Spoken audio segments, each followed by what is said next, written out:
Neighbors by Danielle Steel. Chapter 1. The massive stone mansion was hot, even in the basement, as Debbie Speck bustled around the large, efficient kitchen, putting away the groceries that her husband, Jack, had just brought in. He was perspiring profusely.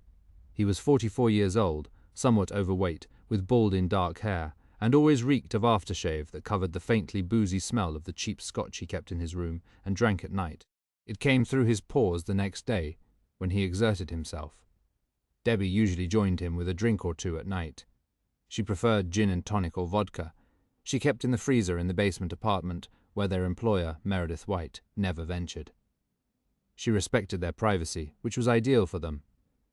Debbie was also heavy and dyed her hair blonde herself. They had been employed as property managers and live-in housekeeping couple by the famously reclusive, now retired movie star for the past 15 years. Meredith had still been working when she hired them. She was going from one movie to the next, frequently on location, and her husband, Scott Price, actor and producer, did the same. Sometimes they were apart for months working on separate movies. It was the perfect job for Jack and Debbie, working for often absentee employers in an immense, luxurious home where at least one of their employers was away most of the time and busy when they were home. They didn't have time to supervise Jack and Debbie too closely and trusted them. They'd been young then, just 29, but already knew the hidden benefits of that kind of job. The perks felt like plucking ripe fruit from the trees. The stores and workmen they patronized for whatever their employers needed, kicked back handsome commissions to them, or provided services, which were free to them, but unknowingly paid for by their employer, when bills were padded by dishonest suppliers. And there were plenty of those, as Jack and Debbie knew well. They had set up a whole network of profitable relationships within months of starting the job. It was common practice, and Jack and Debbie had no qualms about ripping off their employers. They had done it before. They selected their employers by how profitable they would be, and how busy, distracted, or absent they were. Meredith had been one of the most highly paid actresses in the business when Jack and Debbie took the job, and she was generous with them. In the beginning, they occasionally had to drive her 13-year-old son, Justin, somewhere, but there were tutors to keep an eye on him and a young graduate student who stayed at the house and drove Justin to school when both his parents were away. His parents took care of him themselves when either one of them was at home. Their daughter, Kendall, had gone to college in New York 7 years before and never came back to live in San Francisco. She was 25 years old when Debbie and Jack took the job, and she only came home for Christmas. She was married and had Julia, a little girl of her own, by then. Meredith and Scott were away so much it was hard to find a good time to see them when they weren't busy. It was a perfect situation for Jack and Debbie. The mother-in-law apartment they were given had a separate entrance and was attractively furnished. The house was in Pacific Heights, the best residential neighborhood in San Francisco, and it was the biggest house in town. Working for two big movie stars was prestigious and profitable for them. Meredith and Scott had moved to San Francisco when their son was born, and their daughter was 12 years old. They didn't want to bring up another child in LA. Meredith had told them. San Francisco was a smaller, conservative, wholesome city, with great schools for Justin and Kendall, good weather year-round, and the house and grounds gave them space and privacy, behind the tall hedge they had planted when they bought the house. Over the years, Debbie and Jack had taken full advantage of all the benefits of their job. They had an impressive nest egg saved up from the many years of commissions. A few treasures had also found their way into their apartment, particularly two very valuable small French paintings, which had disappeared from the main part of the house and had hung in their bedroom for a dozen years now. Meredith had never noticed their disappearance. Debbie liked them, so she relocated them to their quarters. In addition, Meredith had a bank account dedicated to paying household expenses. Debbie had volunteered years before to pay those bills and relieved Meredith of the tediousness of it. Debbie deposited small amounts to her own. The amounts were so minor that even Meredith's accountant hadn't questioned them. Debbie and Jack were clever thieves. Jack and Debbie were attentive to their employer's every need and appeared to be deeply sympathetic and kind when Meredith's life fell apart 14 years before.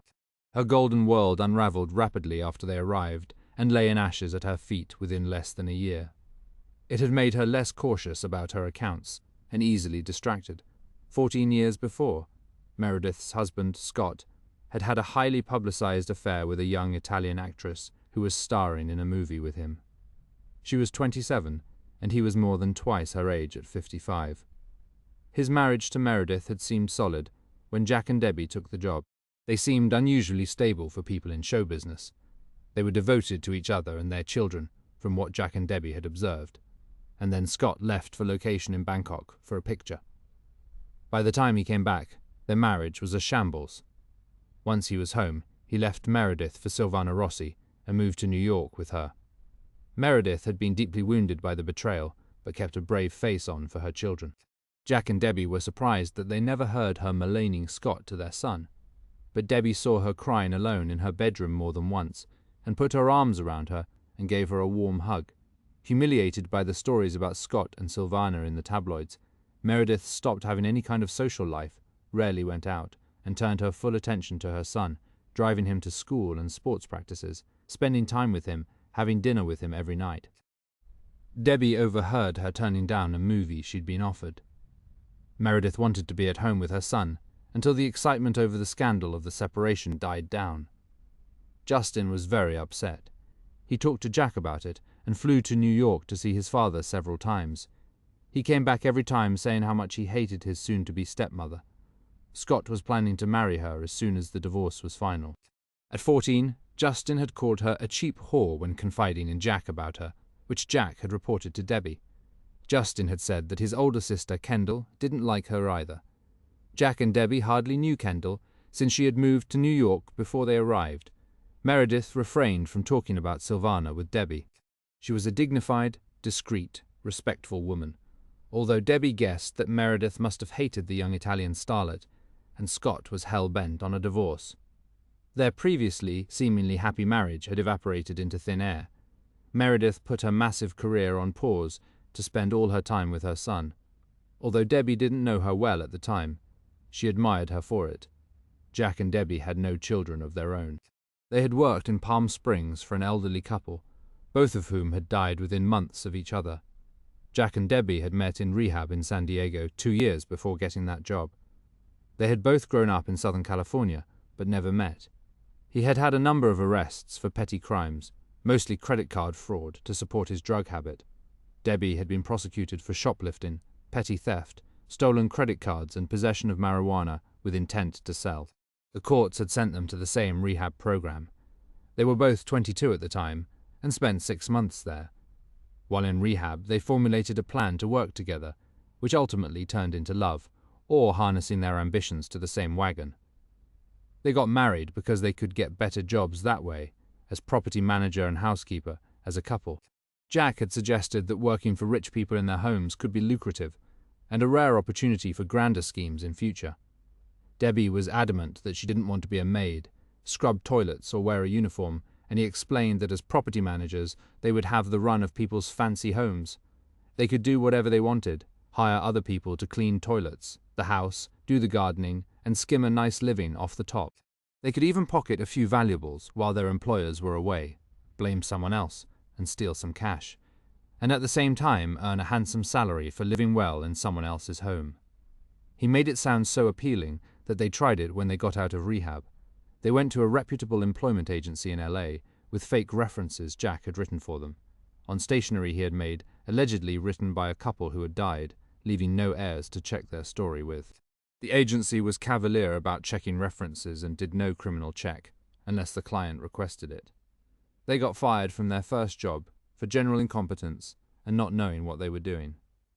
They rapidly learned what was expected of them and moved on to the job in Palm Springs for the couple who really did die. They were so old that they paid little attention to what Jack and Debbie were doing. Their children were grateful to have friendly, caring, responsible people with their parents, and the couple even left them a small bequest when they died. This time their references were genuine when they applied for the job with Scott and Meredith in San Francisco, who were looking through an LA agency. They trusted and knew well. Jack and Debbie were in no hurry since they were living on the money they'd been left by the elderly couple. When they were offered the job with Scott and Meredith, neither of them could resist it. It was a major step up for them, and they knew what was expected of them by then. They understood how obsequious they had to be to ingratiate themselves into the lives of their employers. Scott hadn't liked them when they started. He told Meredith he thought they were slimy, but it didn't matter in the end, since less than a year later, Scott left for Bangkok, on location, and after that he was gone for good. Meredith bought their act more readily than he did. They'd been in the job for 15 years now, and Meredith had become completely dependent on them to shield her from the outside world and attend to whatever needs she had, which were minimal. She was not a demanding person, and spent most of her time reading in a study just off her bedroom or sitting in the garden. She never entertained anymore. The world had passed her by in the past 14 years, or more accurately, she had removed herself from it, and preferred to live a more quiet life than the one she had lived as a star. But the world had not forgotten her. She became a legend once she was a recluse. 6 months after Scott moved to New York with Silvana and filed for divorce so he could marry her, their son, Justin, went to stay with his father and Silvana at a house Scott had rented in Maine for the month of August. Kendall and her husband were going to come and stay with them, with their daughter Julia, for the last 2 weeks of August. Kendall didn't like Silvana any more than Justin did, but she was close to her father and adored her little brother. She was unhappy about the separation, but she was closer to her father than her mother, and happy he was living in New York now. Kendall was married to a successful investment banker, and they had a very nice life in New York. There was a speedboat Scott was looking forward to using at the house in Maine, and a small sailboat he knew Justin would love, since he had gone to sailing camp in Washington State 2 summers in a row. He was a fairly adept sailor for a boy of 14. Meredith had warned Scott that she didn't want Justin sailing alone in the unfamiliar and unpredictable waters off the coast of Maine. Scott assured her that he would sail with him, but said that Justin was a better sailor than most men twice his age, and it was a sport he loved. Justin always said he was going to buy a sailboat of his own one day and sail around the world. They had agreed to Justin spending the month of August with his father. He was looking forward to it, and spending 2 weeks with his sister, whom he idolized. He missed his father after he'd moved to New York, and the divorce was painful for him too. He loved the idea of a whole month with his father, in spite of Silvana's presence. He said she was dumb and crawled all over his father like a snake, which Justin found embarrassing. He did his best to ignore her. Her English wasn't good, so he had an excuse not to talk to her.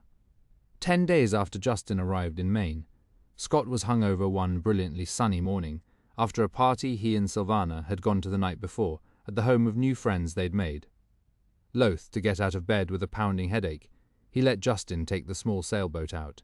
It was barely more than a dinghy, and Justin promised to stay close to the shore and come back in time for lunch. An hour later, a squall had come up, the ocean erupted in unexpected waves, and Justin was out farther than he'd meant to be, carried by the currents and battered by the waves in the small boat. Scott had called the Coast Guard when he got up at noon, saw the fierce waves and realized Justin hadn't come home. There was no sign of the dinghy when Scott stood on the dock, with the knot in his stomach growing. It was too rough to take the speedboat out to look for him. The Coast Guard found the boat capsized that afternoon. There was no sign of Justin. His body washed up on the beach of one of the small neighboring islands 2 days later. Kendall had flown up to Maine by then to wait for news with her father, while Meredith sat by the phone and prayed in San Francisco. Her worst fears had come true. Scott was sobbing when he called Meredith the day it happened, and when they found Justin's body. Kendall was distraught when she talked to her mother. They all were. Scott was devastated when he and Kendall flew to San Francisco with Justin's body for the funeral Meredith had planned for their son. Kendall was deeply sympathetic to her father, knowing how guilty he felt, and she believed her mother was strong enough to weather it better. Scott wasn't 14 years later. It was a blur of memory, which still haunted all of them. Meredith had barely spoken to Scott since Kendall felt sorry for him and had grown even closer to her father. She visited her mother once or twice a year, dutifully, for a few years after Justin's death, but she blamed her mother for how hard she'd been on Scott and the toll it took on him. His own guilt had nearly destroyed him. Scott sank into a downward spiral of drugs and drink for a year or two after Justin died. He had finally gotten back on his feet with Kendall's and Silvana's help. Meredith had blamed him entirely for their son's death, which Kendall thought was cruel. It had been an accident. He didn't murder him, but it had been foolish and negligent, and he'd broken his promise to Meredith, and Justin died as a result. Meredith had filed for divorce soon after. Scott had married Silvana when the divorce was final. He needed her more than ever then.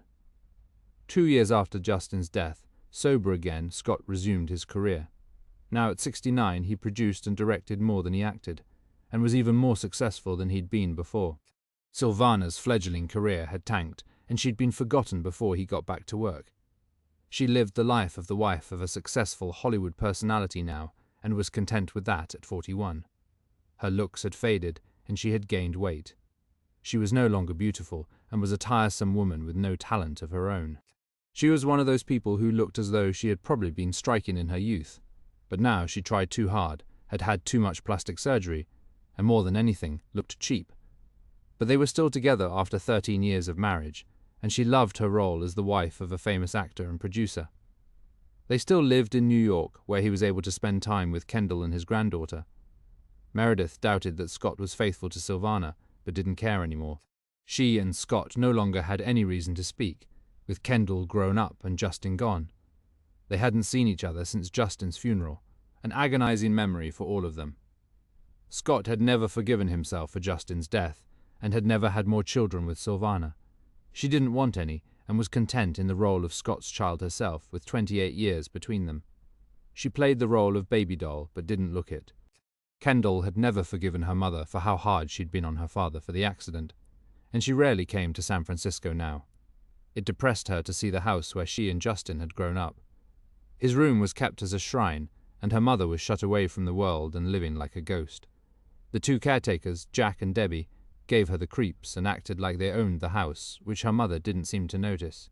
And as a result of Kendall staying away, Meredith treated Debbie almost like a daughter.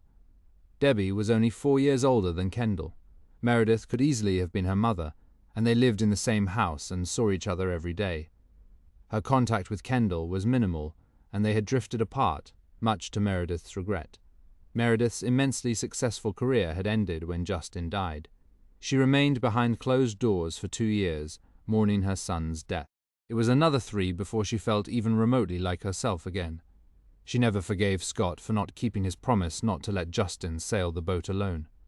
He had obviously ventured too far from the shore, and when the storm came up suddenly, the boat had capsized in huge waves far from the coast, and he drowned. She'd had nightmares about it for years, and finally, slowly, achingly made her peace with it. By then, making movies was no longer of any interest to her. She and Scott had invested her money wisely. She had few needs and didn't have to work. Pursuing her own stardom seemed like a travesty to her after her son's death, and without actually intending to, she became a recluse. She went for days without speaking to anyone, except for a few words to Jack and Debbie, who efficiently kept the world at bay as she had instructed them to. They shielded her from the public life she no longer wanted any part of. For the first 5 years after Justin's death, Meredith noticed little of her surroundings and didn't care about them. She never noticed that a few paintings had disappeared from the walls of her living room, since she rarely entered the room, and paid no attention to what was there. When Debbie told her that several of her fur coats had been stolen by a maid she'd hired, Meredith didn't care, and let Debbie fire the maid. She couldn't imagine wearing anything that glamorous again. She lived in blue jeans now, and old parkas when it was cold, and she sat in the garden. She wore sneakers or her gardening boots. When she went for her long walks, no one recognized her. People in the area knew who lived in the house, what had happened, and that she almost never left the grounds anymore. It was one of those tragedies that happen in life, and from which some people don't recover. Apparently, Meredith was one of them. Her career had come to a screeching halt when she was 49, and the rest of her life with it.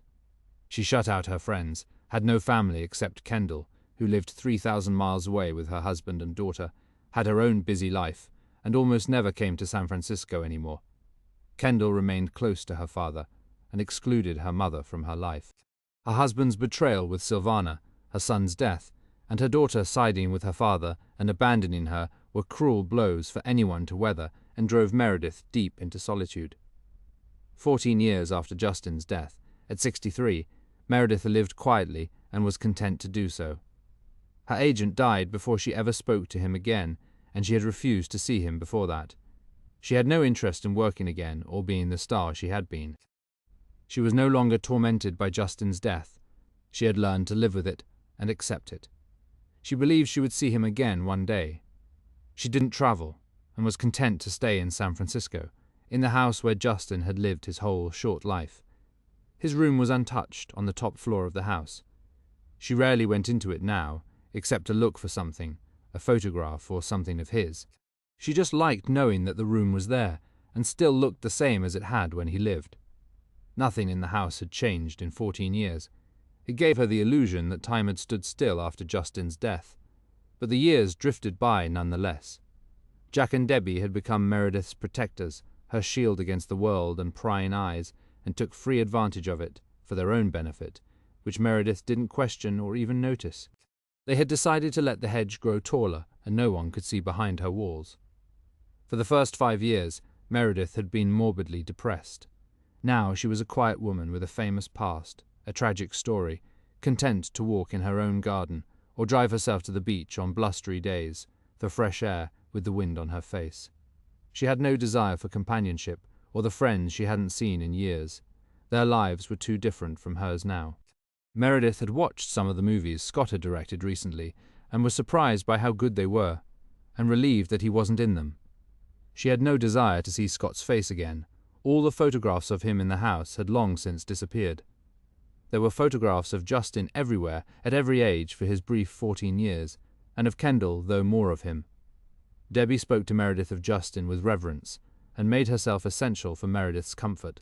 She knew how she liked everything, what she liked to eat, and when and how she liked it served, how she liked her bed turned down, the kind of books she liked to read, and supplied them. Debbie introduced her to several new TV series and watched them with her. Debbie had become a filter for her, screening out everything Meredith didn't want to deal with and making her life easy, while Jack assured her that he kept her safe, and she believed him. The world seemed dangerous and unfamiliar to her now. Meredith hadn't meant to become dependent on them, but without intending to, she had. They made everything so easy for her, and she was grateful to them. They hadn't abandoned her, which Scott and Kendall had. They had even woven heavy netting through the main gate, so the curious couldn't look in.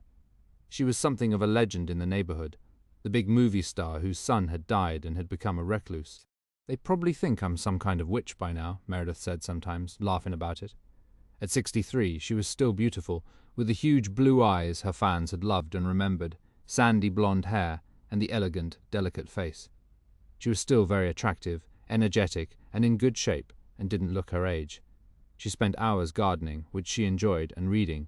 She had been in the garden all morning, trimming her roses despite the heat. Heat waves were rare in San Francisco, and she had enjoyed it. She was wearing a big floppy straw hat when she came into the kitchen for something to drink, and smiled at Debbie, who was making Meredith's favorite chopped salad for lunch. She had kept her figure, although in the early years of her seclusion she had been too thin, and Debbie had to coax her to eat. Everything the devoted couple did proved to Meredith again and again how much they cared about her, and how kind-hearted they were.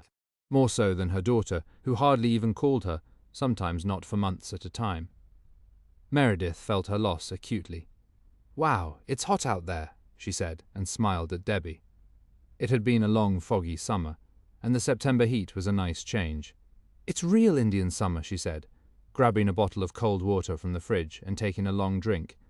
"Earthquake weather," Debbie said, handing her a glass as Meredith shook her head.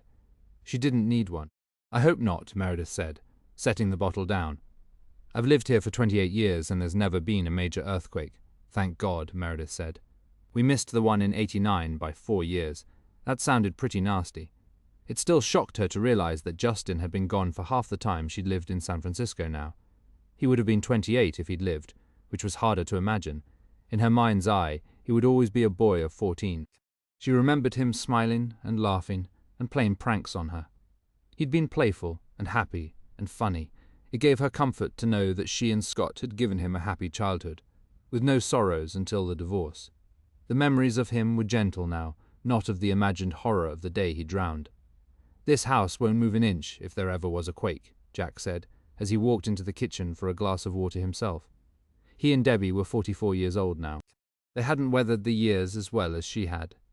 Meredith hardly looked older than they did, and had fewer lines in her face and around her eyes than Debbie, who always had a slightly hard expression, bleached her own hair, a brassy blonde, and always seemed to have an inch of dark roots before she dyed it again.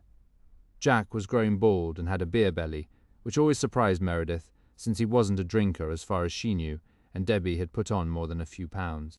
Meredith was still naturally slim, with a good figure since, aside from her daily walks, she went to a yoga class in the neighborhood, where no one ever recognized her. She had become comfortable with her solitude, embraced it, and at night she read voraciously. She and Debbie would talk about the books the next day. Debbie had never been a big reader, but she knew it was a way of bonding with Meredith, so she read what she knew Meredith liked.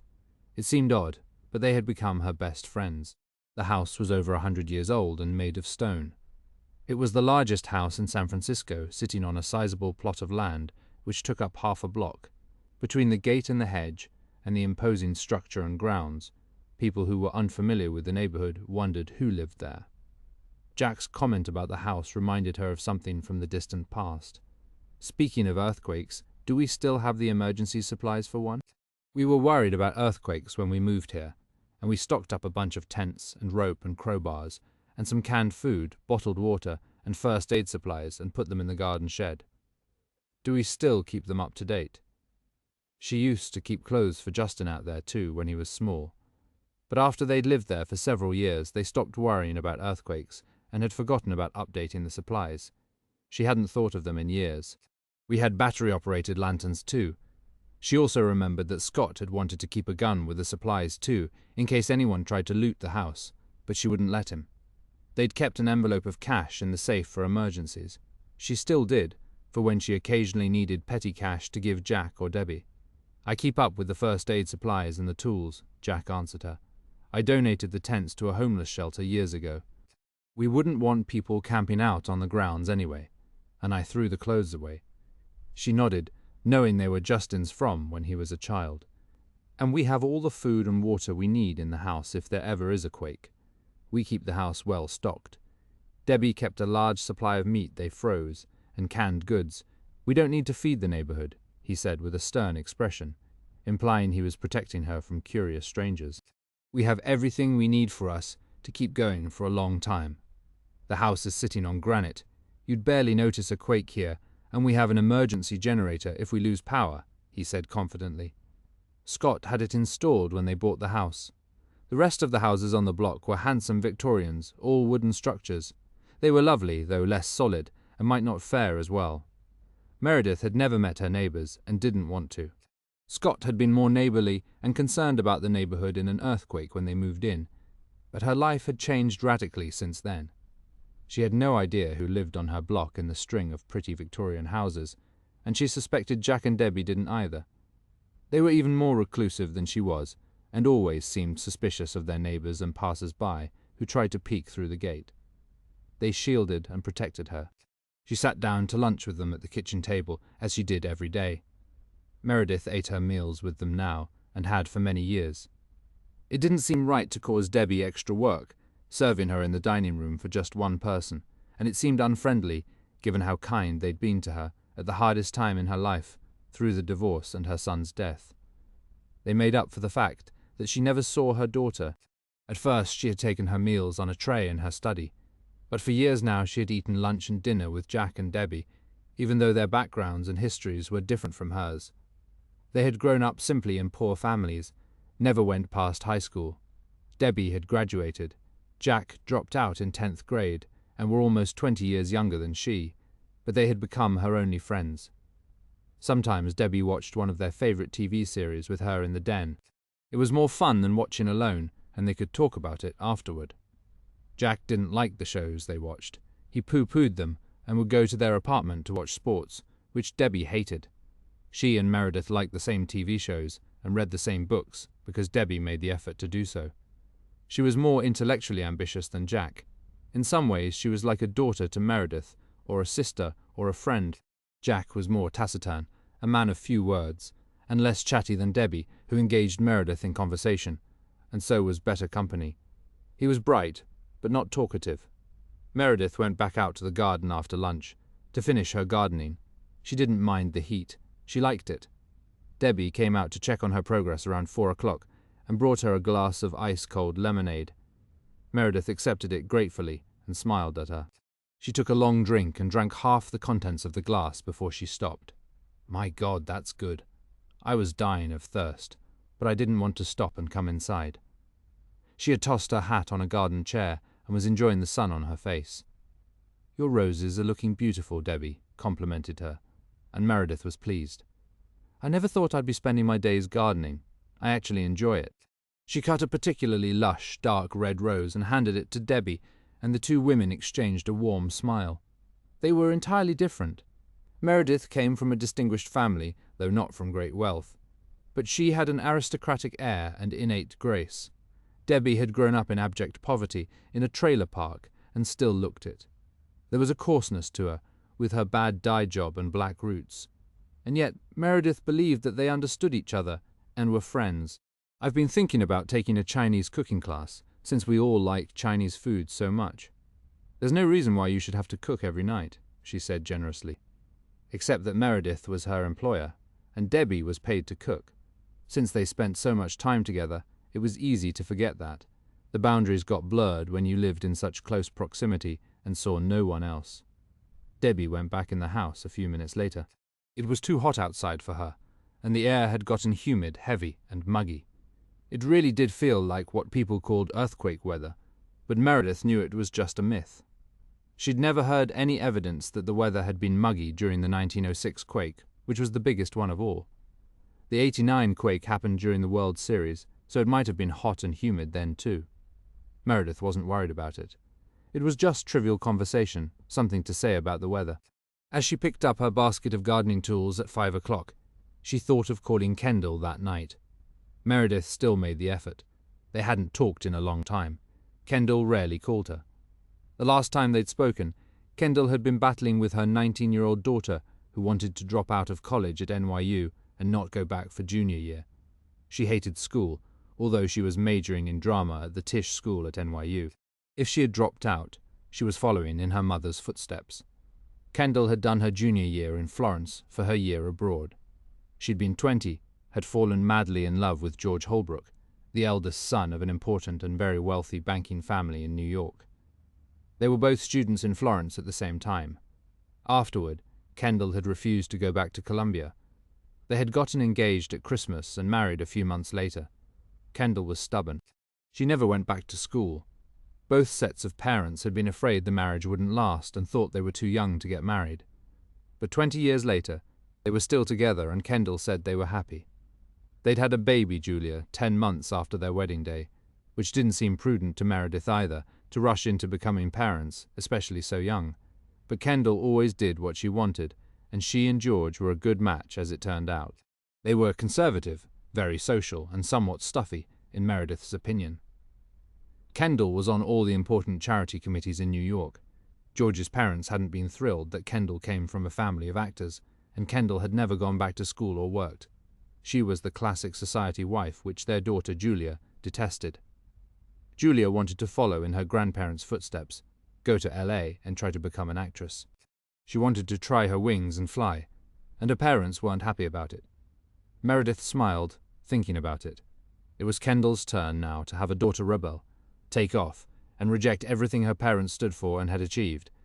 Kendall had never liked her parents' acting careers, particularly since their work had taken them away from her so often when she was young. She also didn't like her parents being so recognizable and well-known.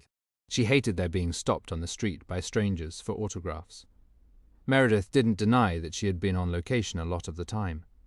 Kendall had been born just when Meredith was first becoming a major star. Justin was born 12 years later, when she was more mature and could handle it better. She was just as busy, but Justin never seemed to mind their absences the way Kendall had, or their being recognized. Sometimes he even liked it, and often said he was proud of them. Kendall wasn't. She was embarrassed and jealous of her mother, although Meredith was discreet and never made a fuss about her fame, which was impressive, given what a big star she was. By the time Justin came along, she and Scott were trying to alternate the films they did on location, so that at least one of them would be at home with him. When Kendall was a child, they were often both away at the same time, which she held against them later, especially her mother. She blamed her mother for all the ills in her early life. Justin had a more easygoing nature than Kendall. Kendall had always been upset about something, and she resented her mother's career, although Meredith underplayed it at home. Kendall didn't resent her father's fame. But even now, when they spoke, Kendall made caustic comments about when her mother was a star. She was proud of her father's career now, but she never really acknowledged how famous and successful her mother had been. What she remembered most about her mother was how harsh she had been with Scott when Justin died. All Kendall's sympathy and compassion had been with him. She chose to overlook that any part of her brother's death had been her father's fault, and that Scott should never have let him go out in the sailboat alone. She couldn't bear to think that her father had been responsible for it at all. Although she had loved Justin passionately, she considered his death an act of fate or the hand of God. Her father was her hero, and she liked to believe that he was a saint. She never talked about how Scott had walked out on her mother and had an affair with Sylvana that was on the front page of every tabloid around the world. And, married by then herself, Kendall had been old enough to understand it, but chose not to. Meredith thought of Julia and wondered what she was like now. As shocking as it seemed, she hadn't seen her granddaughter since she was 10 years old. Meredith hadn't fully recovered from Justin's death until then, and Kendall always made it difficult for her mother to see her only grandchild, and kept her away. The timing was never convenient to visit them, and she never brought her to San Francisco to see her grandmother, except once 9 years before for a few days, and hadn't been back since. Meredith hadn't traveled anywhere in 14 years, and for years now, Kendall had spent the holidays with her husband's family and not her own. She and George had bought a house in Aspen, so now they spent Christmas there and had never invited Meredith. She didn't force the issue and didn't want to beg Kendall to come home. She knew it wasn't exciting to come and visit her, and for Kendall the memories of her brother there were just too painful. She always told her mother she was too busy to come out. For Meredith, the outside world had lost some of its reality, like a TV show she hadn't watched in a long time, and had lost the thread of the plot. The characters had become unfamiliar to her, and she felt as though she had missed too many episodes in their lives to re-engage in the story now. She had just turned the TV on to one of her favorite series, which she watched religiously every week during the entire season. It was the 3rd year, and she hadn't missed a single episode, and re-watched it all again at the end of the season. She was tucked into a comfortable chair in her bedroom when there was a strange groaning sound, as though it came from the depths of the earth. The television began to shake and the screen went black. The chandelier overhead was swinging wildly from side to side. When she looked up and saw it, she realized what was happening. Just as everything slid off the coffee table in front of her and fell on the floor, and a painting came crashing down. She wasn't sure what to do at first. There was the sound of breaking glass around her, as the groaning in the earth continued and got louder, and she could hear things falling and breaking all around the house. Remembering what to do in an earthquake, she rushed to her bedroom doorway and stood there shaking as 2 more large paintings fell. Her feet were bare, and she had cut her foot on a piece of glass as she ran across the room. She didn't even feel it. All the lights had gone out by then, and she could see out the window that the whole neighborhood had gone dark. It felt like it went on forever, and after what seemed like an eternity, the groaning stopped, and there was a brief final shake. Meredith stood in the dark with a sea of broken glass around her, and she could hear Debbie calling out to her. A moment later, she heard Debbie coming up the stairs. She was breathless when she found Meredith in the doorway, and they stood there staring at each other for a moment. Debbie was carrying a powerful battery-operated lantern and shined it around the room at the fallen paintings and broken glass. "Holy shit, that was a big one," Meredith said, sounding calmer than she felt. "I guess it was earthquake weather." "Are you okay?"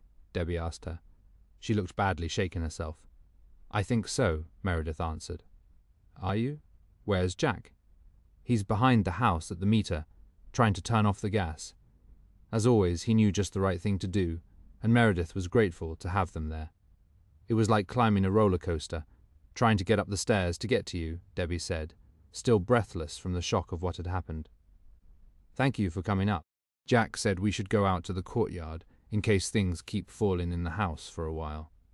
They heard a loud crash downstairs, and when she shined the light on the chandelier, it was still swinging. She handed a flashlight to Meredith, who turned it on to look for her shoes, found them, and as she put them on, she saw that her foot was bleeding. "Are you okay?" Debbie asked her, and Meredith answered that she was and followed her to the stairs. When they shined their lights on the big chandelier in the main hall, it was still swinging from side to side, and all the hanging crystals sounded like chimes as they bumped into one another. "Don't walk under it," Debbie warned her, as they made their way gingerly down the stairs, and saw the paintings on the floor in the hall. The large frames on several of them were broken. They walked around them and opened the front door. Meredith could see, as she had from her bedroom window, that the entire neighborhood was dark. "I wonder how big it was," Meredith said as they stood in the doorway, and Debbie shined the lantern outside. "Big," she said, as they walked cautiously into the courtyard, and Jack found them a few minutes later. "Are you two okay? The gas is off in the house now," he said in a reassuring tone. "We're fine," Meredith said, starting to feel calmer. They could hear people talking in the street, and she wondered if they should open the gate. "Don't go out in the street," he warned them both. "There are power lines down. One of them is shooting sparks. I saw it when I moved some of the netting on the gate to take a look." As he said it, all three of them could feel a mild aftershock, and Debbie looked panicked. "What if there's another big one?" she asked, clutching Jack's arm. "What if that was just the first one, a warm-up?" "There won't be another one," he said, sounding more hopeful than certain, trying to calm them, as Meredith wondered what the rest of the night would have in store for them, and how much damage had been done to the house, as paintings and fragile objects fell. "We ought to check on our neighbors," Meredith said, concerned. "Somebody could be trapped or hurt." "Where's the first aid kit?" she asked Jack, and he glanced at Debbie before he answered. "You can't go out there, Meredith. Everyone knows who you are and that you live here. You don't want people shoving their way inside. We don't know how bad it is outside. There could be looters." He made it sound ominous, as though there were people waiting to invade them. Meredith didn't care. "Get the first aid kit, and we're going to open the gate, Jack," she said in a voice he'd never heard before. It was the voice of unquestionable authority. He hesitated, and then disappeared into the house, as Debbie looked terrified. "Don't open the gates. We don't know what's out there." "No, we don't. But we're going to find out," Meredith said in a calm, firm tone that left no doubt in Debbie's mind. 5 minutes later, Jack was back with the first aid kit, and a stubborn look on his face as Meredith took the key and manually opened the gate. It resisted at first, and then slowly it swung open. Meredith walked through the gates to the street, and Debbie and Jack followed. This wasn't what they wanted to happen at all. But Meredith was in charge now, for the first time in a very long time, and her eyes were bright and alive. Chapter 2. Tyler Johnson was just taking a meatloaf out of the oven when Andrew came home from work. She knew he wouldn't like it, but she had promised the children. It was her grandmother's recipe, and one of their favorites. She served it with mashed potatoes and corn on the cob. She had a steak in the fridge for him if Andrew preferred it. "It's like coming home to a second-rate diner," he grumbled as he went to wash his hands with a sour expression. She hated it when he came home like that. She wondered if something had gone wrong at the office. She could usually tell. She had worked for him for 3 years as an OR nurse before they started dating, and he married her. She'd gotten the job right out of nursing school. She was 38 now, and he was 47. He was an orthopedic surgeon at one of the best hospitals in the city, and had a booming practice. Andrew was tall, blonde, athletic, and handsome, with powerful shoulders.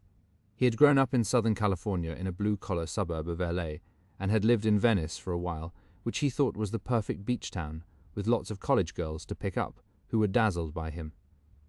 Even now, as a busy physician, he ran 3 miles every day to stay in shape before he went to work. Their daughter, Daphne, was 7, and their son, Will, was 11. They both went to private schools, and Andrew never let them or Tyler forget how much it cost him. His parents had been poor when he was growing up, and had scrimped and saved and borrowed to put their only son through medical school, and now he was one of the most successful orthopedic surgeons in the city. From where he had come from, it was a huge achievement. Tyler was from a poor Irish family in Boston, and had gotten a full scholarship to nursing school. She came to San Francisco as soon as she graduated, and when she married Andrew, her whole life had changed. Andrew was obsessed with money and success and worked hard. They'd bought the house on Washington Street when Daphne was 2. Tyler had stopped working when Will was born, and Andrew reminded her regularly how lucky she was to have a husband like him, who provided for her, and an easy life. He was proud of the money he'd made, and owning a house like this. He paid a hefty mortgage. He watched every penny she spent, and Tyler was never extravagant. She loved their house and the advantages they could give their children that she had never had growing up. Her mother had stretched every dollar, made their clothes, and put food on the table for them by working as a maid in one of the finer houses in Boston. One of her brothers was a plumber, and the other one was an electrician. Both of her sisters were domestics as her mother had been. Tyler was their pride and joy, married to a doctor, living in a big house in San Francisco. She would have continued working to help him, but Andrew didn't want her to, and made enough money that she didn't have to work. He was proud of that too. He came back to the kitchen after he washed his hands, took his jacket off, loosened his tie, and rolled up the sleeves of his white shirt as the children came to dinner, wearing their school uniforms. Daphne looked up at her father with a wide, toothless smile, her hair in pigtails, and Will looked serious as they both sat down and their mother put their dinner on plates and set them on the table in front of them. "Meatloaf or steak?" she offered Andrew. "Meatloaf is fine," he said, without smiling at his children. He hadn't kissed Tyler when he walked in, which was never a good sign. She didn't ask him how his day had been. She could see it at other times he spun her around and kissed her, but not tonight. She sat down after she had put his plate in front of him and served herself. The children had already started eating. The meatloaf was hot and delicious, and they were enjoying it as their father slammed his fist down on the table, and all three of them jumped. "What kind of rude kids are you? You started eating before we did.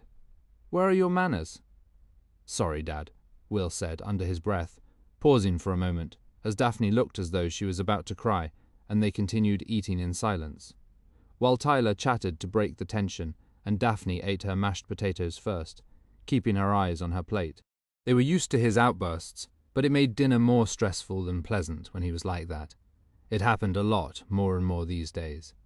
"How was school today?" he asked them, looking pointedly at his son. In second grade, Daphne wasn't likely to have much to tell him about her academic accomplishments.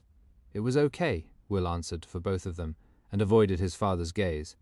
"How was the math quiz?" he remembered. Will hesitated. He knew he wouldn't escape his father's interrogation, and if he lied it would be worse. Tyler hated it when he put Will on the spot like that. Lately, he had developed a stammer, and his teacher had suggested speech therapy. "Not so good," he answered in barely more than a whisper. Will resembled his father with the same handsome blonde looks. Daphne had dark hair and green eyes like her mother. "What does not so good mean? What did you get on it?" "A55, Dad," Will said, his eyes brimming with tears. "I got an F. I didn't understand it. I have to meet with Mr. Jopler tomorrow after school." "Didn't you work on it with him before?" Andrew said to Tyler, turning his laser beam eyes on her. "What the hell do you do with them? He's in 6th grade. This is serious." I tried. "I don't understand the way they do the math now either," she said quietly. "We really did work on it, Andrew." "He might need a tutor," she said cautiously, suddenly feeling too sick to eat. The kitchen was bright and cheery, and the dinner was delicious. But when Andrew was in one of his moods, no one could eat. He was spoiling for a fight tonight.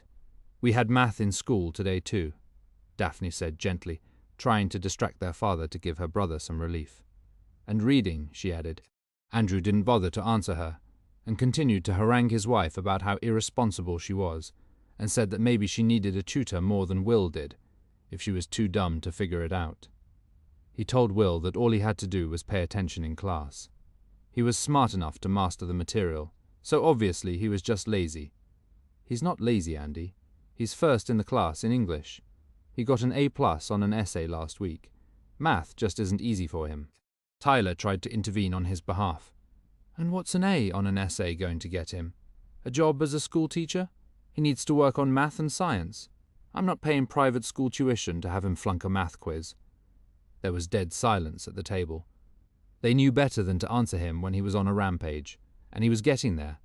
The plates were still half full when Tyler cleared the table. She had made brownies and served them with ice cream for dessert. Andrew's cell phone had vibrated with messages all through dinner. He glanced at them, but never responded while they were eating, unless the hospital was calling him in for an emergency, which wasn't the case so far tonight. Will almost hoped they would call him back in. He knew his father would hound him all night about the math quiz. The children asked permission to leave the table. Tyler gave it to them, and they scampered up the stairs, whispering to each other. Tyler saw Daphne give her brother a quick kiss to make him feel better. "You have to stop being so hard on them," she said softly, as she sat down next to him, after she'd removed their plates. "Why? Do you want an idiot for a son? Do you want him to wind up a plumber like your brother?" he said nastily. "My brother is dyslexic, and he makes a damn good living, she said in defense of her younger brother. Andrew didn't like her family and viewed them with contempt. It's your job to see that Will studies and gets decent grades, he said accusingly, checking his messages again. I do it with him. Math isn't his best subject. He's gifted in English and he loves history. Andrew ignored her to answer a text, and then he looked at her more calmly for a minute, but there was a light in his eyes she didn't like. She knew where it led. It's my job to put them in good schools. It's yours to see that they learn something. She didn't argue with him. She knew better. She was about to tell him again that he needed to go easy on Will. He had come home twice in the last week with severe stomachaches, and Daphne had started biting her nails. They all knew that Andrew had a fierce temper. He controlled it at work and with his patients, but he took it out on them. All the pent-up rage that had been gathering momentum throughout the day was unleashed on them as soon as he got home. Tyler had just opened her mouth to speak when the house started shaking. It felt as though someone had picked it up and was shaking it from side to side, and then up and down. The lights flickered and went out. There was a hideous groaning sound, like a beast about to eat them, and Tyler could hear Daphne scream as she started to run out of the kitchen toward the stairs. Andrew grabbed her arm to stop her and yanked her back. He hurt her arm when he did it. "Get under the table!" He shouted at her as she pulled free of him, and ran upstairs to her children. The house was still shaking when she got upstairs. Will was holding Daphne tightly in the doorway, while she continued to scream, and Tyler reached them and held them in her arms until the shaking finally stopped. Daphne was crying, and there were tears swimming in Will's eyes. It had felt as though the house was going to fall down, and they could hear dishes smashing in the kitchen as they fell out of the cupboards and crashed on the floor. "Get down here!" Andrew shouted at them, and the three of them walked cautiously down the stairs. The house had stopped shaking, and the groaning sound was receding, but they could still hear it. "I smell gas," Tyler said as she walked into the kitchen. It was dark in the house, and Andrew found a flashlight and shined it on them. It was pitch black outside, and the old wooden house was creaking loudly as it settled after the earthquake. "I need a wrench to turn the gas off. What did you do with the tools?" he asked her. He looked startled but not frightened. "Stop crying," he said to Daphne as Tyler pulled her close. She was shaking. "I don't know. I think they're in the garage where you put them." He pulled open the front door, and they could see wires shooting sparks in the street and people gathering with flashlights. He told Will to come and help him in the garage, and Tyler held Daphne's hand as they walked outside. People were talking to one another, and everyone looked shocked by the force of the quake and panicked as an aftershock brought another wire to the ground across the street. "Where the hell did you put the wrench?" Andrew asked through clenched teeth when he came back to them, with Will trailing behind him, looking scared. He wasn't sure what was worse, his father or the earthquake, or the pitch black outside, and the live wires across the street. "I can't turn the gas off without one," he said to Tyler. "I don't use it," she said quietly, trying to calm Daphne. "Maybe we don't have one." "Well, we damn well better find one before the house explodes or catches fire," Andrew said as people began coming out of their houses and walking into the street. Daphne started to wail then. "Our house is going to burn down, and I left Martha inside." Martha was her favorite doll, and Tyler didn't dare go inside to get her, in case something fell or the house exploded from the leaking gas. "We'll go inside soon to get her," Tyler said, holding Daphne close to her. "And the house isn't going to burn down. Daddy's going to turn off the gas." "Daddy needs a wrench and he can't find one." She continued to cry as Tyler held her, and she saw Andrew walk to the house next door and bang hard on the door. No one answered. They were either out or injured, or too frightened to open the door. Andrew continued pounding, and Will came to stand next to his mother. She could feel his whole body shaking as he huddled next to her, as Andrew went on banging his fist on the door. He wasn't going to leave until someone answered, so he could borrow a wrench. Peter Stern was hunched over his old manual typewriter, typing as he did every night in his small bedroom in the attic. He worked in the advertising department of a local magazine by day and had worked for Arthur Harriman at night for the past year. Peter considered it an honor to work for him, and the night job he had with him had saved his life. He made a very small salary at the magazine and lived on the commissions he made from selling advertising. Both amounts combined weren't enough to allow him to pay rent for even a studio apartment in a decent neighborhood, and he didn't want to live with half a dozen strangers as roommates anymore, particularly since he wanted to write at night. He'd been working on a novel for the past 2 years. At 32, he didn't have a job he loved, but writing was his passion, and completing a novel and getting it published was his dream. He hoped to be a successful writer one day. He'd been living in a seedy apartment in the Haight-Ashbury, with 5 roommates he'd found on Craigslist, and with all the comings and goings of his roommates, it had been almost impossible to write. He'd found the job working for Arthur Harriman in the Chronicle. He needed someone to sleep in his home at night and provide occasional assistance. His housekeeper of many years, Frida, stayed until 8 p.m. and cooked him dinner. She arrived at 7 in the morning. A man came to assist him on weekends. He needed someone to sleep in his home 7 days a week, in exchange for a small salary and a bedroom. He was a world-famous concert pianist and had been blind since a car accident when he was 18. He was 82 years old and managed very well on his own. He just needed to know that there was someone in the house, but he was very independent and extremely self-sufficient. Peter had expected to meet a frail old man when he came to interview for the job, and was astounded to find him walking all over the house, managing the stairs with ease, with more energy than people half his age. Peter was nothing more than a presence in case of an emergency of some kind, but there had never been one. They had long philosophical discussions, and often Arthur practiced at night. He was interested in the subject of Peter's novel, and he was vital and alive, well-informed, and had someone to drive him when he needed to go out, who also travelled with him when he had a concert scheduled in another city. When he travelled, Peter had time off, but he rarely went out at night. He was intent on finishing his novel. When the earthquake hit, Peter stopped typing for a minute while he wondered what was happening. The moment he realized it was an earthquake, he lurched toward the stairs across the floor that felt like it was rippling beneath his feet, and shouted as loud as he could, "I'm coming, Mr. Harriman. I'm coming." He slid down the stairs, reached the floor below within seconds, and found Arthur Harriman sitting underneath his grand piano, looking surprisingly calm. "I'm here, Mr. Harriman, I'm here. Are you all right?" "I'm fine. It's a big one. Get under here with me." He'd been playing when it happened. "Are you hurt?" "No, I'm fine," Peter told him. "Do you have shoes on? There will be broken glass everywhere." The sound of the earthquake tearing the earth beneath them was awful, and unconsciously, Peter held tightly to his arm. He'd never been in an earthquake before. He had come to San Francisco from the Midwest 2 years before. He was a good-looking young man with dark hair and brown eyes, and had a boyish quality to him and a gentle manner. He had grown very fond of the older man he worked for every night. He reminded Peter of his own grandfather, who was a dignified old gentleman, a lawyer in the small town where they lived. Peter had gone to college at Northwestern and had dreamed of moving to San Francisco for years. Growing up, his family life had been wholesome. His father ran the local newspaper, and his mother was a teacher, but their small town was lackluster and dull. His brother and sister had moved to Chicago after college, and Peter had dreamed of coming west. "I have shoes on," Peter reassured him. "Where I come from, we have tornadoes. That's even worse. They just pick up houses and they fly away." "It'll be over in a minute, son. Don't be afraid," Arthur said in a kind voice, listening and waiting for it to pass. "Is the power still on?" "No, it's dark, in the house and outside. It's a big one," Arthur confirmed.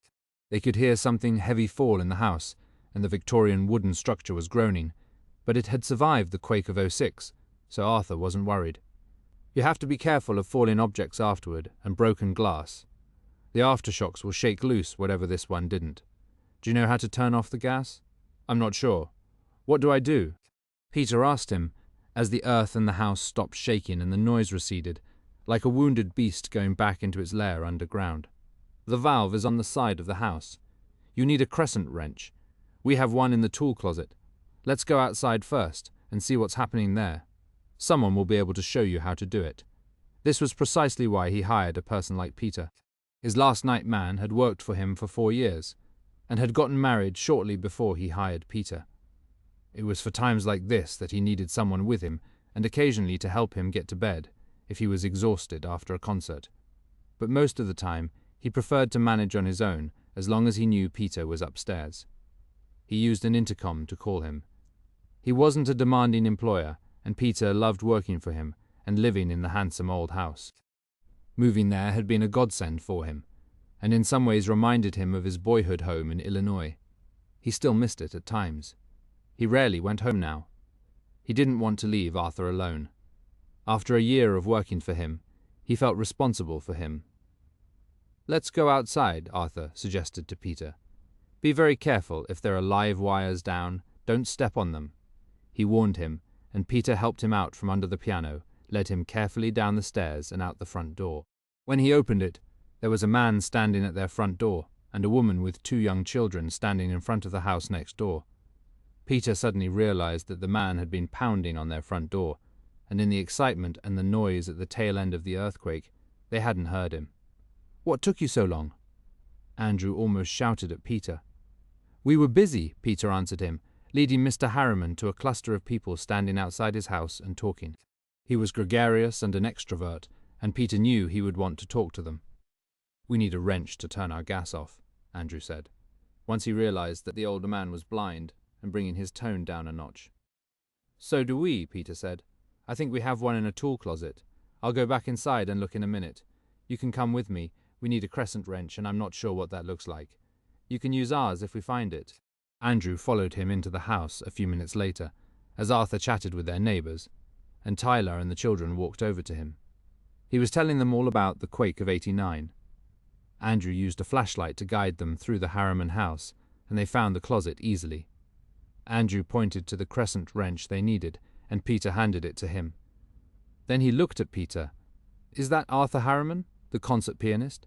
I didn't know he lived next door to us." He seemed surprised and impressed. "Or does he just look like him?" "No, it's him. He's very discreet, and he travels a lot for concerts. He's had the house soundproofed so the neighbors can't hear him practicing." "Are you his son?" Andrew asked him, curious. He spoke to Peter in a pleasant tone and smiled warmly at him. Andrew could be very charming when he wanted to be. He had been much less so when Peter opened the front door. His tone had been harsh, but not now. "I work for him," Peter said with a smile. "I'm his sleeper. I sleep at the house at night, in case he needs anything, but he manages fine on his own most of the time, except for something like this. I don't suppose our other famous neighbor will make an appearance tonight. The gates hardly ever open, and I hear she never goes out," Andrew said cryptically. "Who's that? Mr. Harriman never talks about his neighbors." Andrew looked surprised. Peter didn't know. She was a legend in the neighborhood and the city. It was a name everyone knew all over the world. Meredith White, the famous movie star, Andrew told him. "She's been a recluse for the past 10 or 15 years. No one ever sees her. She's like a UFO. People wait for sightings, but she's elusive. My wife thought she saw her at a yoga class once, but it's not likely. I don't think she'll come out unless her house falls down, and that's not going to happen." He pointed toward the mansion on the corner, surrounded by the tall hedge, and Peter looked surprised. Arthur had never mentioned her. Maybe he didn't know, and Peter never wondered who the neighbors were. "I didn't know she lived there. My mother saw all her movies. I'll have to tell her." Peter smiled at the thought. The 2 men walked out of the Harriman house together, and Peter went with Andrew to help him shut off the gas at his place. Then Andrew followed him to turn off the gas for Arthur's house. They could hear helicopters overhead by then, flying low, checking the city. "It sounds like a war zone," Andrew commented. "Where are we all going to sleep tonight?" Peter asked him. "I'm not sure any of our houses are safe, even with the gas off." "I have to show up at the hospital pretty soon," Andrew told him. "It's our protocol for citywide emergencies. I'll have to figure something out for my wife and kids." He looked pensive. "I think there may be shelters set up at the public schools. The auditorium at the hospital will probably be set up too. He could always take them there." They were discussing it when they joined Arthur, Tyler, and the children. Joel Fine and Ava Bates had been making love when the earthquake hit. For an instant, Joel thought he had hit new heights with her, and then they both realized what it was, leapt out of bed, and rushed to the doorway where they stood and kissed, still naked. "That was a good one, babe, wasn't it?" He teased her, while Ava looked panicked and clung to him, as the sound of the earthquake roared around them, and all the books fell out of his bookshelves and crashed to the floor. Joel had founded 2 brilliantly successful startups and made a fortune. His house had been decorated by a famous interior designer, and he had a Bentley and a Ferrari in the garage. Ava had been living with him for 2 years. He was 42 years old, and Ava was 29. She was a trade show model they had hired to do ads for his most recent startup, and she had caught his attention immediately when he attended a photo shoot. He had taken her to Vegas for a weekend, and she never left. She was going to college online now and wanted to be a graphic designer. When he met her, Joel thought she was a gorgeous girl and had applied all the same rules to her he always did. Give them a great time, concentrate on having fun, keep them around as long as they're amusing and easy to be with, and future plans not included. He never dragged out a relationship once it stopped being fun, and Ava had lasted longer than most of his women. He was divorced and had no interest in getting married again, and said so. His first marriage had cured him, so had his own parents' bitter divorce.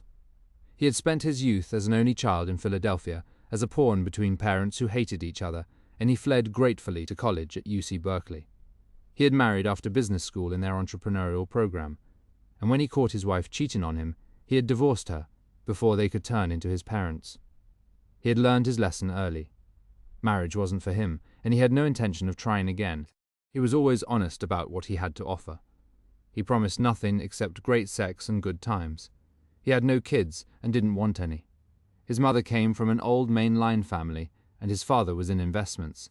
He had grown up with privilege and money and had stayed in California to make a fortune of his own. He had exceeded all his expectations. His parents were stunned. As soon as the shaking ended, he walked into his bathroom with Ava right behind him, handed her a robe, and put one on himself. They both put on running shoes. There was broken glass everywhere. "We'd better get our asses out of here before the place blows up. I have no idea how to turn the gas off," he told her. They could already smell it. She tied the robe around her with nothing under it. She couldn't find her underwear in the dark, and he didn't have a flashlight. The house was pitch black. They groped their way out of his bedroom and down the stairs. It was the consummate bachelor pad, full of expensive art and sleek furniture, selected by his decorator.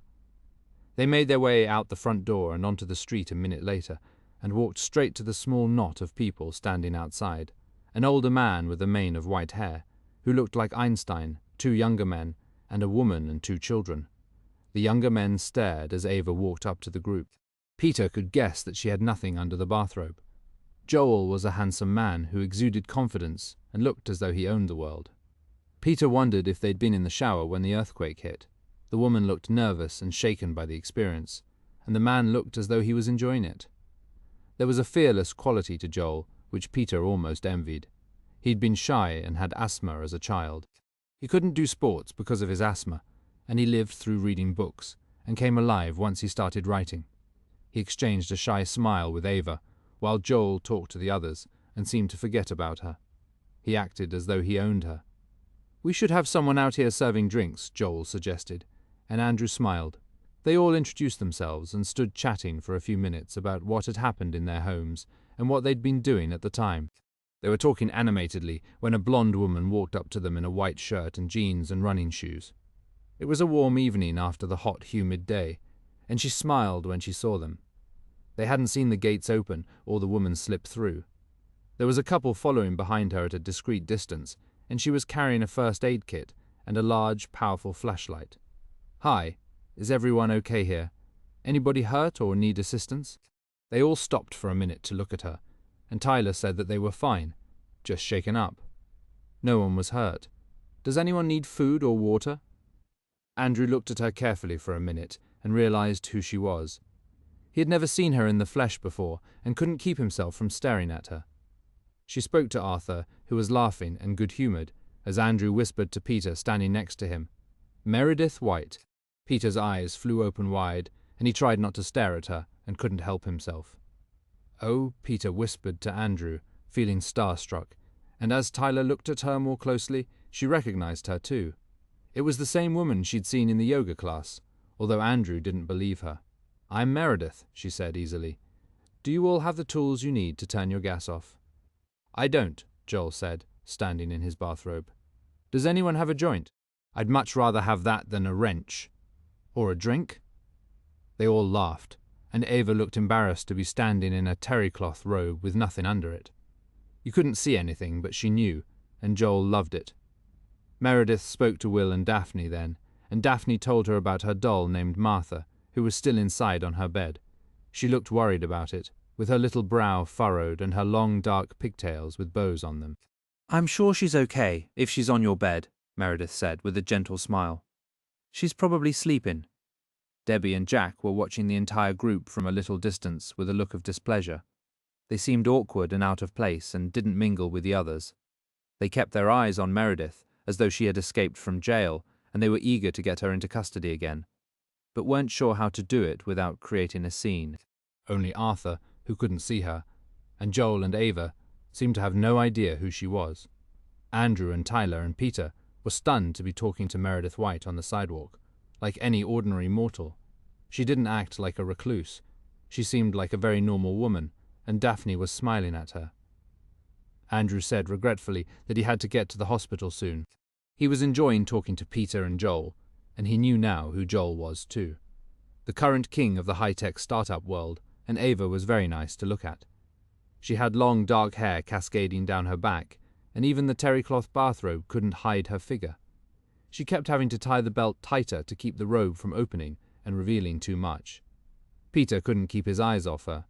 He was even more fascinated by her than the famous movie star. It was turning into a very exciting night. "I can't supply a joint," Meredith said, smiling at Joel in response to what he'd said. "But I can offer you all a drink and something to eat at my place. We've got plenty of bedrooms if you'd like to spend the night. I mean the offer, things may continue to shift and fall through the night, and my house is built like a fortress. It was the only stone house on the block. You're more than welcome to come in. We've got an emergency generator, so we'll have some light." "We'd love it," Joel said, for both of them. It sounded like a party to him, and he was intrigued to see the inside of Meredith's home. Andrew liked the idea too. Daphne was holding Meredith's hand, and Tyler smiled shyly. They all looked grateful and relieved by her offer. Debbie and Jack looked horrified and exchanged a glance. The last thing they wanted was a horde of strangers coming in and having to watch them to make sure that they didn't steal anything while they were there, or take photographs, which wasn't allowed. Suppliers had to sign a confidentiality agreement just to make deliveries. And now she was inviting strangers in. Debbie rolled her eyes at Jack. Meredith wasn't in the least worried about her neighbors, and was enjoying chatting with them. Joel and Ava rushed into his house to get some clothes to bring with them. Tyler disappeared into theirs, and returned triumphantly carrying Martha, Daphne's doll, and iPads for both children. Andrew looked annoyed but didn't comment. They all locked their front doors, hoping that there wouldn't be looters or vandals later in the night. Then they followed Meredith to her front gate. She opened it with her key. Debbie and Jack had gone ahead, and the others followed her inside with a look of awe. Peter explained to Arthur where they were going, and when he said Meredith's name, Arthur looked stunned. He turned and spoke to Meredith immediately and introduced himself, and she was equally impressed. "I've wanted to meet you ever since you moved in, but I never wanted to intrude," Arthur said warmly. "What a great pleasure it is to meet you, and how kind you are to invite us in. I'm beginning to think the earthquake was a stroke of good fortune," he said enthusiastically, and Meredith laughed and ushered them all into her home. They stood admiring what they could see by flashlight, and she led them all down to the kitchen, where some of the lights were on. Their emergency generator had kicked in, which would power a few lights and appliances around the house. She asked Jack and Debbie to come up with something simple to eat for all of them. "Sandwiches and cookies would be great," she suggested in an undertone. She could see they didn't look pleased. She knew how protective they were of her and the house, and they had a profound distrust of strangers. But all of her neighbors were highly respectable people. One of them was famous, and the others looked nice. Peter was obviously a sweet boy, and both women were very pleasant, and the two children were adorable. She and Daphne were already fast friends. "And I have a special job for you two," she said to Will and Daphne. "Since most of the power is off, we'll need to eat everything in our big freezer over the next week or so. So how about if you two get a head start and eat as much ice cream as you can? I think we have 5 or 6 flavors," she said as Will grinned and Daphne let out a squeal of delight. Meredith lifted her onto a stool and scooped out the ice cream herself into 2 bowls in the flavors they wanted, and she added a plate of cookies, while Debbie got to work on sandwiches with a sour look. Meredith had Jack get Joel a scotch on the rocks. Arthur asked for a brandy. Both women had white wine, and Andrew said he couldn't drink since he was going on duty and should already be there, but he didn't want to miss the gathering at Meredith's house. Peter had white wine, like the 2 women. Meredith poured herself a small glass of wine too, took a sip, and toasted them all to welcome them to her home. It was the first time she'd had guests in years. Debbie set out a big platter of sandwiches a little while later. She had just done a big grocery run the day before, so they were heavily stocked with food. Debbie liked to buy in quantity as much as possible, so she didn't have to go often, except for produce and dairy products, but for now they had plenty of those too. And Jack was pouring drinks like the bartender on the Titanic. He took a quick shot himself when no one was looking. The guests were all having a good time and sat around the kitchen table talking. Andrew finally left them then to go to the hospital a few blocks away. After they'd all talked for a while and eaten the sandwiches Debbie made, Meredith led them to the bedrooms she had offered to let them use. They were afraid to go back to their own houses, so they had accepted gladly. She put Peter in a spacious room right next to Arthur. She had Debbie bring in a rollaway bed for Will so he could sleep in the same room with his mother. And Daphne was going to share the canopied bed with her mother, and Martha since Andrew had to stay at the hospital. Daphne told Meredith that Martha thanked her for the nice room and the pretty bed. Their rooms were on the same floor as Meredith's, whose suite was at the opposite end of the house. There was a little sitting room off her bedroom where Meredith sat and chatted for a few minutes with Ava and Tyler. She'd given Joel and Ava a handsome guest room, after he and Peter went to shut off the gas at his house, and returned. Meredith loved having them in the house. Suddenly the whole place seemed infused with laughter and chatter, and delightful people. It felt like an old-fashioned house party, and the earthquake made them feel like friends immediately. She finally went to her own room at midnight, after making sure that everyone had what they needed. The two children were fast asleep by then, with Daphne clutching her doll, and Ava looking even more stunning in a short white t-shirt that left her midriff bare, and tight jeans. She and Joel had changed into clothes as soon as they got there. A few minutes after Meredith got to her bedroom, Debbie came to see her in the guise of checking if she needed anything. She looked like she had something else to say as she lingered with a disgruntled expression. "I'm fine, and thank you for the delicious sandwiches." Meredith smiled at her to cheer her up. She assumed that Jack had retired for the night, since their night security men were patrolling the house, making sure that no one tried to force their way in, come over the outer wall, or slip in a window. A night where most of the city had no power was an open invitation to intruders, and with the generator, Meredith's house wasn't dark. It was the only house with lights in the neighborhood, which made it stand out more than ever. "You can't let these people stay another night," Debbie said boldly, taking Meredith by surprise. She had thought Debbie was upset by the earthquake, not the guests. "Why not?" "Of course I can. Their homes may not be safe, and will have to be inspected before they go back in, and can stay there. Heavy objects may be ready to fall on their heads, and there could be dangerous structural damage. There's no electricity in any of their houses. We at least have some light, and all our mechanical devices are up and running." Jack said so. "But you don't know who these people are, Meredith. They could rob you blind during the night, or even hurt you. I can't imagine a famous blind concert pianist holding me at gunpoint, or any of the others for that matter." His young novelist employee, a doctor and his wife and two children, and an internationally known founder of high-tech startups and his girlfriend, Joel had made sure that everyone knew who he was. "They don't seem dangerous to me, and I want them to stay as long as they need to," she said clearly to Debbie. Meredith was in full control of the situation.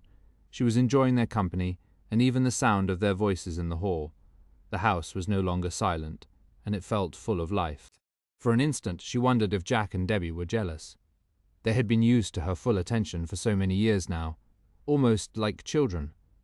Maybe they didn't want to share her with strangers, but Meredith was enjoying every minute of it. The earthquake had suddenly put new vibrancy into her home and was making her feel needed, but she could see that she wasn't going to be able to convince Jack or Debbie to welcome their guests. They felt threatened by them, which seemed foolish and unfriendly to her. She was loving it. Their being there gave her a purpose, even if only for a few days, or however long they needed her.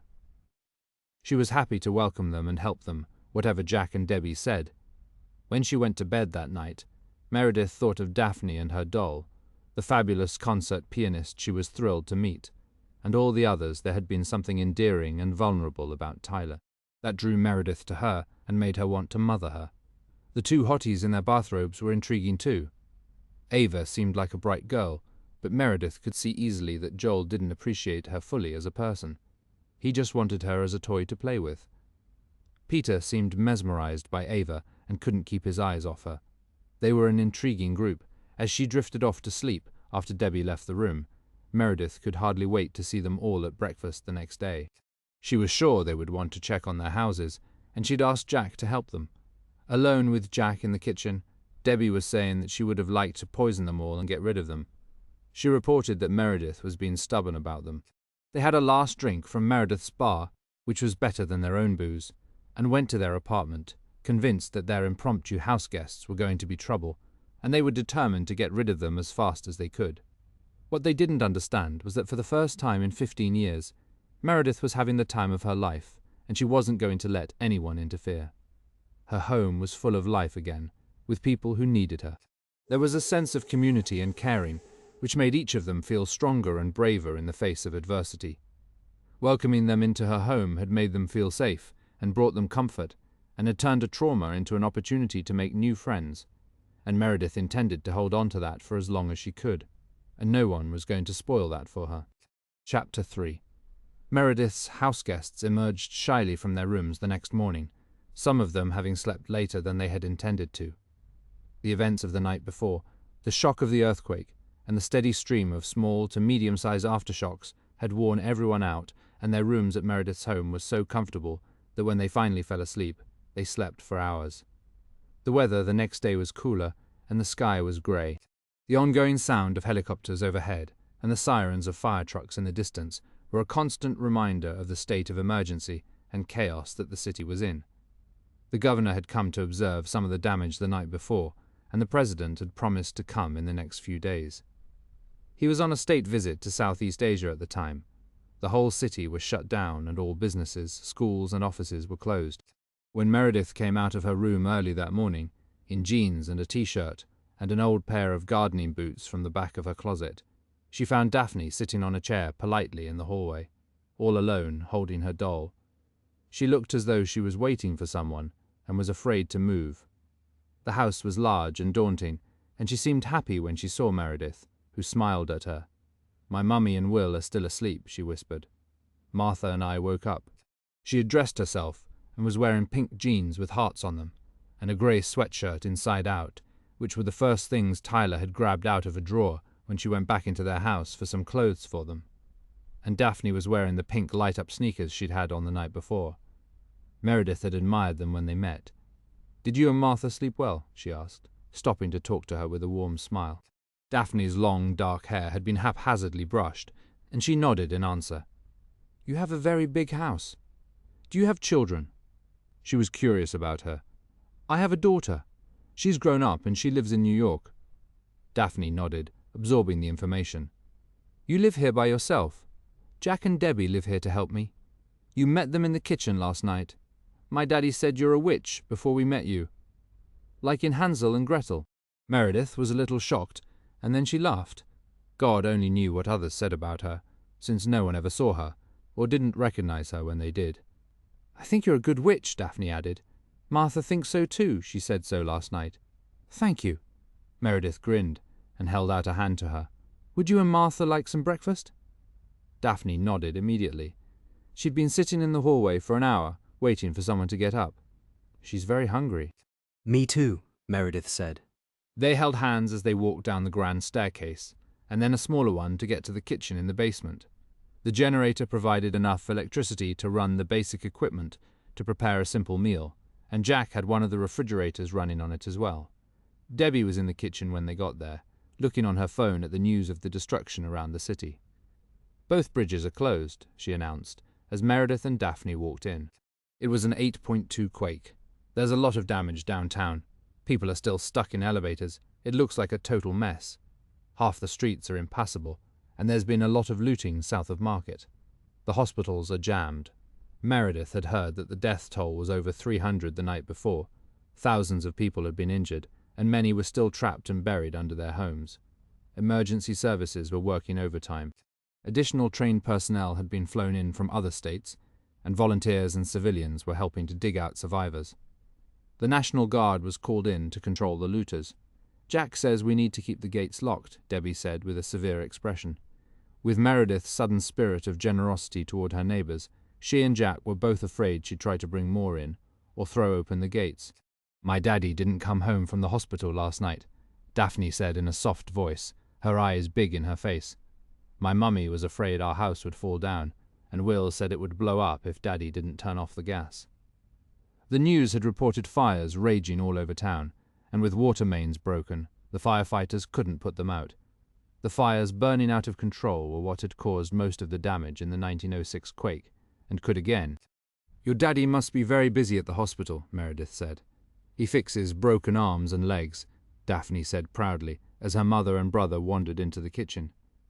They both looked sleepy and tousled in oddly assembled outfits, but clean clothes. Tyler had been annoyed to realize that the only shirts she'd brought for herself had short sleeves.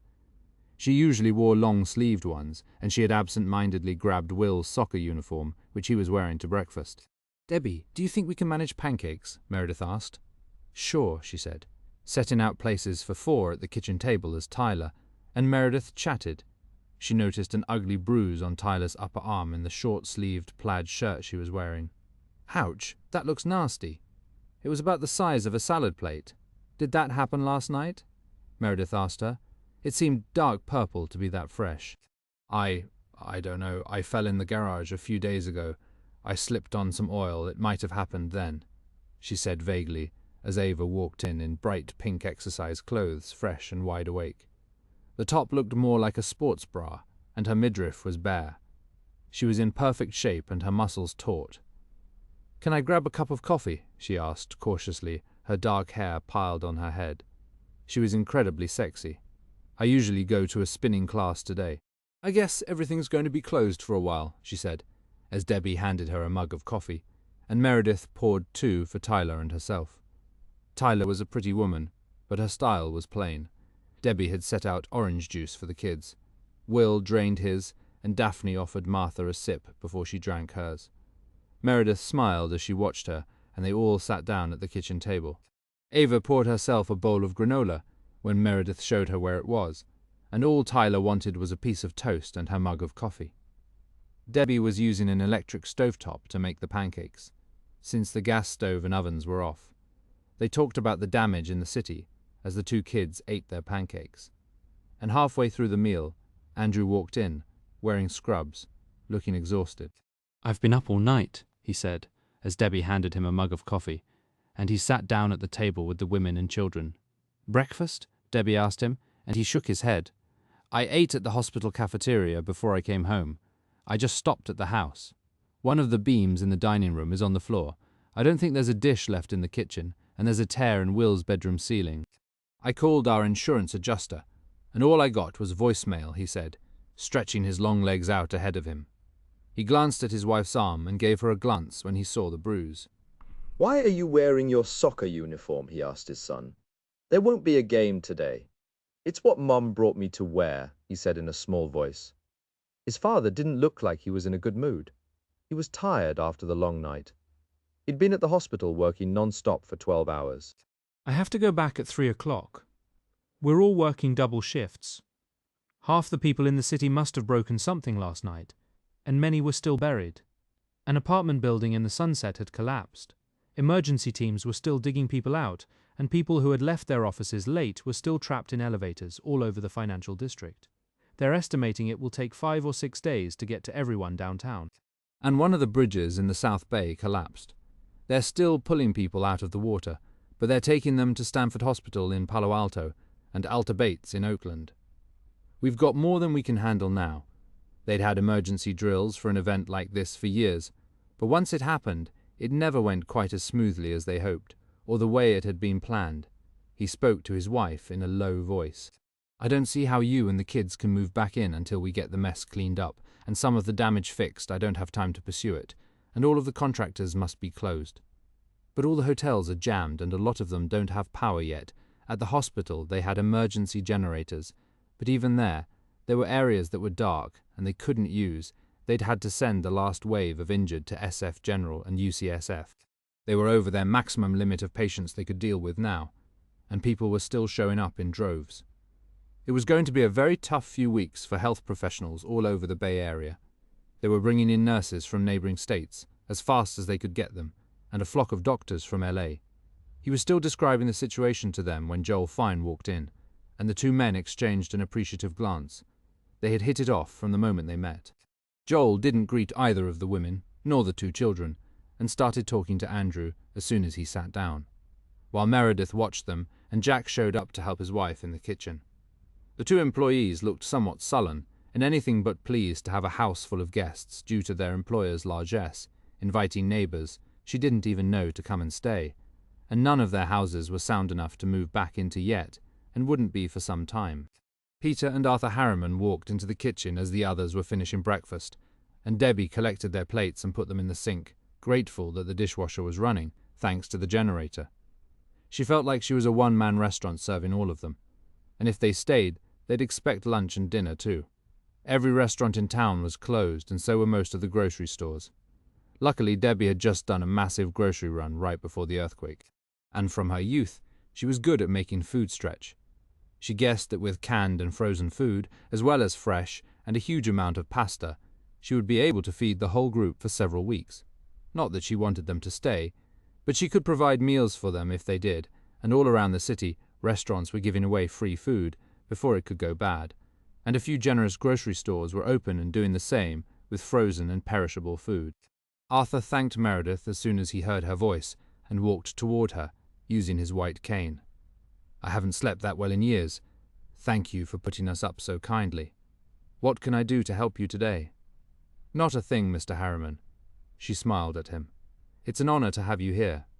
They sat down at the table, and Debbie took their breakfast order with a somber expression as Jack went to answer a pounding at the back door. The bell at the front gate wasn't working, and the gate had to be opened manually using a key.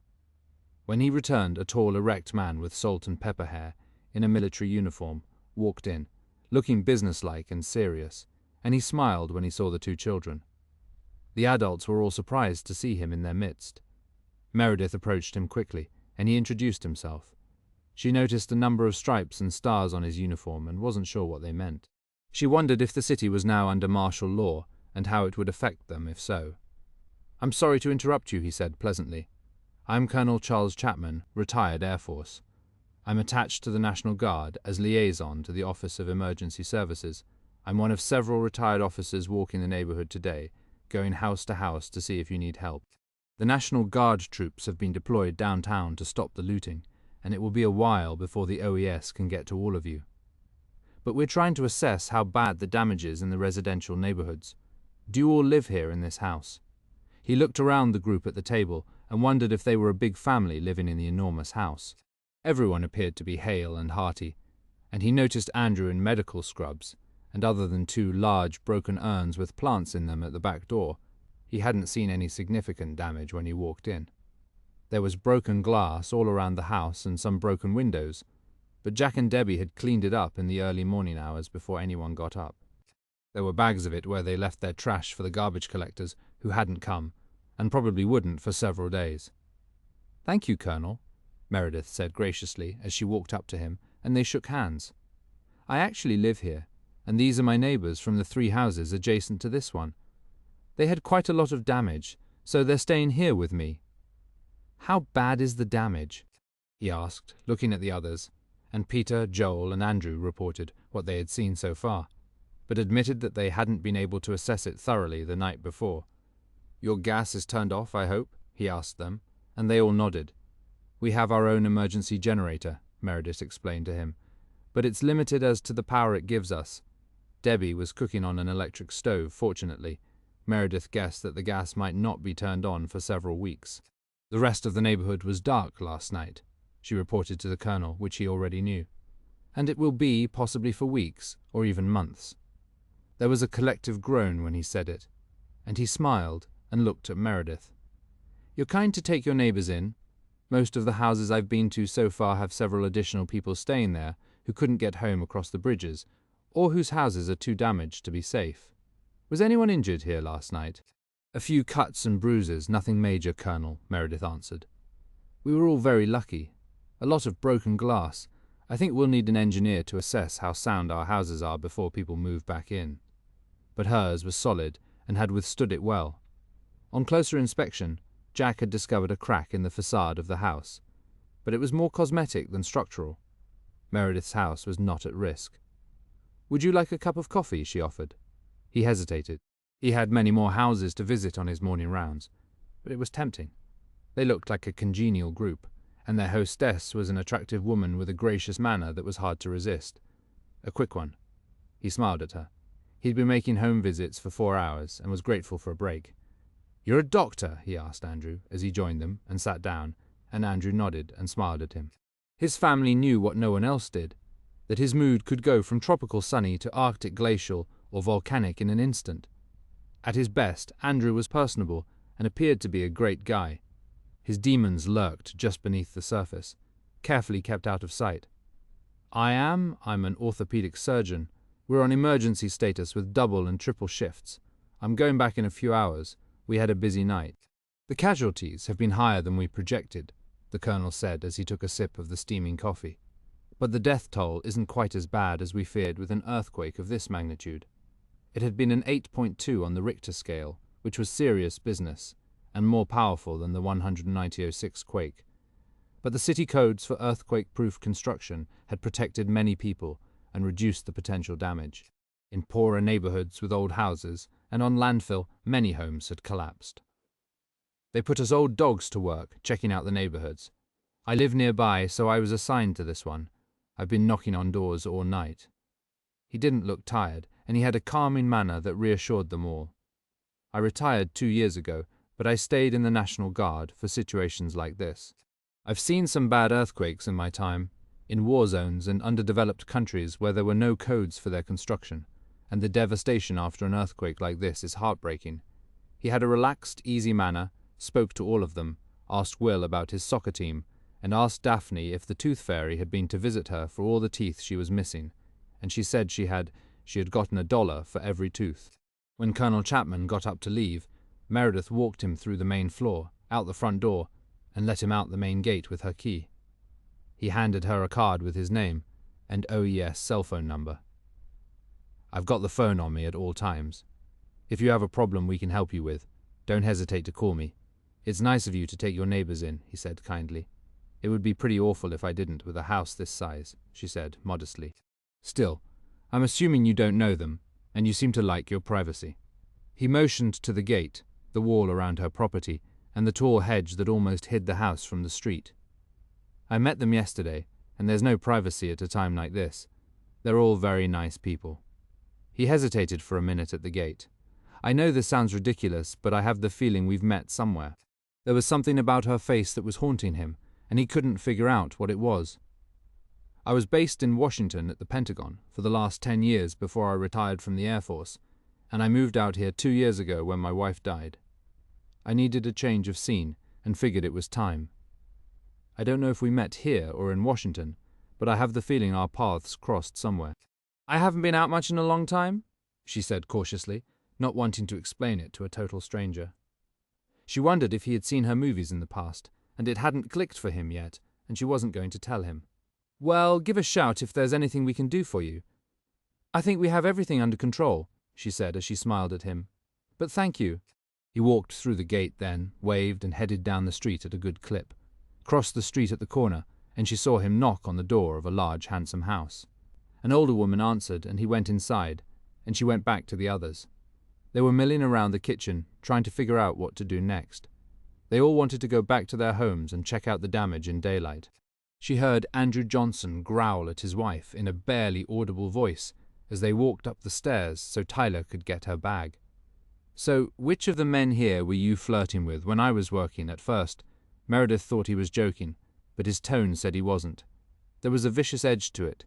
She saw him grab Tyler's arm and she winced. He had clamped his hand over the ugly purple bruise. There was nothing flirtatious about Tyler, and no cause for what he'd said. "Don't be silly. None of them."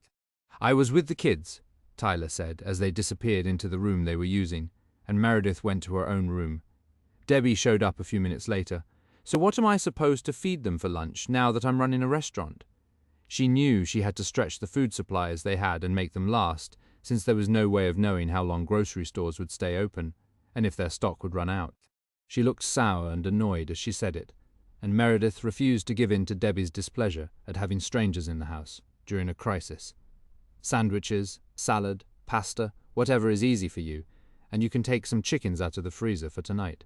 It doesn't have to be fancy, just simple food to keep everyone fed. Debbie was usually much more pleasant than that, and Meredith was surprised by her attitude. Jack had been no better. Whenever one of the guests spoke to him, he answered them tersely and was barely civil. It was unlike them. They were always so kind to her. Debbie and Jack's unspoken hostility was a side of them Meredith had never seen. I wasn't expecting to run a hotel after the earthquake. There are shelters they could go to. They don't need to stay here. They're taking advantage of you. She was trying to instill fear and anger into Meredith, and it wasn't working. Meredith didn't respond. She had an idea and went to knock on Tyler and Andrew's door. Tyler looked startled and nervous when she opened it, and Andrew was standing right behind her.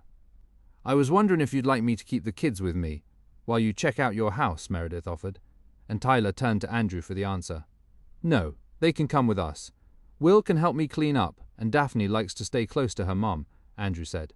It seemed as though he didn't want Meredith to have time alone with them, but that was understandable too. They really didn't know her. "Well, let me know if I can do anything to help, or if you'd like Jack to come with you," she said pleasantly. "We'll be fine," he said, and closed the door before Tyler could, and Meredith heard his words before she walked away. "What did you tell her?" he said in a vicious tone to his wife. "I didn't tell her anything." "She's just trying to be nice," Tyler said in a pleading tone. "Just keep her out of our business and away from our kids," he said in a raised voice, as Meredith walked away as soundlessly as she could.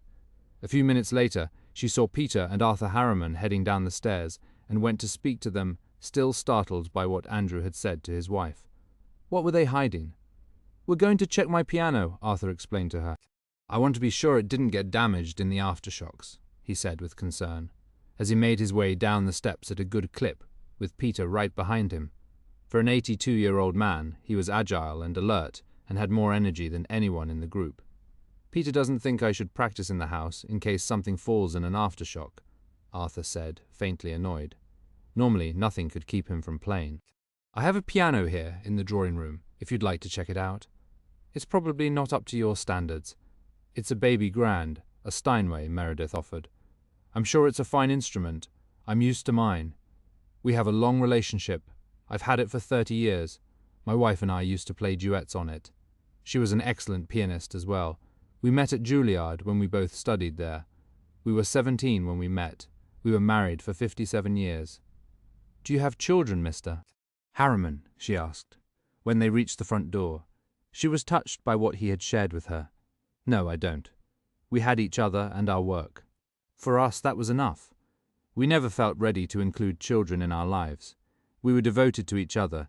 It sounds like a beautiful love story," Meredith said gently.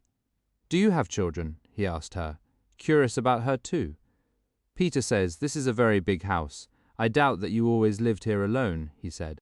"I have a daughter in New York. She's grown and married now with a daughter of her own." She didn't tell him about Justin. The story was too sad and too personal to share with people she had just met, virtually strangers. "I love this house and it is big, but I rarely go out. I have my own private world here." He frowned as he looked at her, almost as though he could see her. That's never a good idea, having one's own private world behind walls. The world needs you, Mrs. White. Look at us. We all need you now. Don't deprive others of your company or yourself of the world. It's a troubled place these days, which is all the more reason for you to participate in it. You have a great deal to offer. He couldn't know that, and he knew who she was. He certainly didn't lead a secluded life. He still had a heavy concert schedule and travelled constantly. There was nothing elderly or reclusive about him. She was mildly embarrassed that she had admitted to him that she was. She let him and the Johnsons out of the gate a few minutes later, and the house was very quiet after that. She went upstairs to her room and dealt with some bank papers she had meant to take care of the day before and hadn't. When she left her room again, she crossed Joel and Ava, and he was saying to her, "Come on, baby, let's go back to our place and finish what we started when the earthquake hit," and then he laughed. "What if the house falls down on top of us in an aftershock?" Ava said, and Meredith was embarrassed to have overheard them. "Wouldn't that be a great way to die?" Joel said, and didn't care who heard him say it. having sex.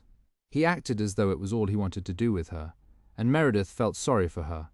She was clearly a sex object in his life, and not much more. He could hardly keep his hands off her, and was always rubbing some part of her, her back, her waist, her neck, her bottom, in a sensual, almost lewd way. Meredith felt like a peeping Tom around them. It didn't surprise her now that they'd been naked, wearing bathrobes when they'd walked into the street after the earthquake. It was as though he wanted everyone to know that he had sex with her all the time.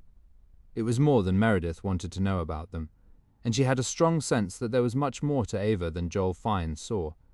She was a bright girl who was clearly trying to better herself. She was proud of going to college online, and had mentioned it at dinner the night before. She couldn't afford to go to a top design school, but she was applying herself diligently online.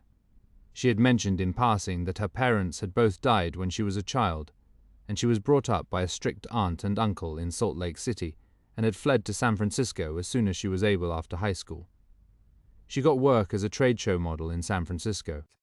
She'd worked hard at it and got by for 9 years.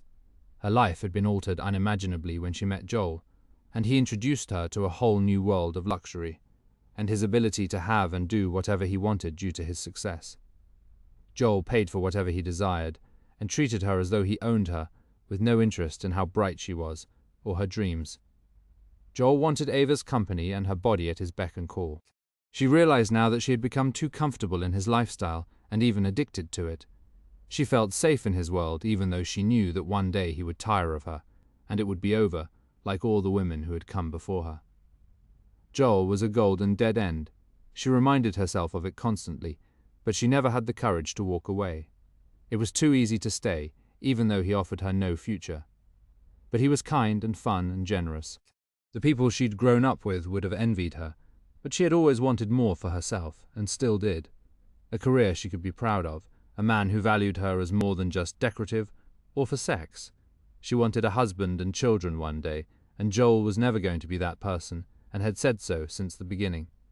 She knew she'd have to jump off the train one day, but Joel's life in the fast lane moved too quickly, and it was too easy to stay. So she wanted to be more than she was now, with him.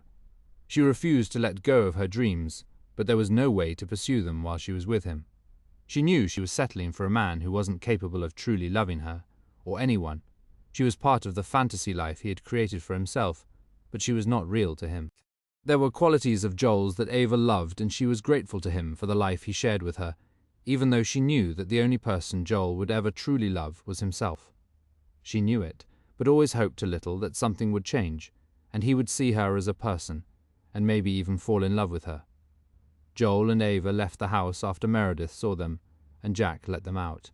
He had been picking up more broken pots in the garden. Meredith went to check on her rose bushes.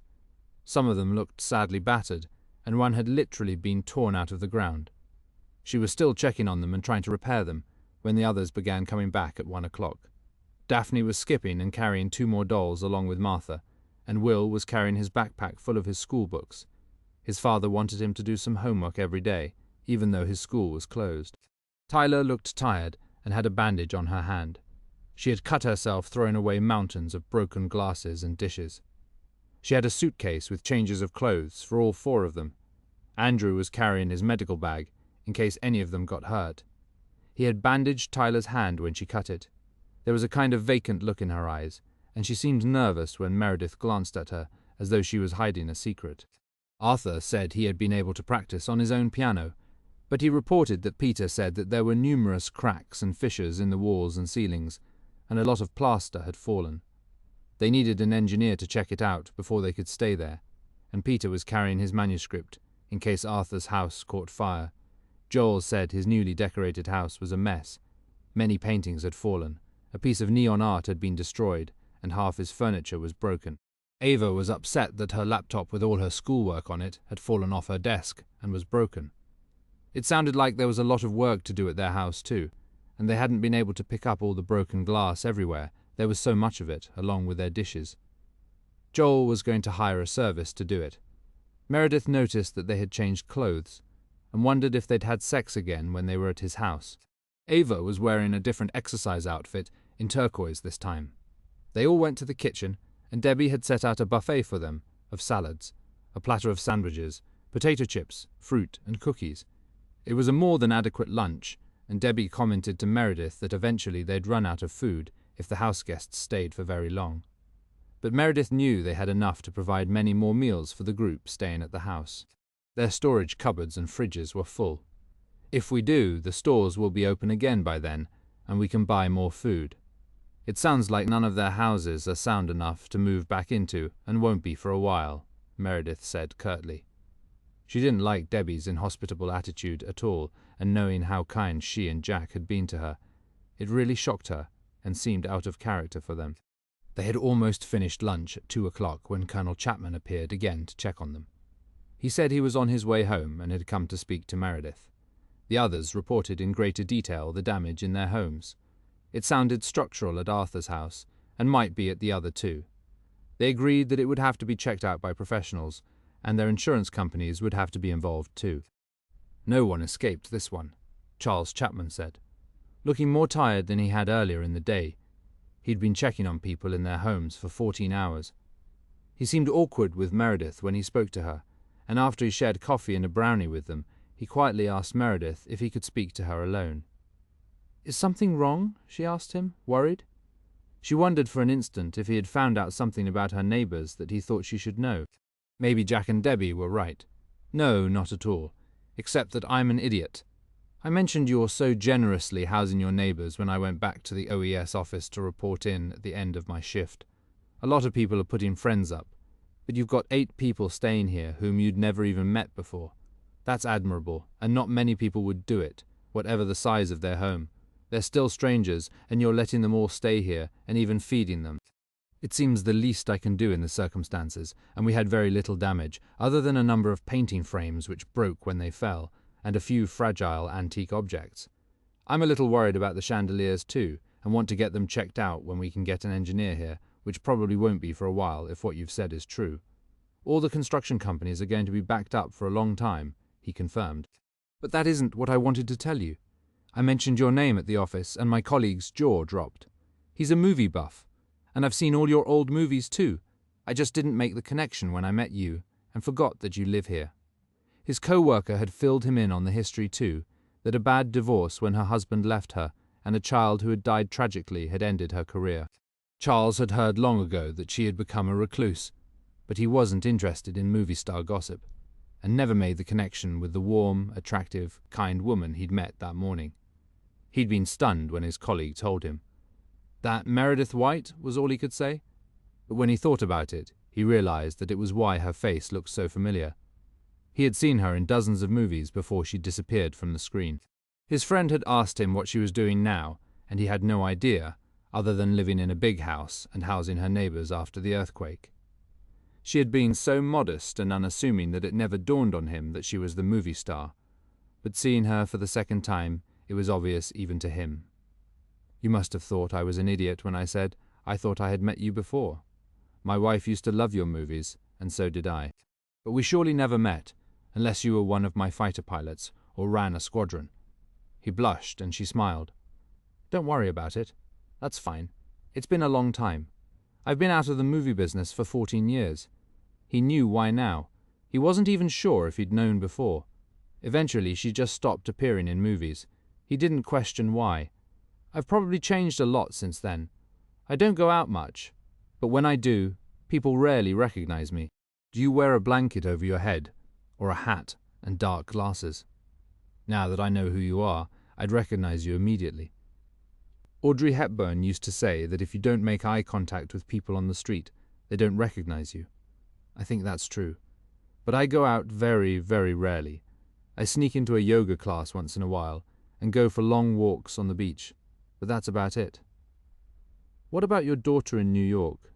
Do you go to see her, or does she come here to see you? She had mentioned Kendall to him before. She hesitated before she answered. He was so dignified, respectful, and distinguished-looking that she was saying more to him than she would have normally. He had a warm style and a kind manner with people. Actually, we don't see each other very often. She has a busy life, and I haven't travelled since I retired from films. It's probably not easy for you to go out with fans hounding you. It's a little more complicated than that. My daughter and I talk on the phone. "I'll get to New York one of these days." But she didn't sound convincing, and he could see that she was sad as she said it. He could feel her retreating, and he was afraid he had upset her, particularly since he knew about her son's death now from his friend at the OES office. He couldn't imagine her daughter not coming to see her. He saw his own children as often as he could. But he wasn't a movie star who had become a recluse and hadn't been struck by tragedy.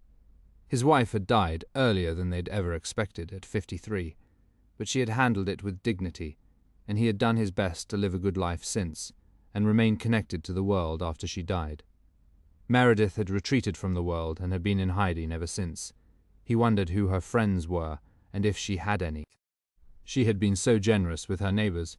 He wondered if that was typical of her. The only thing he didn't like that he had seen so far was the couple who worked for her.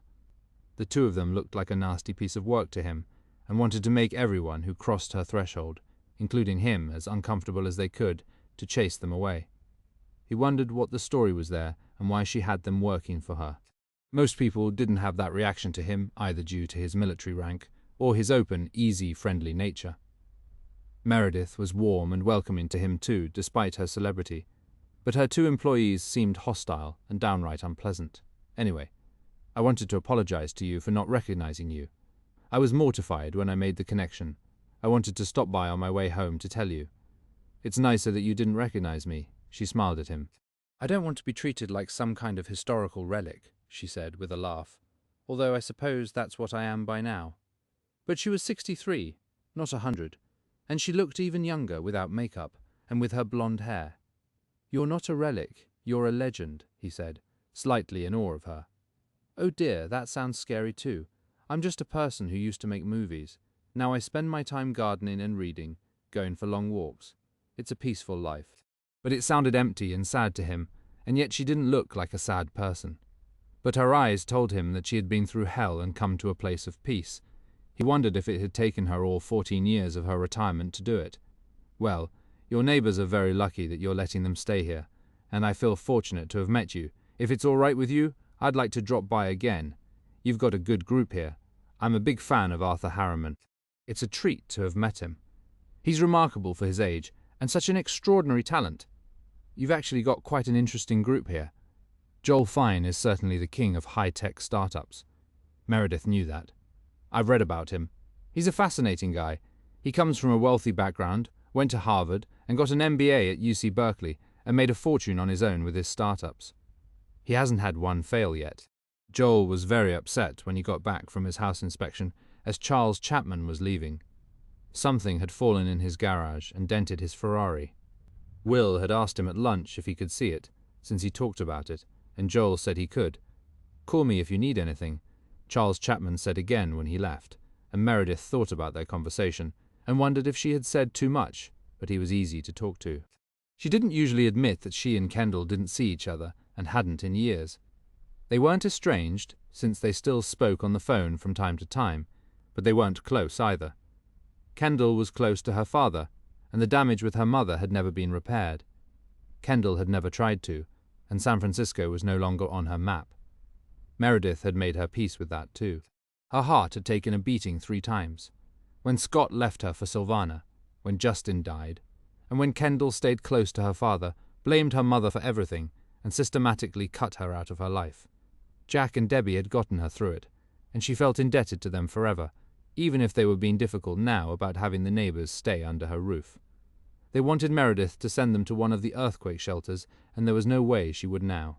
They were people to her now, and rapidly becoming friends as they opened up to her. After Charles left, Andrew went back to the hospital a little while later. Joel took Will to see his Ferrari and let him sit behind the wheel.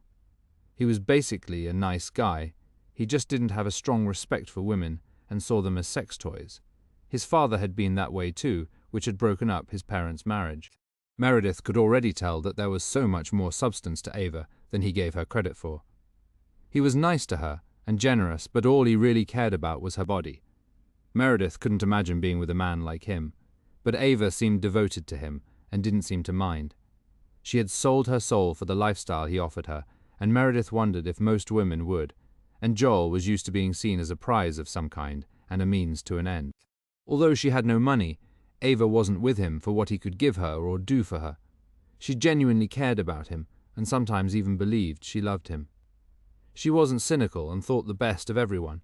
It came through in everything she said.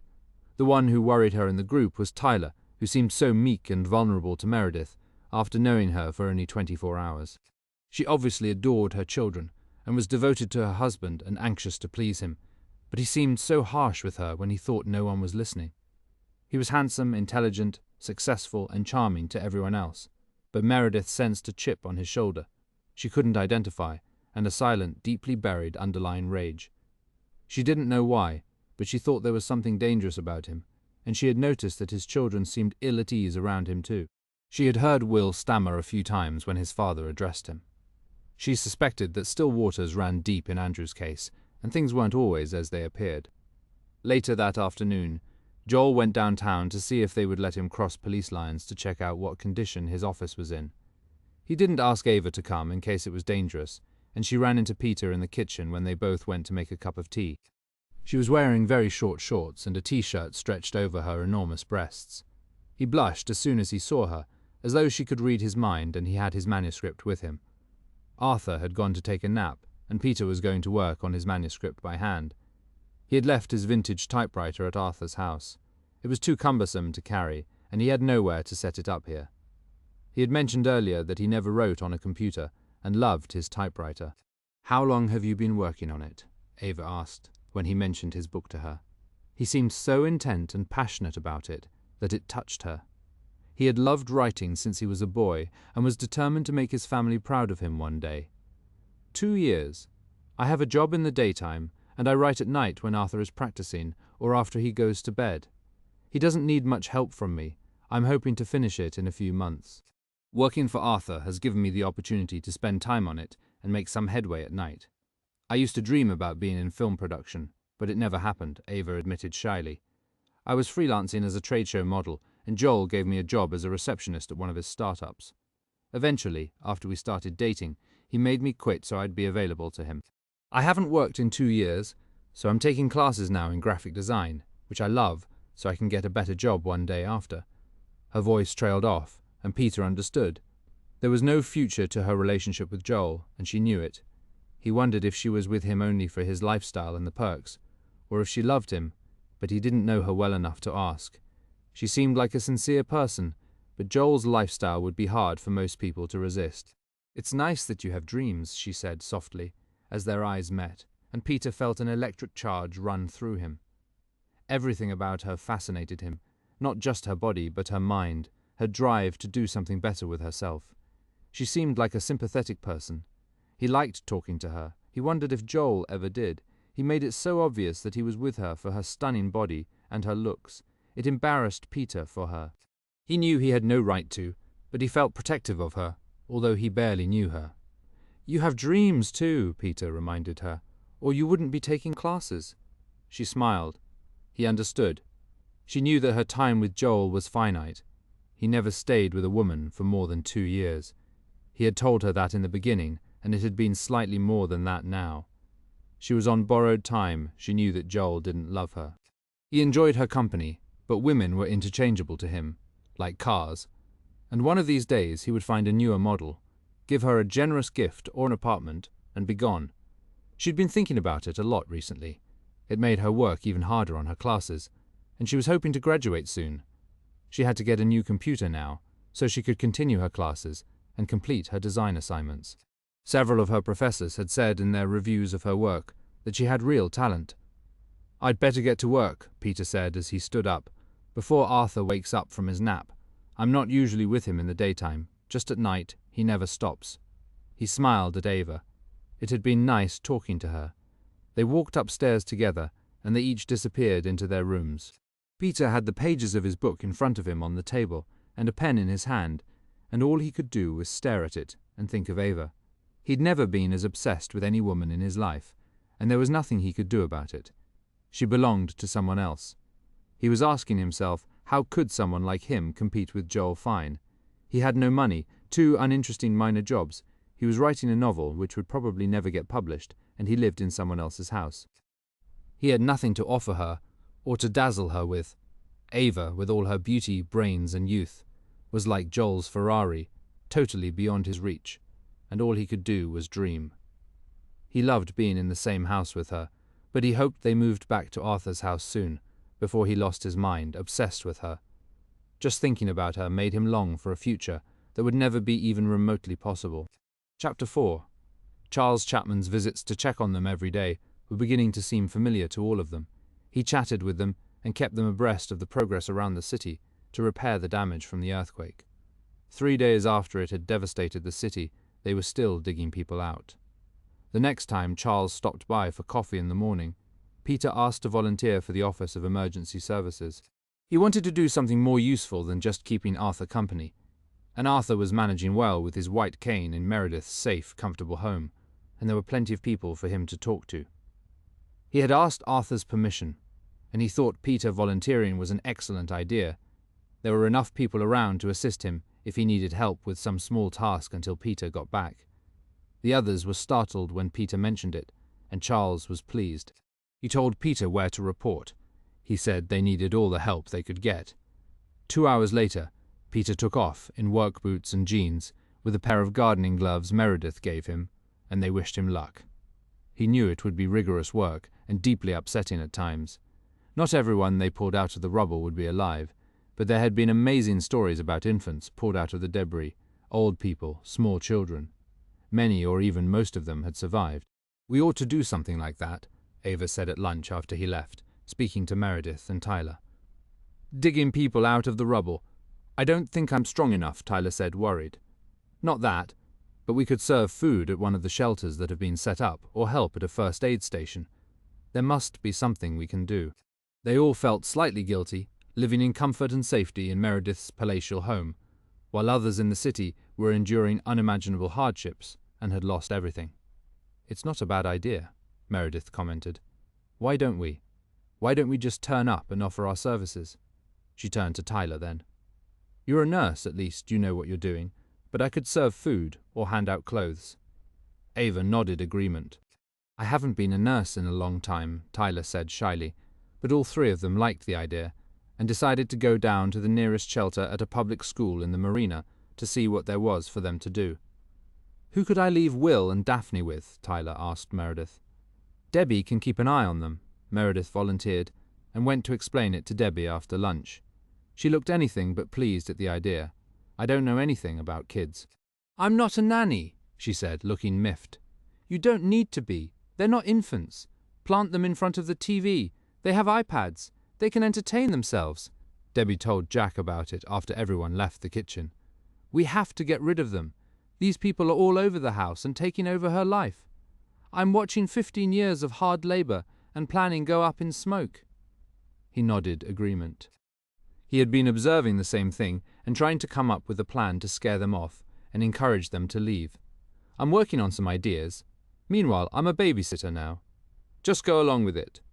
We'll get them out of here soon," he said, with a look that would have frightened Meredith if she'd seen it.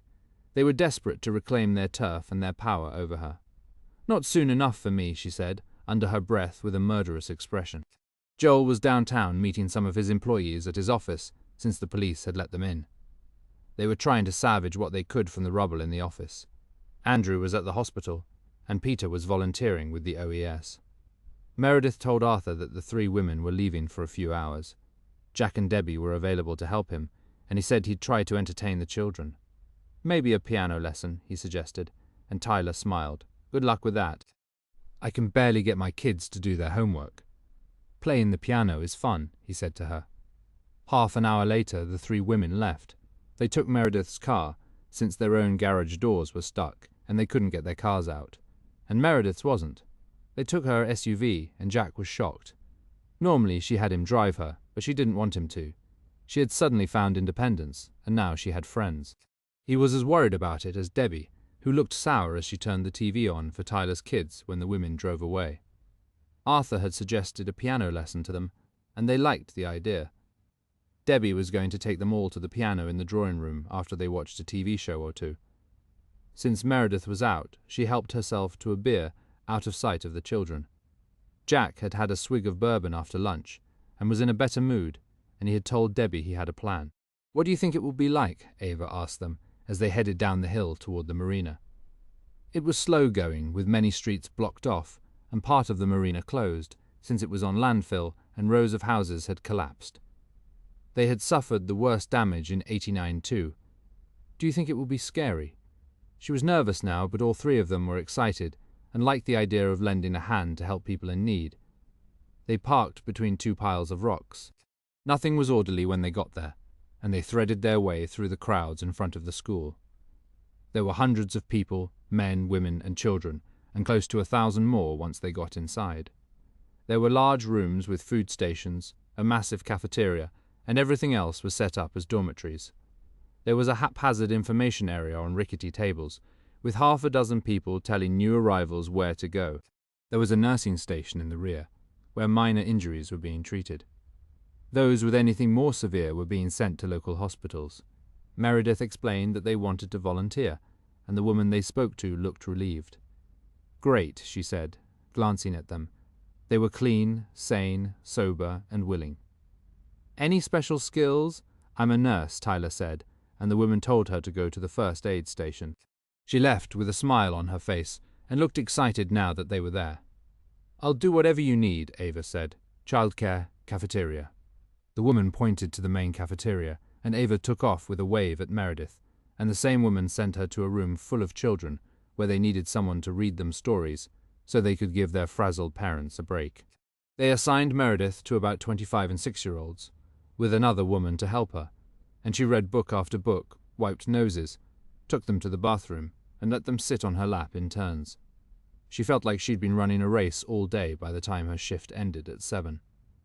The children thanked her, and she went to find Ava in the cafeteria. She'd been handing out sandwiches, yogurt, and bottles of juice and water all day. She told them she had to go, and they went to find Tyler, who was bandaging scrapes and cuts. She had just assessed a child with a concussion and sent her and her parents to the hospital where Andrew was working. She finished a few minutes later, and the three of them left the shelter a little after 7 p.m. They'd been there longer than expected and could have stayed all night. The school was filled with people who were now homeless or with damaged homes and were in desperate need of food, clothes, and housing. Wow, what an incredible day, Ava said as Meredith drove them home. All three of them were deeply moved by what they'd heard and seen. I hope my kids didn't drive Debbie nuts, Tyler said, on a high from working as a nurse again. I read stories to 5-year-olds all afternoon. We spent more time in the bathroom than reading, but we went through a stack of books. I felt like Mary Poppins. Meredith grinned. They had all promised to go back the next day.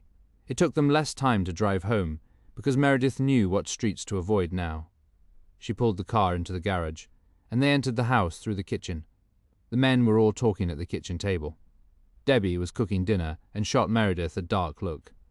They were home much later than they'd said. How was it? Ava asked Peter, and he was beaming. We found a family of a mom and dad and a 3-month-old. The baby was fine, the mom was pretty shaken up, and the dad had a nasty head injury, but they're going to be okay. Where were you? At the shelter in the marina. All three looked as excited as Peter did, and Daphne ran into her mother's arms.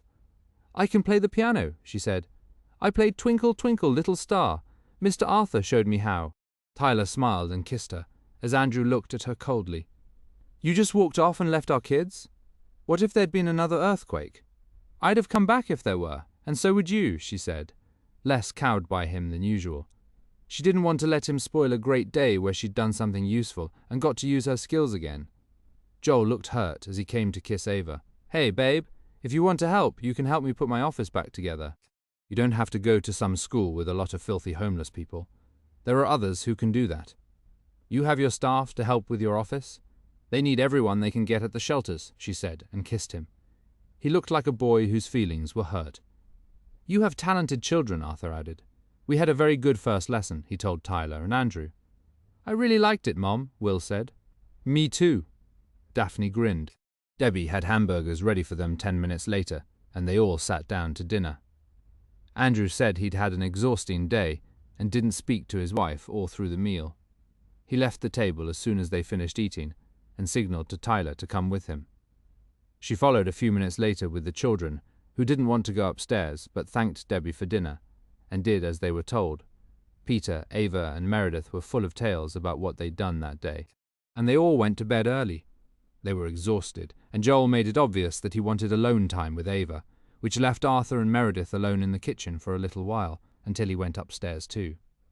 Meredith walked him upstairs, and Peter was waiting for him with the bed turned down and his pajamas. "It sounds like you had a good day," Arthur said to Meredith as they walked upstairs together. "I feel alive for the first time in years," she admitted. "It's terrible to say, but the earthquake is the best thing that's ever happened to me. I feel useful again." "That's something to think about, isn't it?" he said wisely, kissed her cheek, and walked into his room with Peter.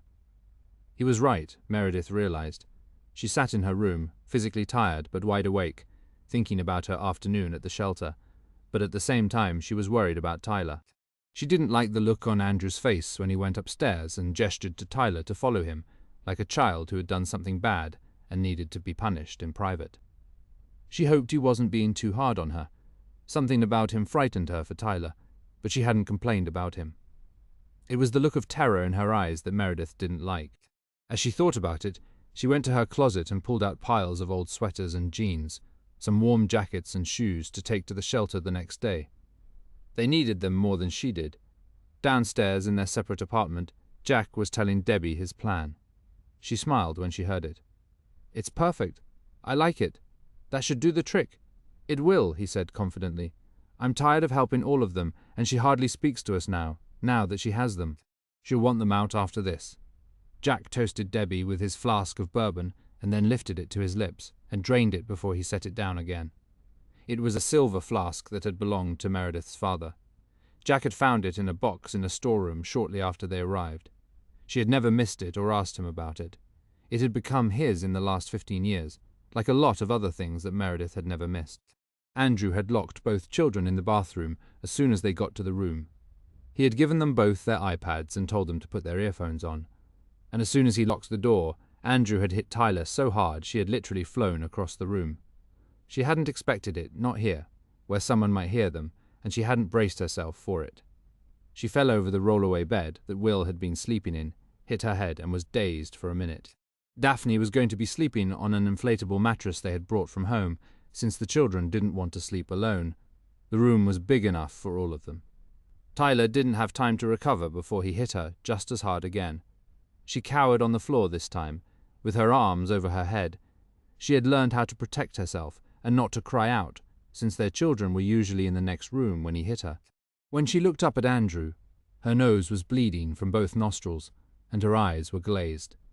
There was hatred in her eyes, but there was unbridled rage in his. "How dare you go down to that filthy place without my permission? You probably got lice, and God knows what else." "I administered first aid all day," she said weakly. "I'm a nurse." "You're nothing. You probably don't even know how to put a bandage on by now. You haven't worked in 11 years. You left our kids with that bitch of a housekeeper all day and a blind man. Are you insane?" Tyler didn't answer. He wanted to control every second of her day, and anything that might give her pleasure or make her feel good about herself was forbidden to her. "You don't take a shit unless I tell you to. Do you hear me?" She nodded, and felt a pounding in her head where she had hit it on the rollaway. He was a master in the art of wife-beating, and knew how not to leave marks on her unless he wanted to. He bruised her breasts when he felt like it, and left marks up and down her arms and legs. He had left a footprint of his shoe on her back once, and almost broken it, and could have crippled her. But he usually didn't leave any telltale signs on her face. The rest she could cover with pants and long sleeves. He had been beating her for almost 10 years now. For a long time she thought it would get better, but now she knew it never would. It had gotten significantly worse after Daphne was born. She wanted to leave him, but she saw no way out. She hadn't worked in 11 years since Will was born. Andrew didn't want her to, so she had no money to go anywhere or escape. She couldn't ask her family for help. They needed what they had for themselves and their children, and the only money she had was the allowance Andrew gave her for the house. She had looked into safe houses for women once or twice, but without a job she would have had to go on welfare, and she couldn't do that to the kids. With Andrew they lived in a nice house and went to private schools. They had extracurricular activities and a future. He would pay for college one day in the not-so-distant future. She told herself she would leave him when Daphne left for college in 11 years, if she was still alive by then. Her family was poor and couldn't take her in. Her 2 brothers made a decent living as a plumber and electrician, but one had 4 kids and the other 6, and her sisters were both single mums and worked as maids to support their kids. She was their success story, married to a rich doctor. He wasn't rich, but to them he was. He made a healthy living, and having grown up poor himself, he saved every penny he could. He accused Tila of coming from scum, of being shanty Irish, of being stupid, a bad mother and sleeping with other men, which she never had. She had never cheated on him even once, and wasn't sure the same was true of him. But whether he did or not, he was brutal with her. He had never laid a hand on the children, or she would have left him, poor or not, but she was sure that they suspected what he did to her. They knew, but she stayed with him to ensure their future. It never dawned on her that a college education and private school weren't worth it. He was damaging all of them. She couldn't believe that he had the guts to beat her while they were staying at someone else's house. He pulled her off the floor by her hair and threw her on the bed, and didn't care that her nose and mouth were bleeding on the sheets. He gave her one more hard slap across the face, and then went to let the kids out of the bathroom. He was laughing when he did, as though something funny had happened. "Your mom fell over the rollaway," he said, and bumped her nose. "Isn't that silly?" Both children saw that she was bleeding, and she hurried past them into the bathroom to wash her face. Will looked panicked. He had seen her that way and worse many times before. "Are you okay, Mom?" he whispered when he came to stand next to her at the sink with a heartbroken look. "Your mom is fine," Andrew said, and dragged him out of the bathroom by the neck, as Daphne stared at them with wide eyes. Tyler had washed the blood off by then, and tried to act like nothing had happened, but she needed ice to put on her face and nose and didn't have any. She didn't want to go downstairs and get it, in case someone was in the kitchen and saw her. She had splashed cold water on her face instead. She could see a bruise starting on the side of her cheek when she looked in the mirror. She'd have to cover it with makeup. She had become an expert at that. She put the children to bed, and there was silence in the room. Andrew went to take a shower, and while he was gone, Will whispered to her from the rollaway. "Are you really okay, Mum?" "I'm fine," she said in a steady voice. "I just tripped one day," she would tell him. She had to, so they knew never to let it happen to them, especially Daphne. She was clinging to her dolls and lay in bed with a sad expression. "Does your nose hurt, Mummy?" she asked her. "No, sweetheart, it's fine," she lied to them, as she had all their lives, and now she had to lie to the people at Meredith's house too. When Andrew came out of the bathroom, she locked herself in and took a hot shower. She wanted to get clean of him. He made her feel dirty every time he beat her, and even worse if he made love to her afterward, or raped her, which he did sometimes too, but not in front of the children. He called her a whore when they weren't listening. His mother had cheated on his father when he was a boy, and then ran away when Andrew was 7, and he had a profound hatred of women. Tyler always wondered if his father had beaten Andrew's mother too, if that was why she had run away with another man. Andrew had never forgiven her for leaving him. They had never heard from her again, and if Andrew was anything like his father, she didn't blame her. She hoped to do the same one day and run away, but not with another man. She would never leave her kids, and especially not with him. Her children were growing up in a house filled with hate and terror, but she kept telling herself it was the sacrifice she had to make so they could go to private school and get a good education. Her own father had been a drunk and died when she was 3 years old. She didn't remember him. He had died driving home from work drunk in a snowstorm and left her mother a widow with 5 children. She didn't know if he had ever beaten her, but her mother never said much about him. She had supported them all by being a domestic, as Tyler's sisters did.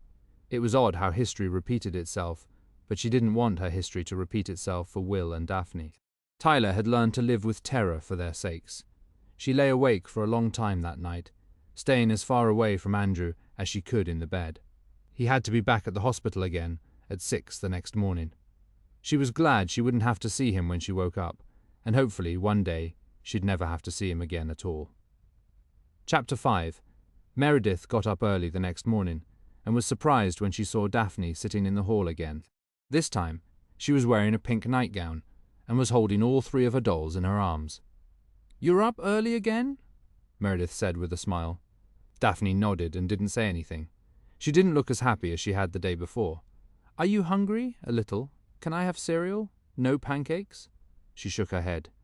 Do you want to get slippers? I don't want to wake Mommy. Daddy went to work. Mum and Will are still asleep.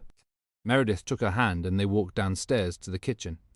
No one was up yet, and it was peaceful, as Meredith got out a bowl and filled it with cereal and then poured milk into it. She folded a napkin, put a spoon next to it, and Daphne ate the cereal, as Meredith made herself a cup of coffee. My mum fell down and got a bloody nose last night, Daphne said out of the blue, and Meredith looked at her, wondering what part of it was true. How did she fall down? Meredith asked, trying to sound casual. She didn't know why, but she didn't believe the story, not all of it. She fell over Will's bed and bumped her nose. Daphne said it as though she didn't believe it either, and expected Meredith to question her about it. She wasn't sure if she should, or what the right protocol was if a child was seeing her mother abused. That must have hurt. Daphne nodded, her little face serious. She seemed so small in her nightgown. She falls down a lot, Daphne added, her eyes never leaving Meredith's. And then when Meredith least expected it, Daphne's voice dropped down to the merest whisper. Sometimes he hits her. She looked down into the bowl then, and neither of them said another word for a minute. It confirmed what Meredith had been thinking and was afraid of. I'm very sorry to hear it, Meredith whispered back. Does he ever hit you? She shook her head. He shouts at us. He doesn't hit us, he only hits Mommy.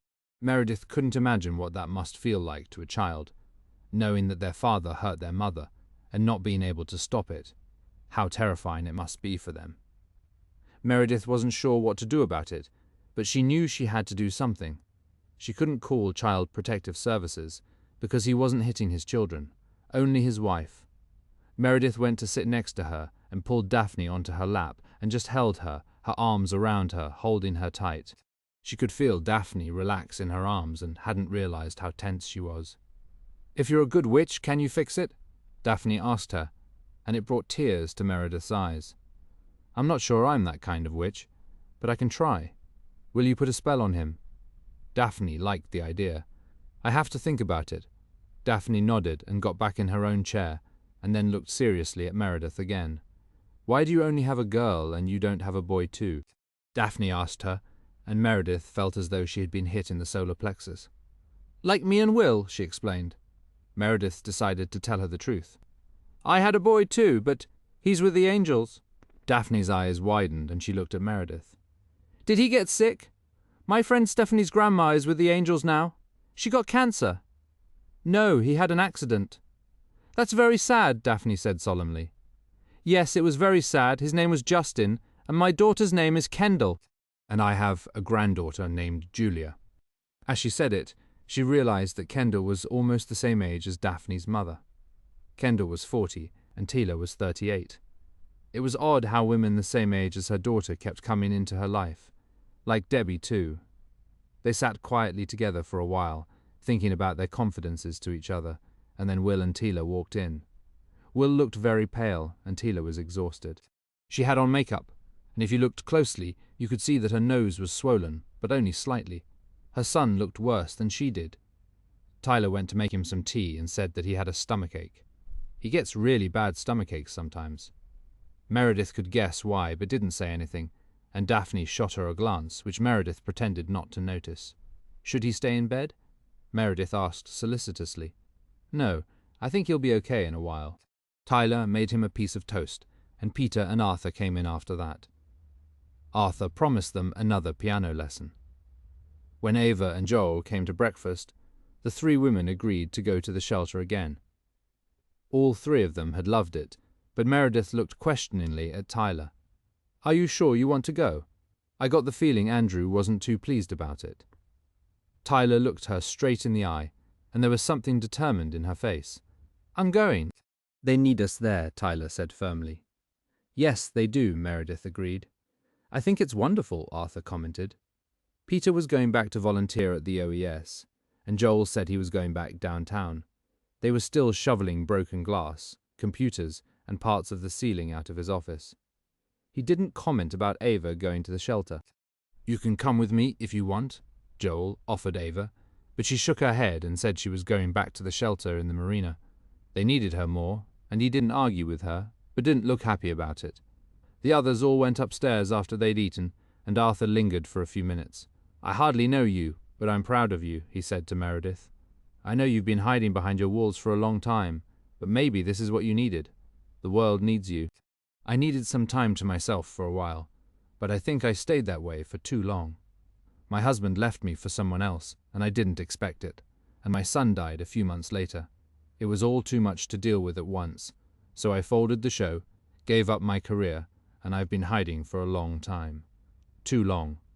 She realized that now her life was suddenly full of people she barely knew, but who needed her.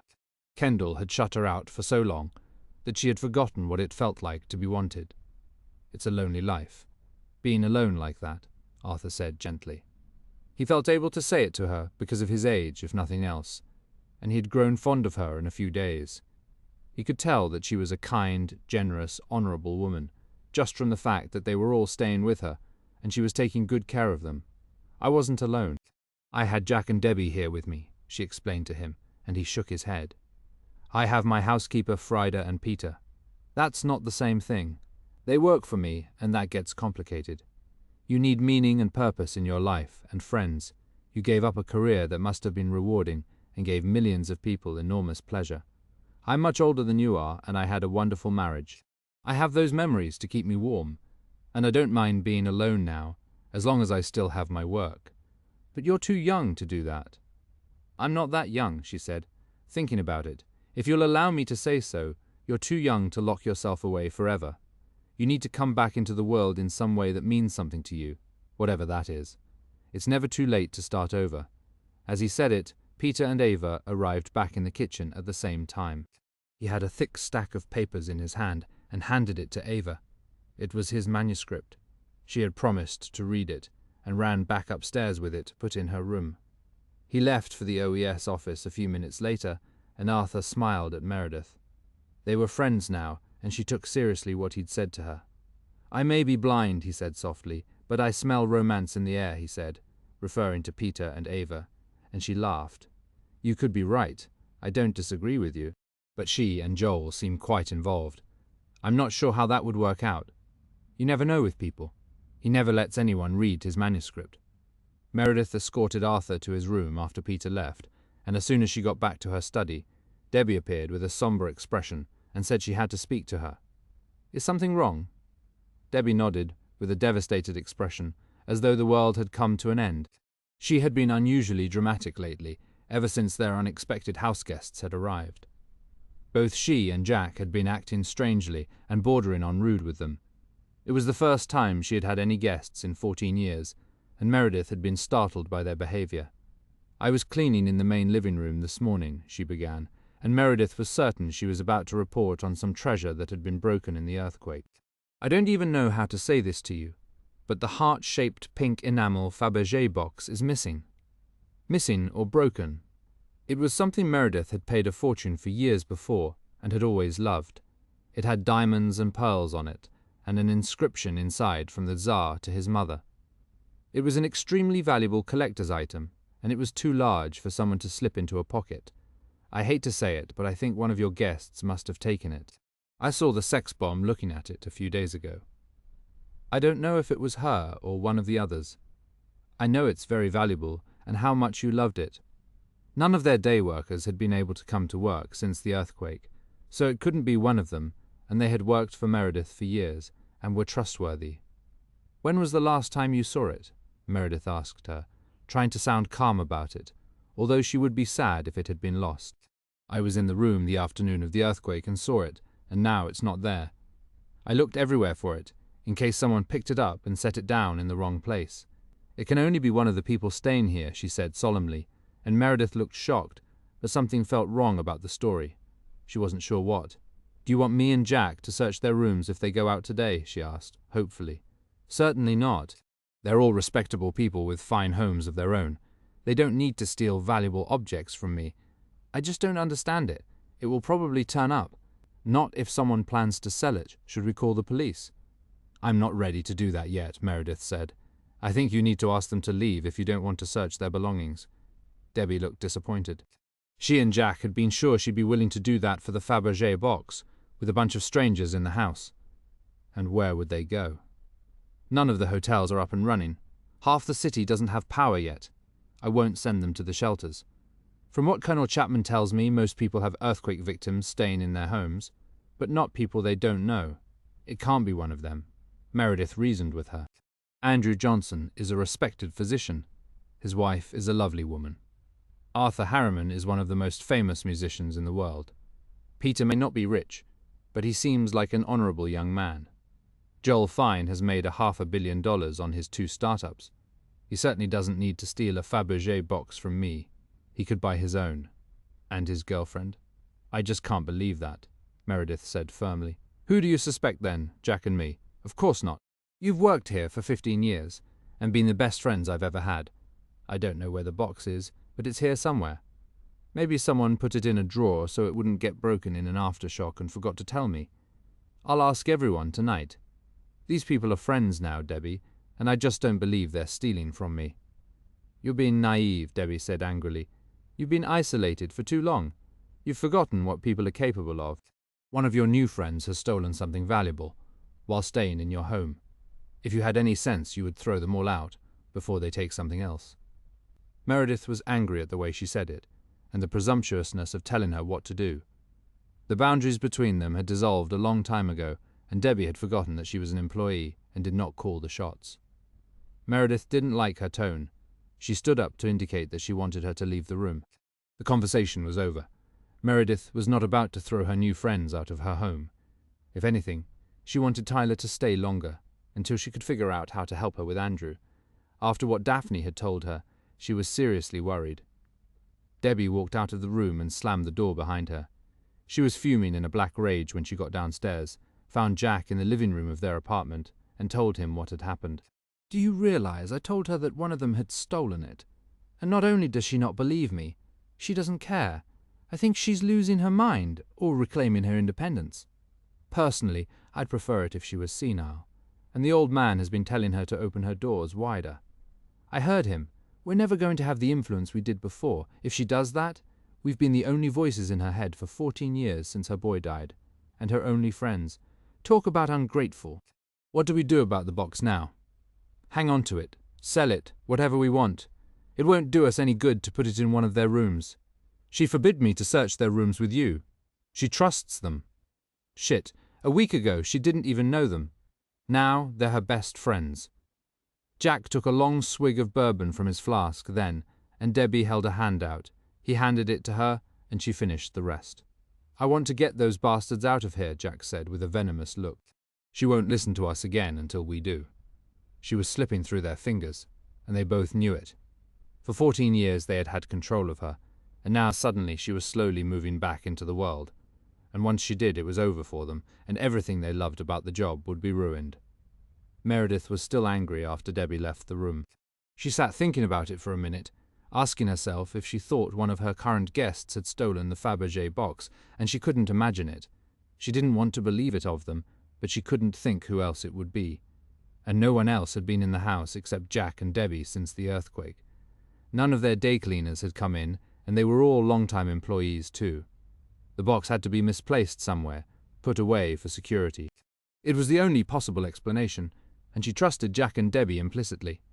She was still thinking about it when the phone on her desk rang. Debbie usually answered, but she didn't, so Meredith answered it herself, sounding distracted, and she was stunned to hear her daughter's voice on the line. They hadn't spoken in at least 2 months. Kendall never answered her calls, and even when Meredith left her a voicemail, she didn't return the call or waited a month to do so. She'd been planning to call her the night of the earthquake, but her last 2 calls to her had gone unanswered. Kendall called her when she felt like it, at her own convenience. Kendall, she said, sounding surprised. The phones hadn't been working right after the earthquake, except for cell phones, and now full service had been restored. "Mom, why didn't you let me know you were okay?" She sounded annoyed not to have heard from her mother. "Our internet was down at first, and the house lines didn't work. I could have called you on my cell phone, but you never pick up anyway. You could have sent me a text," she said practically. "True. And you could have called me. I pick up when I see your number." Unlike Kendall when she saw her mother's. "If Jack and Debbie don't get it first, I always think they don't give you my messages. Why would they do that?" She knew Kendall didn't like them. Meredith had always suspected she was jealous of how close her mother was to them, but they had always been there for her, and Kendall never was. "Are you okay? Is the house okay?" "A lot of broken glass, but this house is solid. Nothing major broke. Some of the paintings fell down and the frames broke. We don't have full power yet, but hopefully we will in a few days or maybe in a week or two. It was a huge shake-up and quite frightening. I have 6 of my neighbors staying with me, and 2 little kids. Their houses took a harder hit than mine did, and are pretty severely damaged, so I invited them to stay here." "Your neighbors? Do you even know your neighbors?" Kendall sounded shocked. Her mother, the famous recluse, had neighbors staying with her. "I didn't until the earthquake, but I have room for them and they're very nice. Arthur Harriman, the concert pianist, lives next door, and he's one of them." "Isn't he blind?" Kendall sounded amazed by everything her mother was saying to her. "Yes, he is. He has a young man living with him to help him, but he's busier and livelier than the rest of us at 82. I was worried about you. The coverage on TV looked awful. Fires burning out of control, the bridges damaged and closed, people buried under houses. I'm fine. How are you? We haven't spoken in a while. We're fine. I've been worried about Julia. She dropped out of school and is trying to be an actress in LA. Dad has seen her a few times. She's been very difficult about it. I think she wants to follow in your footsteps." Kendall didn't sound pleased about it. She still blamed everything on her mother, and never on Scott. "Or your father's." Kendall never blamed him for his career, only her mother. "I want to come out and see her one of these days. Why don't you come to San Francisco when you do? You haven't been here in ages." Kendall hadn't, and she still didn't want to. It had depressed her profoundly every time she did. Her brother's room was still intact, her mother hiding from the world. Jack and Debbie, who acted as though they owned Meredith. It was too much for her. "Maybe you could meet us in LA. There was a long silence at Meredith's end, and then she answered, "Maybe I will. I'd like to see Julia. She looks a lot like you." So did Kendall, but she never acknowledged it. "Well, I'm glad you're all right. I was afraid you might be hurt when we didn't hear from you." But it had still taken her several days to call her mother. Her instinct never was to just reach out and call her. "It was very unpleasant, but I'm fine. Actually, I'm volunteering at a shelter for the people who lost their homes or can't get into them because they're damaged. The city is going to be a mess for a long time. I'll let you know if I go to LA." Kendall said to her in a gentler voice. "Julia says she's not ready to see me yet. I think she's afraid I'll try to talk her out of an acting career. And will you?" "I tried, but she says it's the only thing she wants to do. I'd rather she was here in New York, going to school or in a sensible job, but that's not what she wants. Dad thinks she has talent and he's arranged a few auditions for her. That's nice of him," Meredith said coolly. She still didn't like hearing about Scott or even the mention of his name. "I see that his last 2 films did extremely well," Meredith said generously. "He won an Oscar for both of them, which is pretty amazing," Kendall added. Meredith had won an Oscar at the height of her career, but Kendall had never been proud of her. She hadn't gotten the mother she wanted, a normal, ordinary bourgeois mother who wasn't a movie star. They had both been unlucky. Meredith had a daughter who never wanted to talk to her, but at least she had called to make sure she was alive. "Take care of yourself, Mom. It's probably still dangerous with things falling. It sounds like a lot of people got hurt. I was never in danger," Meredith said gently, "and Jack and Debbie took good care of her, which she didn't say to her." "I'm glad," Kendall said. "I'll call soon." It had shocked her that it had never occurred to her mother to get in touch with her after the earthquake and say she was okay. Kendall hadn't tried to call her for the first few days either. It was sad for both of them that their relationship had deteriorated so severely over the years. They both hung up feeling nostalgic, remembering the old days when Kendall was young and Justin was still alive, before everything changed and Meredith's world fell apart. Meredith was still sitting at her desk, staring into space, thinking about it, when Ava stuck her head in the door and asked if she was ready. It woke Meredith out of her reverie. "Sorry, my daughter called from New York. I forgot to call her to tell her I was okay. It never occurred to me," she admitted, feeling guilty. All it did was tell them how far they had drifted apart in the last 14 years, and she barely knew her granddaughter, Julia. Meredith recognized that some of it was her fault. She had disconnected from the world and everyone in it, even her daughter. Maybe Arthur was right, and it was time to reconnect again. She almost felt ready to. She grabbed a denim jacket and put sneakers on, and took the pile of clothes to donate. And 2 minutes later, she was out in the hall, where Ava and Tyler were waiting for her. "Where are the children?" she asked Tyler. "They're with Debbie. She said she'd make cookies with them, and Arthur is going to give them another piano lesson." Tyler smiled, and Meredith wondered if it was worth risking her husband's fury to work at the shelter. But Tyler seemed to think so, and was taking a stand. They drove to the marina and spent the day there, each one at their assigned tasks. Meredith was sent to the children's room again, to entertain them and give their parents a break. She read them stories, put them down for a nap, and fed them lunch with the other volunteers. Tyler was at the first aid station, and Ava was in the kitchen this time, helping to make soup in enormous vats, and washing pots afterward. They all looked tired and rumpled by the time they drove back to Meredith's home again. "I'm exhausted," Meredith admitted.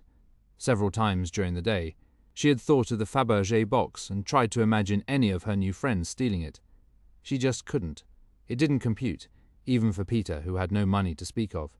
They all seemed like honest people, and stealing something of value from her home seemed so out of character. She couldn't imagine it, and was sure it would show up at some point and prove her right, especially to Debbie, who thought them all profiteers and thieves out to take advantage of Meredith. She appreciated how protective Debbie was of her, but in this group she was sure it wasn't necessary. All the men came home shortly after they did, and looked just as tired. Peter had run into Charles Chapman at the OES office, and had invited him to dinner, and hoped Meredith wouldn't mind.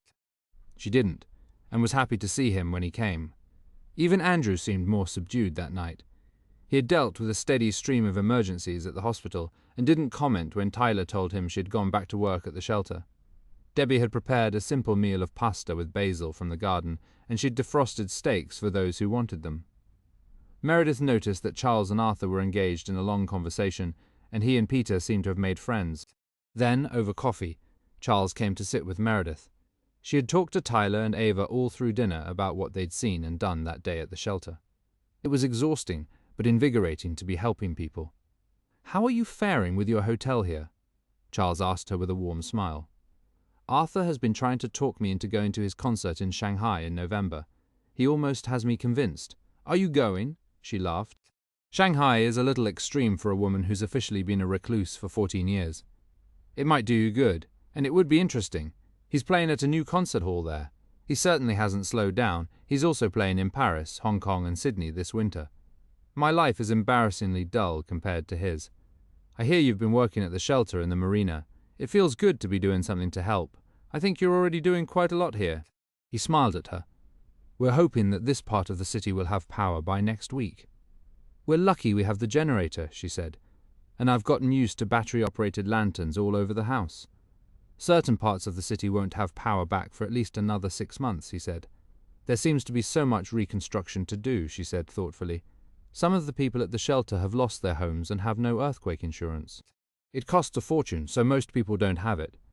The city will be hurt for a long time," he said. "We're swamped at OES." They were still digging people out of the rubble, and the financial district was a shambles with many people still trapped in office buildings. Rescue teams were working frantically to get them out before they died. The stories on the news were still fraught with drama every day. "I'd love to take you to dinner sometime, when the restaurants get going again." "How does that fit in the life of an official recluse?" He teased her a little, and she laughed. "A week ago it wouldn't have," she said, "but that seems to be changing. My neighbors have gotten me out from behind my walls. That's lucky for me." She noticed that he was watching Debbie as she worked in the kitchen cleaning up. She hardly spoke to Meredith that night, after their conversation about the Fabergé box, and Charles said something to Meredith when she walked him through the courtyard to let him out the front gate. "I feel a little odd saying this to you, but I get a funny vibe from your housekeeper. I saw her looking at you strangely tonight. She doesn't seem too happy about your guests." "She's not, and neither is her husband. They're not used to house guests. Admittedly, it's been a big group, although they're all very easy, and Will and Daphne are adorable and well-behaved. Actually, I had a run-in with my housekeeper this morning. She's convinced one of them stole a valuable object from the house. I just don't think that's possible with this group. I think the object she thinks is stolen is tucked in a drawer somewhere. They're very protective. They've been through a lot with me. They've been with me for 15 years, and have been the mainstay of my existence for most of it, my only friends. They worry about people taking advantage of me or chasing me because of who I am. That's not the issue here. These people all needed help and a place to stay, and they've all been respectful and discreet. But of course it's more work for Jack and Debbie than when I'm alone in the house. This may sound strange, but some people who live in other people's houses as a way of life often try to take control of them at some point and isolate them. The tables turn and suddenly the employees are running the show. It sounds odd, but it has happened to some very capable, intelligent people. Be careful, Meredith. That woman looked daggers at me several times, and she was almost seething when she watched some of your guests. How much do you trust them? Totally, Meredith said, without hesitating. Maybe they took the missing object and are trying to point the finger at someone else, he suggested, and Meredith looked shocked. They would never do that. They had flawless references when I hired them, and they've never done anything that concerned me in 15 years. Just keep your eyes open, he said as gently as he could. He thought that something about Debbie was almost frightening. Meredith was more vulnerable than she realized, and at the mercy of whoever worked for her. They could influence her, or isolate her without her realizing it, steal from her cleverly, or even hurt her. She wouldn't be the first famous person it had happened to. There was something about Debbie and her husband that had struck him viscerally from the first time he'd seen them, and Jack had let him into the house. They almost seemed to feel that it was their house as much as hers. I'm sure they'll relax again when my guests leave. When do you think that will be? He asked her. When their homes are up and running, and safe again. They all had considerable damage, but their houses aren't ready to fall down. They've been calling construction companies all week. I think Joel is meeting with his contractor on Monday, and Arthur has someone coming to assess the damage later in the week. She hesitated for a moment, and then told him something else. I'd like to keep Tyler and the kids with me as long as possible. Since we're talking about following our instincts, I think Andrew can be a very different man from the charming doctor we see at dinner. He's very hard on Tyler. I've overheard him say some things to her I didn't like, and their little girl says he hits her. If she needs help, I'd like to keep an eye on things for as long as I can. Charles nodded as he listened to her, sad to hear what she said, and touched by how concerned Meredith was about her, after only knowing her a short time. And he agreed with her. It's funny, I have the same feeling about him. Underneath the smooth exterior, I think he's a very angry guy. Meredith nodded and unlocked the gate, and Charles hugged her. For a recluse, you seem to have a good eye for the people around you. I used to, she said quietly. I might be out of practice, but don't worry about Jack and Debbie. Trust me, they're good people. I would trust them with my life. I hope you're right. He felt concerned for her now. He liked her, and he also realized how alone she was. She had one daughter whom she wasn't close to and never saw, 3,000 miles away, and no one else except the couple he didn't trust. He walked home from Meredith's house and thought about her all the way. He wondered if she'd really go out to dinner with him. He wanted to spend time with her without half a dozen other people around. He wanted to know more about her and what had driven her behind her walls. He hoped she would stay engaged in life now, for her sake, as well as his. When they went to their room that night, Tyler saw the familiar look in Andrew's eye. She knew it well. He started to say something to her about going to the shelter again, and she turned on him with a look he'd never seen before. Will and Daphne were brushing their teeth, and for a minute they were alone. She hissed at him almost like a snake. If you touch me or hit me again, I'm calling the police, and I'll tell everyone in this house what you do to me. He pulled his arm back to hit her, and just as quickly realized that she meant it. Who have you been talking to? He said to her, taking a step toward her menacingly, but he put his arm down. I don't need to talk to anyone. I'm never going to let you hit me again. She said it coldly and clearly as their children walked back into the room. Andrew didn't say another word. He got into bed and turned his back to her, and he didn't lay a hand on her that night.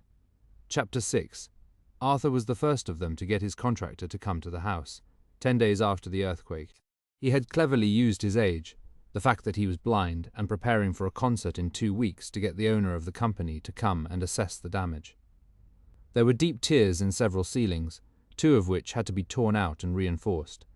His bathtub was cracked right down the middle. His kitchen cabinets had come loose from the wall, and all his plates were broken. The floors had been torn up, and several light fixtures were hanging by a thread. In the midst of all of it, miraculously, his beautiful piano was untouched. His housekeeper, Frida, had hired a crew to remove all the broken glass. She had made a list of furniture that had to be repaired or replaced. Frida was elderly but efficient, and Peter helped with whatever he could in the evenings. The contractor estimated 2 to 3 weeks of work in the house, but once the windows and bathtub were replaced, Arthur could live there while the work continued, which he wanted to do, so he could rehearse for his concert on his own piano. He had invited the entire group to attend his concert since it was in San Francisco. The contractor got a glazier there in record time and installed the bathtub, and 2 weeks after the earthquake, Arthur told Meredith, regretfully, that he was moving back to his house the next day. The power on their entire street had come on 2 days before, while 3 blocks away, the residents still had no electricity.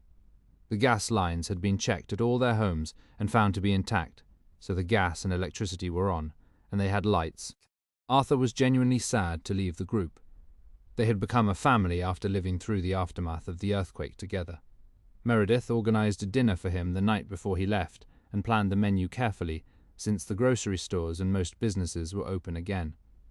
Debbie was still being chilly with Meredith, ever since she had refused to believe that one of them had stolen the Fabergé box that was still missing. Meredith decided not to worry about it. She had more important things to do. The dinner for Arthur and Peter was a festive affair, and she served her best wines and champagne, which irked Jack immeasurably. He acted as though his personal reserves were being depleted. He and Debbie occasionally drank some of Meredith's best vintages when they could get away with it, and had become connoisseurs of French Bordeaux. He preferred Lynch Bages while Debbie favoured Chateau Margaux. Arthur was very touched by the trouble Meredith went to, and since the power was back on, they ate in the dining room. The dinner was elegant and stately, even though they all dined in jeans and sweatshirts and the rough clothes they'd been wearing for 2 weeks. And in spite of herself, Debbie prepared a delicious dinner. Meredith knew what everyone liked to eat by then, and went out of her way to pick a dinner Arthur would love. The next day, Meredith, Jack, and Peter helped Arthur move back to his home. There were workmen everywhere, and the repairs were underway. He looked ecstatic the moment he sat down at his beloved concert grand piano. Ava was heartbroken when Peter moved out, and she went to the house every night, with the excuse of helping Arthur. 5 days later, Joel and Ava moved out and went back to his place. They were tearing the house apart and putting it back together, all of which left only Tyler and Andrew still with Meredith, 3 weeks after the earthquake. They'd had trouble getting a construction company to come and start working on their house. They finally found a small outfit that agreed to do it, and a month to the day after the earthquake, they were ready to move out and go home. Meredith helped Tyler get the children settled in, and she felt bereft when she went home to her empty house.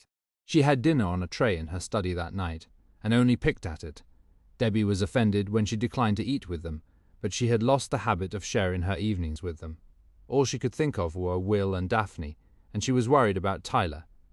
Andrew was back to his normal office schedule by then, and in a better mood, but alone with Tyler at night, Meredith had no idea what he would do. Daphne's admission that her father sometimes hit her mother had terrified her, and Tyler still hadn't admitted it to her. The only thing that cheered her was Arthur's concert at the Symphony at Davies Hall the day after the Johnsons moved out. They had all agreed to have dinner together afterward. Meredith invited Charles Chapman to join them, and he was delighted. The OERs was still swamped, but he said that things were slowing down a little. They were still trying to help people find short and long-term housing, but the shelters were closing down one by one. Schools were open again, some in temporary government locations, and Meredith was back to her quiet life behind her walls. She dropped in on Arthur occasionally, and noticed that Ava was there whenever Joel was busy or out of town. The night of Arthur's performance, she looked incredible in a short, sexy black dress that showed off her breathtaking cleavage and her long legs.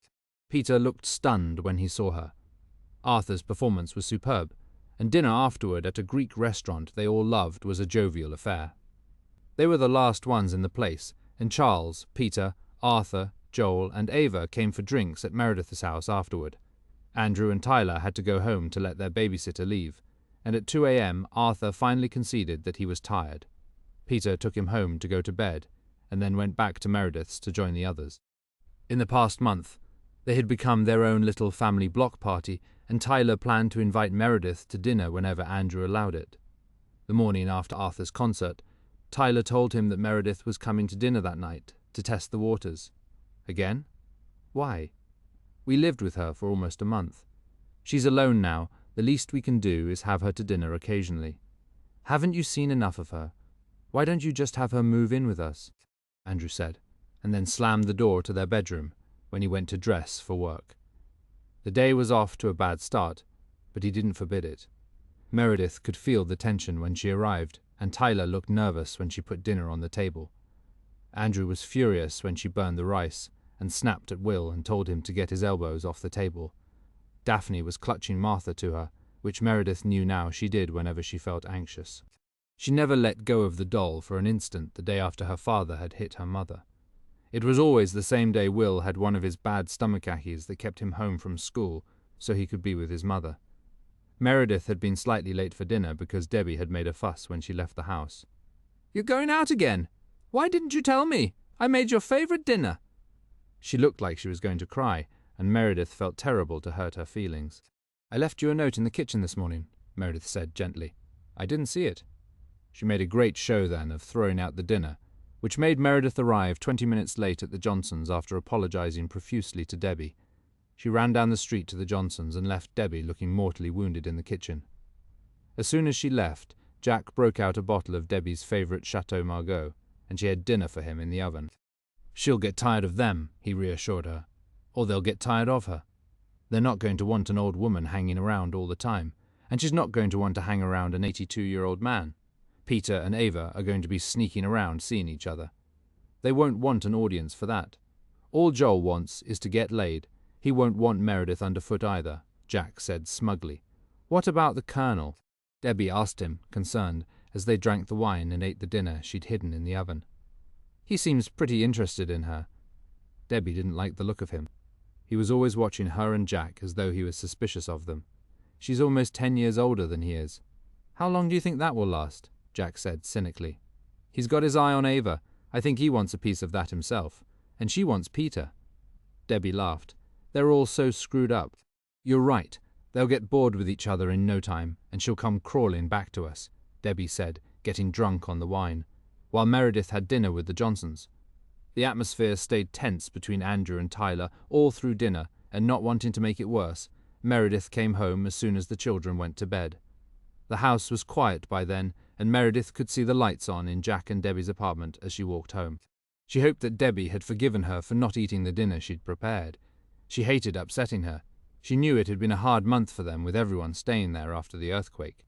She'd given them extra days off as soon as the guests left. It had been a good month for her, but challenging for them, and they acted as though their own home had been invaded. She still remembered Charles's words about them, and knew he was overreacting and had misjudged them. They had been moody while the guests were there, but they weren't evil people. She was thinking of him when the phone rang. It was only 9 o'clock.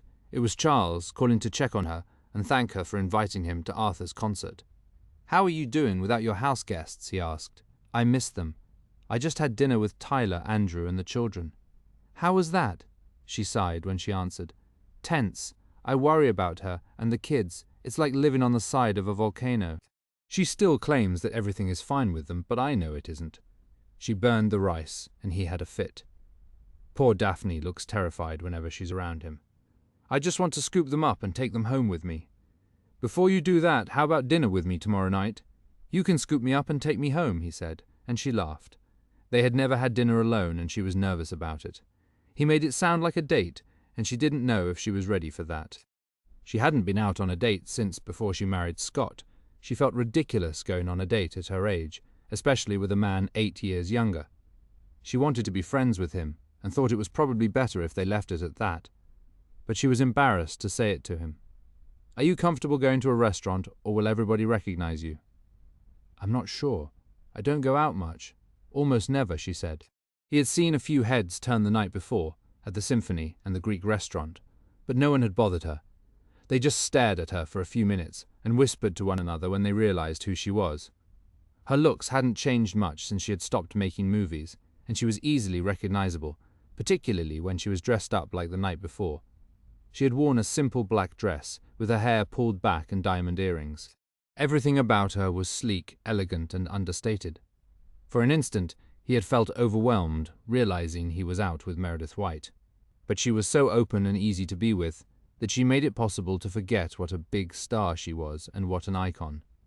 In some ways, she had become even more famous by being so mysterious and disappearing from public view when she went into seclusion.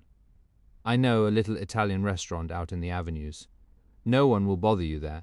Or would you rather go someplace fancier? I'm a pizza and hamburger girl myself, she said simply. You make things awfully easy.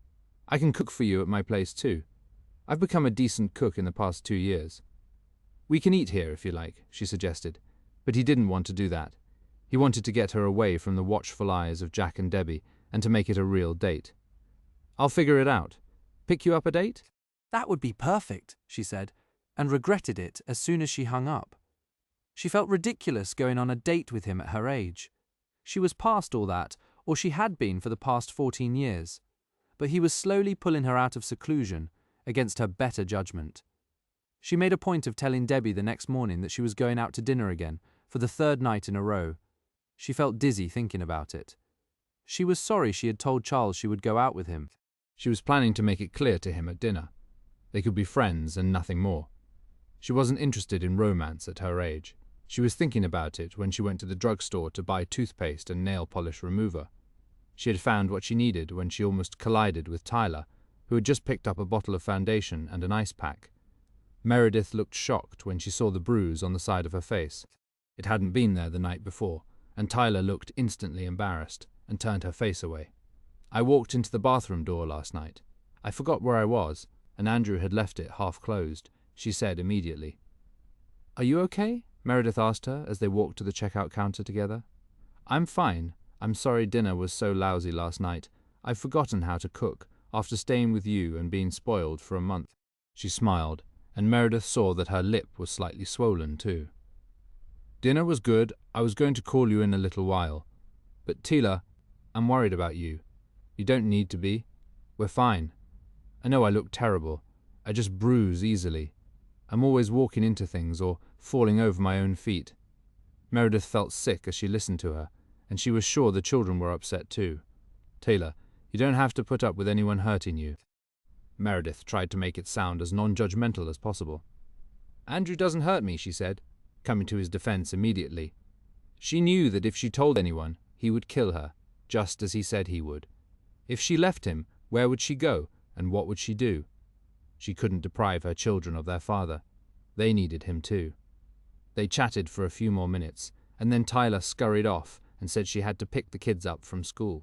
Meredith was still worried about her when she dressed for dinner, and Charles could see that something was bothering her when he picked her up that evening and drove her to the Italian restaurant he had mentioned to her. She told him about it over dinner, and it disturbed him too.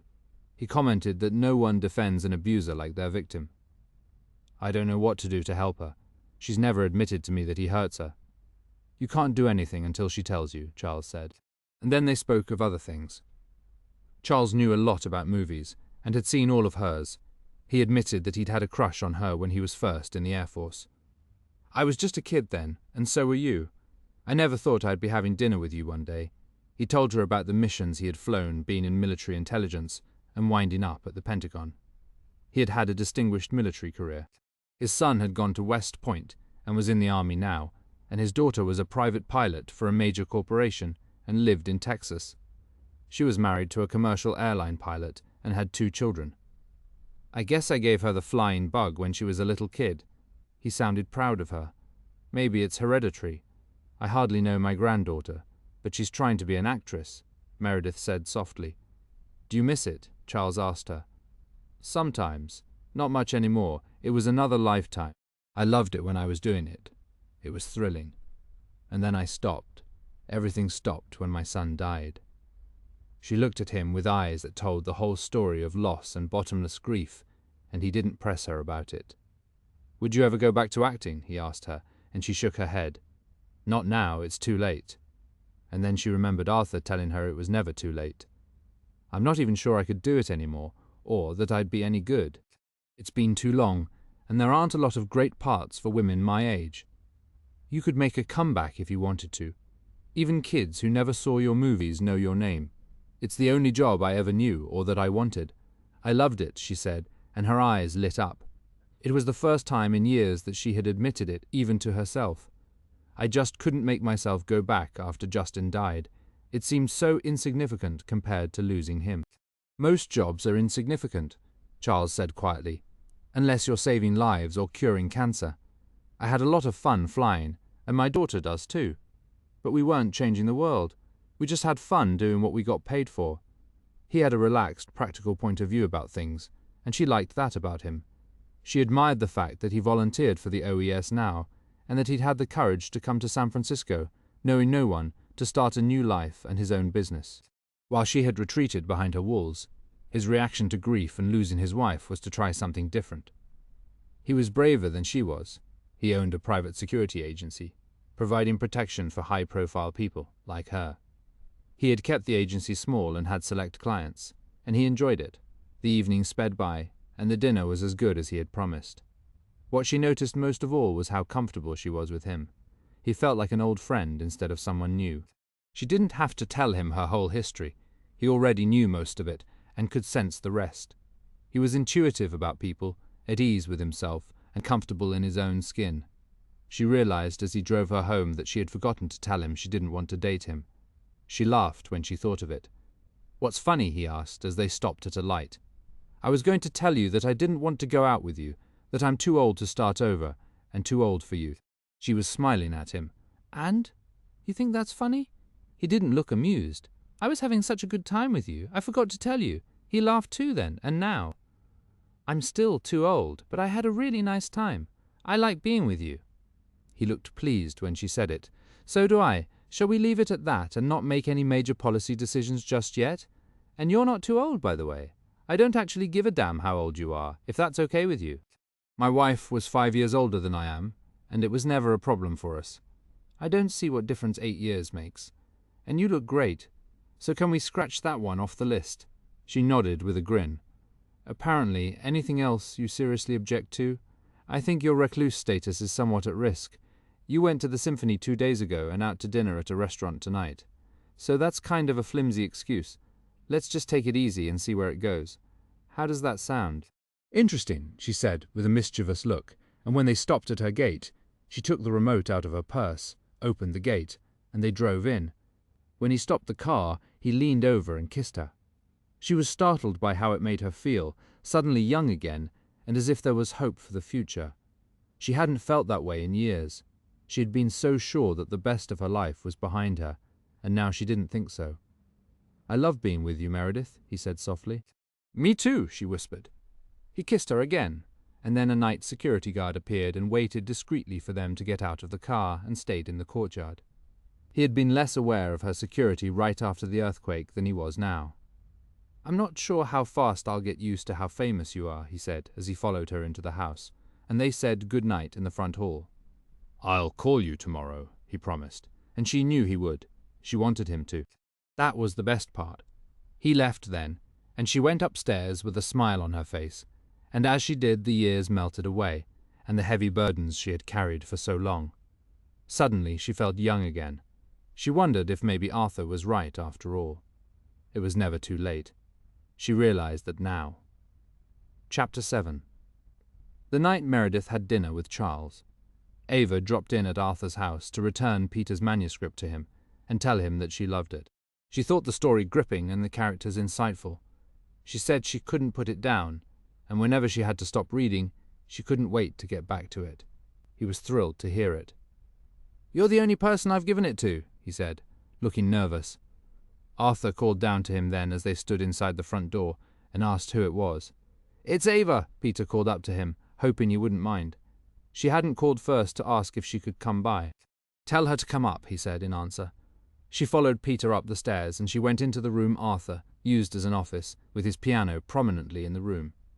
It was the first room he had Peter and the cleaning team put back in order, and where he most liked to be. Ava greeted him warmly and apologized for dropping by unannounced. "You're welcome any time you want to," he said warmly. She kissed his cheek and he noticed the exotic scent of her perfume. Even without seeing her, he was aware of the sensual quality about her, and Peter even more so. It was the way she spoke, the slightly husky timbre of her voice, the long silky hair that brushed his cheek, which Peter looked at longingly. He had the benefit of being able to see her enticing figure, which Arthur didn't. "Why don't you two go into the living room and play? or wherever you want to." Peter looked embarrassed when Arthur said it. He would have liked to take her to his bedroom, but didn't dare. They heard him practicing after that, and were surprised how fast the time went as they sat there talking. It was 2 hours later when she glanced at her watch and looked regretful. "I'd better get back. Joel had a late meeting tonight. He'll be home by now. He likes me to be home when he gets there. He wasn't unreasonable or overly possessive, but she was there for a reason, and he never let her forget it. He lived with her because he enjoyed her company and her body. He usually made love to her as soon as he walked in the door at night." She felt differently about it now than she had in the beginning. At first it had flattered her, and now she realized it was more about his needs than any deep feelings he had for her. She knew he stayed with women for about 2 years, and she was nearing her expiration date. He had opened new horizons to her and had been very generous. He made up for the salary she had lost when he asked her to give up her job. He wanted her to be fully available to him, and he didn't want to be sleeping with one of his employees, or not for long anyway, so he didn't want her to work for him. Joel had always told her that marriage wasn't an option, and he wasn't a long-term guy, as he put it. He had learned that lesson once, and been burned. Ever since his divorce, he liked to keep things fresh and move on before the relationship got too demanding or maudlin or boring. She wasn't with him for the money. It had been exciting and fun to be with him. He was handsome and sexy, and she liked the difference in their ages. He was a grown-up, and not some young kid who would jerk her around. He never did, and lived up to his promises, but in the past year she had begun to feel like a body he thought he had bought and paid for. He didn't want anything too exotic, but he acted like he owned her, and there was always the unspoken message that she was disposable. She had thought of leaving him, but it was never the right time. They were always about to go on a fantastic trip, or he was in the middle of a complicated deal, and she didn't think it was fair to leave him then, or it was a holiday like his birthday or Christmas, and what would she do when she left him? She lived in a gorgeous house with him, hadn't worked for 2 years, which would be hard to explain. He had promised her a reference saying that she had been his personal assistant when they separated, but people knew about their arrangement. She met all his business contacts when there were social aspects involved, and she held up her end of the deal too. She looked fantastic, and every man was envious of him. She supported Joel in everything he did. She appreciated everything he did for her, and she had an easy, sunny disposition. He had even said to her more than once that if he was still a marrying man, he would marry her, but he wasn't. He preferred his bachelor life with a revolving door of women like her. He knew that if he married her, he would always feel that he had missed something, and eventually his own curiosity would get the best of him, and he would cheat on her, and then it would all come tumbling down around his ears again, and he'd be giving her a house and paying spousal support, and they'd end up hating each other, just like his parents and his ex-wife. He never wanted to go through that again. In his mind, it ruined everything. Ava didn't think he cheated on her, but she didn't know for sure. If he did it carefully. She thought she loved him at first, but now she wasn't sure. It was an arrangement that worked for both of them, or had. But at 29, she was coming to a fork in the road. She wanted marriage and babies one day, and a home of her own. Joel wasn't the man she wanted to be with forever, and now she knew it more than ever. From the moment she'd met Peter, her heart had been engaged. He was 10 years younger than Joel, but he seemed like a boy in comparison. His dream was to be a successful novelist one day, and in the meantime, he eked a living out of mediocre jobs. Peter fully realized that his writing wasn't going to be lucrative for several years, or maybe ever. He could barely support himself now, and couldn't have supported her, and she didn't care. She wanted to be with him every moment of the day. She dreamed of him at night, and she could hardly breathe when he walked into the room. She thought Peter was the most beautiful, sexiest man she'd ever seen. The only thing she didn't know was what they could do about it. He needed the job with Arthur so he could continue to write, but he'd made almost no money on his writing so far, except some freelance articles in obscure literary magazines. His real career hadn't even begun yet, and hers as a model had been on hold for almost 2 years, and she wasn't a graphic designer yet. They had some lean years ahead of them if they tried to make a life of it. Neither of them had an apartment. He lived in a tiny room in Arthur's attic. They had talked about it, and Peter was sure that Arthur wouldn't let her live there with him. She didn't know whether to wait until Joel ended their relationship sometime in the next year, which seemed inevitable, or to throw caution to the winds, leave him, Have Peter leave his safe haven with Arthur, find an apartment together, and try to get better jobs than they'd both had previously. Peter felt an allegiance to Arthur now. He really liked him and didn't want to let him down. When she'd gotten involved with Joel, she was 27. But 2 years later, she didn't want to make a mistake. Peter kissed her and held her tight afterward. He had tears in his eyes when he whispered to her, "What are we going to do? I hate you're going back to him." They hadn't made love at Meredith's because she didn't want to sleep with 2 men at the same time. She was in love with Peter, but she lived with Joel. It had been bearable and even fun most of the time until the earthquake. But since then, everything had changed. It worked when she saw Peter every day, but every night in bed with Joel, she ached for Peter and fantasized about him. Now she couldn't bear to be away from him, 2 houses down on the same street. And he was going crazy, thinking about her. "Maybe I should give Arthur notice," he said miserably. He had come to love him almost as a father, and he knew Arthur needed him, or someone who really cared about him, to make his life easier. But he wanted to be with Ava. He could see himself marrying her one day, if another guy with a Ferrari didn't see her first. "We'll figure it out," she said, trying to calm him. They had known each other for a month, and it already felt like a lifetime to both of them. He hated her being with Joel, but he was well aware that materially he had nothing to offer her. He was literally a starving writer, living in a garret. It was picturesque in a novel, but not in real life. He walked her down the stairs, and she left a few minutes later after they lingered for a few more minutes. He walked up the stairs to Arthur's study to check on him. Arthur was reading some papers in Braille at his desk, and looked up when he heard Peter walk into the room. He had intensely acute hearing, despite his age, which helped him compensate for his blindness.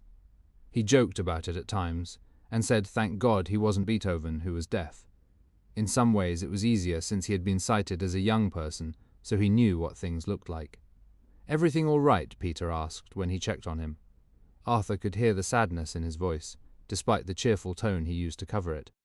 He knew that he was troubled, and he could guess why, as he had said to Meredith. "Come in, son." He invited him to come in and sit down. "I'm fine. But what about you? What's happening with you two?" They both knew he meant Ava. It was the only subject on Peter's mind at the moment, and superseded even his unfinished novel. He had figured out the ending since he'd met her and had told her about it, but hadn't written it yet. "Nothing," Peter responded to his question, as his voice sank to a lower register, which Arthur heard too. "It's an impossible situation. It's complicated for her too. I have nothing to offer her, and she has an ideal situation with Joel. Is she in love with him?" Arthur got right to the heart of the matter. Peter hesitated. "She says she isn't. We're in love with each other, but it's not going to get us anywhere.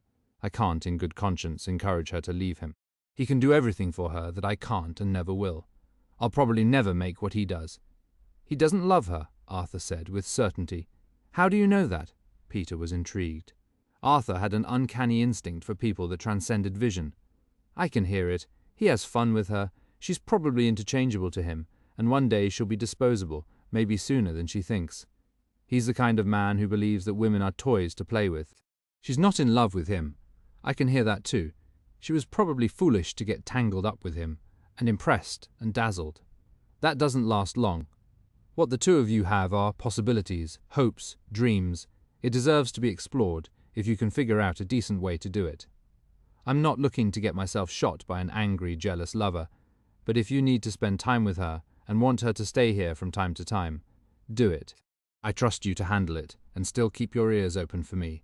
You can have her here whenever you want to."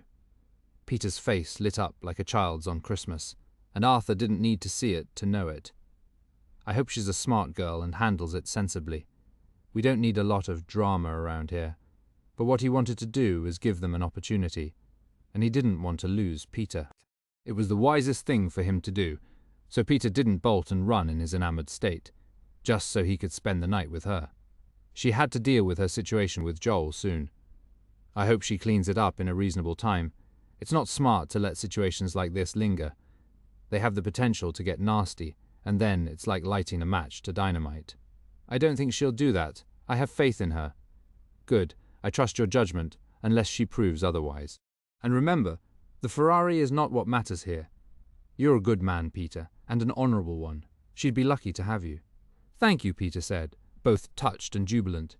He couldn't wait to tell Ava that Arthur was willing to let her spend the night with him, if they could figure out her end of it. Ava only had a short distance to go from Arthur's house to Joel's, and her mind was full of Peter as she walked. She had no idea what to do about Joel, and had been tormenting herself about it for weeks. At least at Meredith's they saw each other constantly, but now that they had moved back into their respective houses, her heart was down the block with Peter at Arthur's, and her body belonged to Joel. She could tell he had just come in, and was putting some papers on his desk. The house was a shambles, with the repairs just starting and dust everywhere. "Where were you?" he asked as he looked up at her when she walked into the room. He was in a good mood. He'd had a few drinks at the meeting. On the whole, he was an even-tempered, good-natured person who liked to have a good time, which was why he was opposed to marriage now. He hated drama and dissension and heartache in his life. He'd had enough of that to last a lifetime with his ex-wife. He had given her a fortune when they divorced. He was glad they'd never had children. He had decided children weren't for him. He had no desire to leave another generation behind for posterity. He lived in the moment, and wanted no part of the headaches his friends had with teenagers, or crying babies at night. I dropped something off to Meredith. Ava lied to him and hated herself the moment the words were out of her mouth. She had never done that before. She had always been truthful in their relationship, and her confusion over Peter was slowly turning her into someone different, a person she'd never been before, to protect what she felt for Peter and hide it from Joel. "How did your meeting go?" She was always interested in his business, and impressed by how creative he was in his field. He was a genius in the internet world. It went great, he smiled at her. "We're buying 3 new internet companies and absorbing them to wipe out the competition. Everyone's happy with the deal. We're going to London and Berlin next week, by the way, and New York on the way back." He always told her. He didn't ask her. She had no voice in the matter, and followed him everywhere, and he let her shop to her heart's content. She didn't take undue advantage of it. It was one of the perks of being with him. She knew that one of these days she'd have to give that up. Hearing about their trip made her heart race, and all she wanted was to find an excuse not to go. It would give her time to be with Peter, and maybe figure things out. "I don't think that's smart with the construction going on here. I think one of us needs to be here, to keep an eye on them, or they'll never finish," she said. "That's nice of you, but you don't have to sacrifice yourself to sit here with the workmen. The contractor can do it." "I think I'd rather be here," she said, and he smiled and walked over to kiss her, and then they walked upstairs to their bedroom, and that was getting harder too. She felt like a liar and a fraud all the time now. Peter was in her heart and mind, and Joel didn't deserve her lies to him. She knew she couldn't go on this way for long. "Are you okay?" he questioned her. She seemed quiet lately, or distracted. He wondered if they were approaching the witching hour when things turned serious, and girls forgot his warnings in the beginning, when he told them he would never marry them. It usually happened when they were around Ava's age, 29 or 30. He hoped it wasn't happening to them yet. He enjoyed her more than most of her predecessors, but not enough to want a future with her, and if she pressed him, he knew he'd run. "I'm just tired," she said vaguely, "and the dust gives me a headache. Everything is such a mess. They'll be finished soon. Maybe we should go to Paris for a weekend before New York." He was considerate of her, and thoughtful to a point. In the end, it was all about him, which was why she was there, to entertain him sexually and otherwise. But he held up his end of the deal and gave her a golden life. "Let's see how the repairs are going by then," she said, clinging desperately to the only excuse she could think of for not going with him. He didn't answer, went to take a shower, and came to bed. She was in tears while he was in the bathroom, and forced a smile when he got back, as he walked naked across the bedroom. He had a fabulous body, tall and powerful, and in good shape. He worked hard at it with his trainer. He spent enough time at the gym to keep it that way. Peter was more human, and what she loved about him had nothing to do with how fit he was, or his muscles, although he was good-looking too, but he was real. Her relationship with Joel had been satisfying for 2 years, but seemed superficial to her now, and artificial, and with her recent lies, fraudulent. She was the fraud. Joel had always been honest and straightforward with her about what he would never offer her. He believed in truth in advertising, and never promised what he didn't intend to deliver. What it boiled down to was that Peter had heart, Joel didn't. It was quiet for a minute when he got into bed, and then asked her a question she didn't understand at first. "Do I hear a clock ticking?" She glanced at her bed table, and the same clock she'd always had was there. It was electronic and didn't tick. "I don't mean that one, I mean yours." He knew women well enough and what they expected. "Oh." She didn't answer for a moment. He was handing her an opportunity, and she was afraid to seize it. It was too soon. She hadn't even slept with Peter yet. "I don't know. Maybe I didn't think you were there yet." He sounded sad as he said it. They both knew what that meant to him. "I wasn't. I don't know why, but I think the earthquake changed things. It shook me up. He hadn't suspected her interest in Peter and didn't consider him a threat. No money, a night guard for a blind old man, a novel he'd never get published.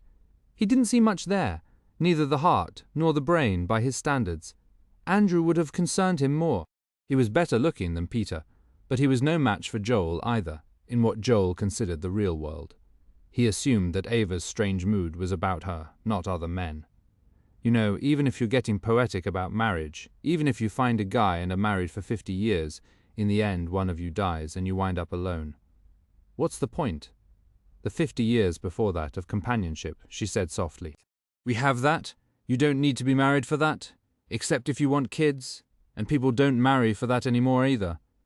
Not that I want a baby. They both knew he didn't. He wanted a woman, and that was it.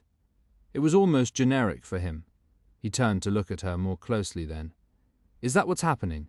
You want to get married and have kids? I think so, eventually. I always thought I would. He nodded. He had heard it all before from others, and he was glad Ava wasn't given to scenes. She was a sensible girl he could talk to. So have we hit that wall? Maybe, she said, in the smallest voice, feeling like she was on a roller coaster, panicked over what she was doing. She hardly knew Peter. Maybe she was insane to risk Joel for him. I don't know. Maybe we should quit while we're ahead, he said quietly. I didn't see this coming, he said with regret. Neither did I, she answered, meaning Peter. She hadn't seen it at all until she walked out to the sidewalk, naked under her bathrobe, 5 minutes after the earthquake, and saw Peter looking at her with a stunned expression. If she was ever going to believe in love at first sight, he was it. The past month at Meredith's had only strengthened their feelings for each other, and now she was putting her comfortable, easy relationship with Joel on the line. She thought she had truly lost her mind, and now she was about to lose her security with it. She had a little money put aside in the bank, but not much. She hadn't started to save for her exit yet. I hate dragging things out till they get nasty. Been there, done that, and I saw my parents do it that way. By the time you get to where you are now, we're screwed. Is that why you don't want to come to Europe with me? Maybe. I don't know. It would give me time to think. Don't overthink things, Ava. It's been terrific. We never thought it would last forever. I'll be gone for 2 weeks. That'll give you time to figure out where you want to go. Find a nice apartment. I'll pay for the first 6 months, and the security deposit. He'd done this before, and he would have paid a year's rent if she asked him to. But she didn't. He'd done enough in the last 2 years. She didn't want to take advantage of him. Do you want me to move out when you're gone? She asked him, terrified of what she was doing, and wondering if she'd regret it. But it was going to end at some point anyway. He had never told her he loved her. She had said it to him, and thought she did when she said it. Now she knew she didn't. She loved Peter as she had never loved any man before. That's probably a smart game plan, he said about her moving out while he was away. He put an arm around her. I'm going to miss you, he said, as though she were an old friend leaving on a trip. I never thought that the roof that would fall in during the earthquake would be us. But it was bound to happen sooner or later. That old expiration date. Suddenly one day it's staring you in the face. In his world, that was how it worked for him. No woman was ever going to own him again. He didn't care how much the relationship cost him. At least she wasn't his wife, and he didn't have to pay her a big settlement or spousal support. No fuss, no muss, no kids, no bother. Thanks for a good time, and don't let the door hit you in the ass on the way out. That was his take on relationships, and she'd always known it. She just hadn't expected it to end so fast and simply. He was a businessman, and to Joel everything was a deal that either worked or didn't. He tried to make love to her when they turned the lights out, and she didn't want to. She had too much to think about now. He didn't insist. He knew when it was over. It was like taking a jar of mayonnaise out of the refrigerator and finding that the date had expired. Oh, too bad. And you threw it in the trash. And when you had time to think about it, you bought another jar of mayonnaise. They both knew that the end of their relationship wouldn't kill them, but it was sad. A tear crept into her pillow as she lay awake. She could hear him snoring, and he had already left for the gym when she woke up the next day. She tried to remember what had happened and what they'd said. Was it over? Is that what they had agreed to? He was leaving for London in a week, and she had to be out by the time he got back. She had no idea where to go. She wanted to tell Peter, but she needed time to digest it first. She needed to mourn it just for a minute. She had a missed call from Peter at noon when he was on his lunch break at work. He didn't call her again until he was on his way to Arthur's at 5 o'clock. Ava had gone for a long walk, and she sounded serious when she answered. Peter blurted out his news as soon as he heard her voice. Arthur says you can stay here whenever you want to. He sounded jubilant, and she laughed at the irony of it. Whenever she wanted to? How many nights was that? She had to find a job and an apartment now, and had 3 weeks to do it. Joel and I broke up last night, she said in a flat voice which masked the panic she was feeling. She had traded a known quantity for a total stranger, but she had also done it so she could be an honest woman. A month of lying to Joel was enough. She didn't want to lose herself. You what? We broke up, it's over. I'm moving out. Did you tell him it was because of me? Is he going to shoot me? She laughed at the idea. He was fine. This was only temporary for him. He always said that. Are you sorry? She thought about it before she answered. She didn't want to lie to him too. That was no way to start. Actually, no, scared shitless of what I'm going to do next. I have to find a place to live, and I haven't worked in 2 years, which is hard to explain, so people don't think you were in rehab or jail. I'm sorry. I know this is scary as hell, and it doesn't seem like enough, but I love you, Ava. We'll make it work somehow. He would get a better paying job than the one at the magazine. His hopes and dreams were focused on his writing, but he had to be practical now too for her sake. At least we're starting clean. I didn't want to lie to him anymore. It's not right. You don't have to worry about me. I can take care of myself, and the crazy thing is, knowing you for a month, and without ever making love with you, I love you too. She was smiling when she said it. They were like two crazy kids in love. It felt like riding the roller coaster at the fair. They had ridden up the steep part, and now they were going to shoot down, screaming and terrified, clinging to each other. But if they survived, it was going to be fantastic. We're both nuts, but I love you, she said, feeling breathless. I'll come by to see you later, if that's okay, she said. She was going to start looking for an apartment the next day. The roller coaster ride had started, and as they hung up, she felt insanely happy and like an honest woman. It was the best she could do for now. Chapter 8. 2 days after their dinner, Charles called Meredith and invited her to spend the day with him in the Napa Valley on Saturday. He had a small rented house there, set amid extensive vineyards on someone's property, with a river running through it. I go there when I can get away to clear my head. It sounds nice. It looks like Italy or France, and there are good restaurants up there. She agreed to go, and he told her he'd pick her up at 9 in the morning. They'd make a day of it and come home late that night. After dinner at Bouchon, one of the restaurants he thought she'd like. When he picked her up, she was wearing a white cashmere turtleneck and a warm parka. He had warned her it might be chilly. They chatted easily on the hour-and-a-half drive. They picked up sandwiches when they got to Yountville, and then went to his house. There were vineyards all around them, as far as the eye could see. They walked down to the river and went on a bike ride through the vineyards, and then had a picnic on a table outside his house, looking out over the valley. There was an outdoor fireplace, and he built a fire in it to keep them warm while they talked. I love this, she said, looking more relaxed than he'd seen her. Every time I go out with you, you remind me of what I've been missing. This is heaven. Scott and I came up here a few times when we first moved to San Francisco, but one of us was always on location. Our lives were complicated then, and people followed us around wherever we went.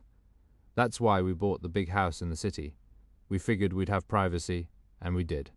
Kendall hated it when people stopped us for autographs, when we went out, or wanted pictures of us with them, or the paparazzi caught us in some private moments. I guess it was a hard way to grow up. She hated everything about our careers. It must kill her that her daughter is pursuing that life now. I was happy Kendall didn't want it. It's hard to lead a normal life with all that going on, and I guess the parents of her friends at school talked about us. She was older and already married herself in New York when Scott left me, but it was a nightmare. The press was after us constantly. He went to the Cannes Film Festival with Silvana for the film they were in, and everything exploded after that. Kendall's take on it was that if I'd been home more and not working all the time, it wouldn't have happened, but I think Scott would have done something like it anyway. He was bored and she was young, and I was gone a lot, and he had a hard time with my success. His affair with Silvana might have blown over, but he would have done it again with someone else. I filed for divorce right after Justin died, since I blamed him for that. Kendall thought I nearly destroyed her father with the divorce, and never forgave me for it. But it must have worked out for them. He and Silvana are still together 15 years later. Her career tanked after one movie, but I think being married to Scott Price was enough for her. I retired then because of my son, but I was tired of the Hollywood hype anyway. The box office pressure. You never really know what the truth is. With or without Silvana, our marriage probably would have run out of gas at some point. It took me years to figure that out. Justin's death just made it all more dramatic and tragic and finished us off. It nearly killed both of us. Scott stayed drunk and on drugs afterward for 2 years. And I vanished. You can't come back from something like that as a couple. Too much had happened. He got his career back on track, though, after he went to rehab. He's done some very good films in the last few years. He's a talented director. He's a Hollywood legend now, she said to Charles, and there was no bitterness in her voice. It was the story of her life, and she accepted where it had led her. She had learned to live with the losses. Scott was ancient history for her now. It can't be easy to have a decent marriage and bring up kids in Hollywood with that kind of fame, Charles said sympathetically. He wanted to understand what had happened to her, why she had run away and hidden for so long. Their lives had been so different. That's why we moved to San Francisco. But all that crap follows you wherever you go. Fame is a hard game to play. You pay a high price for it. And even though we try to protect them, so do your kids. Kendall married a very conservative young banker from a stuffy family with old money, and she got as far away from it as she could. I don't blame her, and now her daughter wants everything we had. Hollywood families are like circus families. They love to dance on the high wire without a net. It's in their blood. Charles smiled at the comparison. People envy it. They have no idea what it's about, or the toll it takes, he said wisely. They envy it until you become too famous, and then they hate you for it. They only love you for a while. They walked back into his little house then, and he lit a fire inside. She loved the smell of the wood burning as she snuggled up to him. The house itself was small and cozy, with a living room with a big fireplace, 3 bedrooms, and an inviting country kitchen. Charles said it was perfect for an occasional country weekend, or if his kids came to visit, which they didn't do often. He went to visit them instead. At the end of the day, the October sun went down and the evening was cold. She had brought a skirt to wear to dinner at Bouchon, but Charles told her she didn't have to change. She lay on the couch next to him, totally relaxed, as he leaned over and kissed her, and then sat up, admiring her. "How can you still be so beautiful?" Charles said, as he cupped one breast with his hand and she didn't pull away. "Daphne says, I'm a good witch," she smiled at him. "Then you've bewitched me that I'm willing to believe." It was dark in the living room as he slowly unbuttoned her blouse, unhooked her bra, and bent to kiss her breast. Making love was barely a memory for her now, but she wanted him, and reached out for him, and then he took her hand, and they walked into his bedroom, and he peeled her clothes away as she held her arms out to him, and they lay on the bed together and made love as though everything was new and the past faded away. She held him in her arms afterward, at peace. He tried not to think of who she was, and only that she was a woman he cared about, but the moment he looked at her, she took his breath away again. He had just made love to Meredith White. It felt like a dream to both of them. "I want to forget who you are," Charles said to her in a hoarse voice after they made love. "What does that mean?" She looked happy and sated, and felt as though she was in the right place with the right man. She had no idea how they had found each other, but she was glad they had. "It means I want to forget that I'm making love to the most famous movie star of all time. It intimidates me." "You know better. You know who I am now. That's all that matters, and all there is. She felt as though they were on equal footing, and she liked that too. Neither of them was bigger or better or more powerful or important than the other. They were just a man and a woman who were falling in love with each other. I keep thinking that I would never have met you if the earthquake hadn't happened. You'd still be a recluse, and I'd be puttering around at loose ends. I wouldn't exactly call your life puttering, she smiled. His security business was a solid success with important clients, and he kept busy doing other things, like the OES. I'm happy I'm not a recluse anymore, she whispered to him, and they made love again before they got up and showered together and dressed. She was still surprised by how comfortable they were with each other, as though they had been together for a long time. Did you do nude scenes in your movies? He asked her while they were getting out of the shower. She seemed so at ease with her body and with him. She laughed at his question. It seemed so long ago. I had a body double for that. I never did my own nude scenes. Scott did, which is probably how he wound up with Sylvana. She did her own nudity too. I didn't want to embarrass my kids if they saw the films later when they were older, so I always had a body double in my contracts. Maybe I should have one now for you, she teased. But her body was still beautiful, and a lifetime of exercise and careful eating had paid off. Charles had stayed trim and athletic after his military career too. You don't need a body double, you're gorgeous, Meredith. She put up a gentle hand and kissed him. If you start again, we won't make it to dinner, she warned him. He laughed and made a quick decision. They went back to bed and cancelled dinner. It was a beautiful romantic night, and they drove back to the city under a harvest moon, which hung in the sky like a movie set.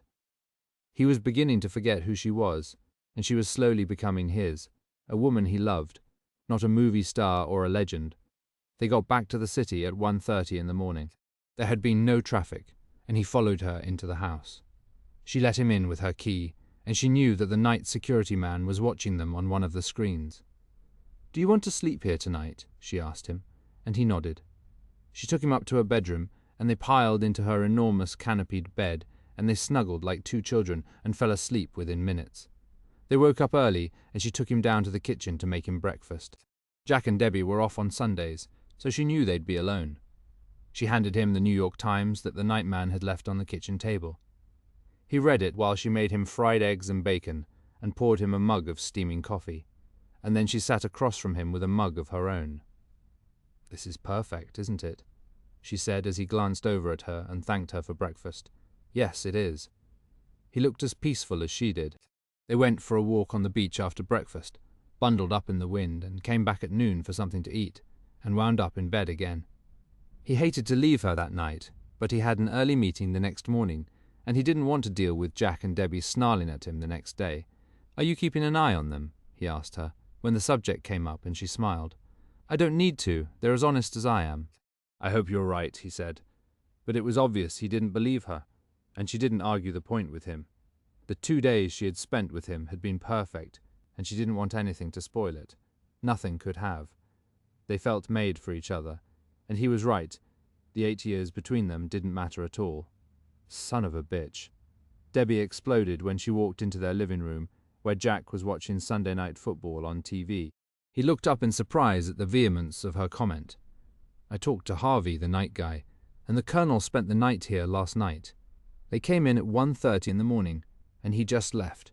Shit, we'll never get rid of him now. I can't believe it. Jack looked shocked. She hasn't gotten laid since Scott left her. Yeah, now, she's friends with half the neighborhood, and gives block parties, and she has a boyfriend. What are we supposed to do with that? He thought about it for a minute and shrugged. What we've always done, I guess. A little here, a little there, some kickbacks. We're there for her whenever she needs us, and one day she gratefully leaves us a nice fat pot of gold in her will. It's not as simple as that, Debbie said, pouring the last of a bottle of Chateau Margaux into a glass in front of her. They'd been drinking all day. If he sticks around, he'll be watching us. He has some kind of a security business, and she won't be lonely the way she was before. And she's not that old. It could be a long wait. He may not stick around for long. She's older than he is, and her life is pretty dull. She's Meredith White, Debbie reminded her husband. What guy wouldn't want to show off with that? And what if she marries him? At her age, she won't. What does she need to get married for? Sooner or later, he'll find someone his own age to play with. The star factor doesn't last forever. he dismissed it out of hand. I don't like the guy. I've got a bad feeling about him, Debbie said somberly. I don't like him either, but he's too busy to pay attention to us. We just stay below the radar for a while, Jack said. But Debbie didn't like the way things were going. It had all been so much easier when Meredith had no friends, no man, no kids, no family. But Debbie knew she was loyal and wouldn't forget the time she had spent with them. They had enormous influence on her, and she frequently asked Debbie's advice. But it still made Debbie uneasy that Meredith was broadening her life. She could slip right through their fingers now, and everything they'd built by careful, deliberate, constant, steady theft could come to an end. What a terrible thought, Debbie said to herself.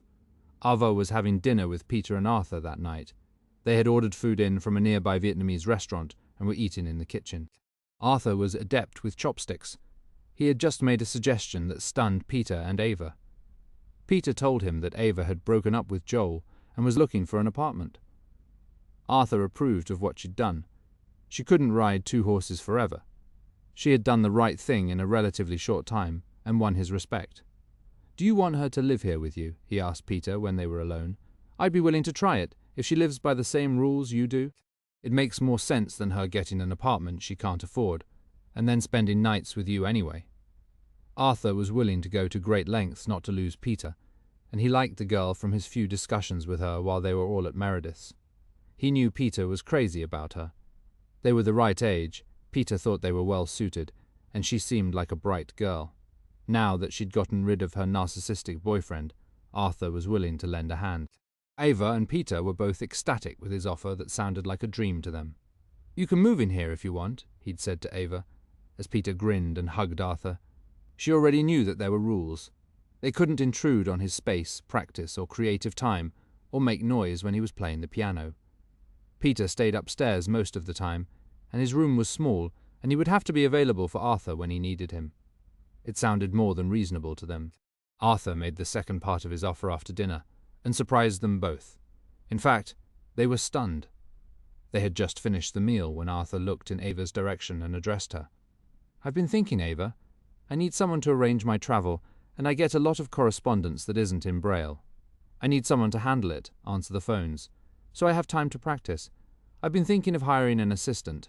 I was going to offer it to Peter, but he needs time to finish his novel, and he has a day job. You need a job now. Would you be interested in a job as my assistant?" He told her what he could pay her, and it was slightly more than she'd been making when Joel asked her to quit her job at the time. She was speechless and nodded. He had solved all her problems. It was like a reward for doing the right thing with Joel. "You're not answering," Arthur said after a minute of silence at the table. "Does that mean you're not interested?" "She's nodding," Peter answered for her, "and she looks like she's going to faint." "Fainting is not allowed, and she needs to speak so I can hear her," he said, and both young people laughed. "I don't know what to say, Mr. Harriman. I would love it, and I can learn Braille, so I can answer all your correspondence. That might be a good idea." He looked pleased. He liked helping them. He was all in favor of young love. He was a romantic at heart and had never had children. He had taken Peter under his wing, and he was willing to give Ava a chance and let her prove herself to Peter and to him. "When can you start?" he asked her, as he got up from the table and reached for his cane, and she handed it to him. "Tomorrow," she said, without hesitating. It was perfect, just what they needed. She had a job and a place to stay with Peter, and he didn't have to leave Arthur to be with her. If it turned out well, it could be a blessing for all three of them, and if it didn't, at least they would know they tried. They cleaned up the kitchen after dinner. Peter and Ava went up to his room to talk and make plans. She was going to move out when Joel left for Europe, but that was in a few days. She could spend the nights with Peter until then, and then pack her things once Joel was gone. It would be less awkward that way. She knew that Joel didn't like melodramatic farewells either. When it was over, he moved on, and she suspected that within a short time she'd be replaced. Peter and Ava were talking about how generous Arthur was to have offered her a job and let her stay there with Peter.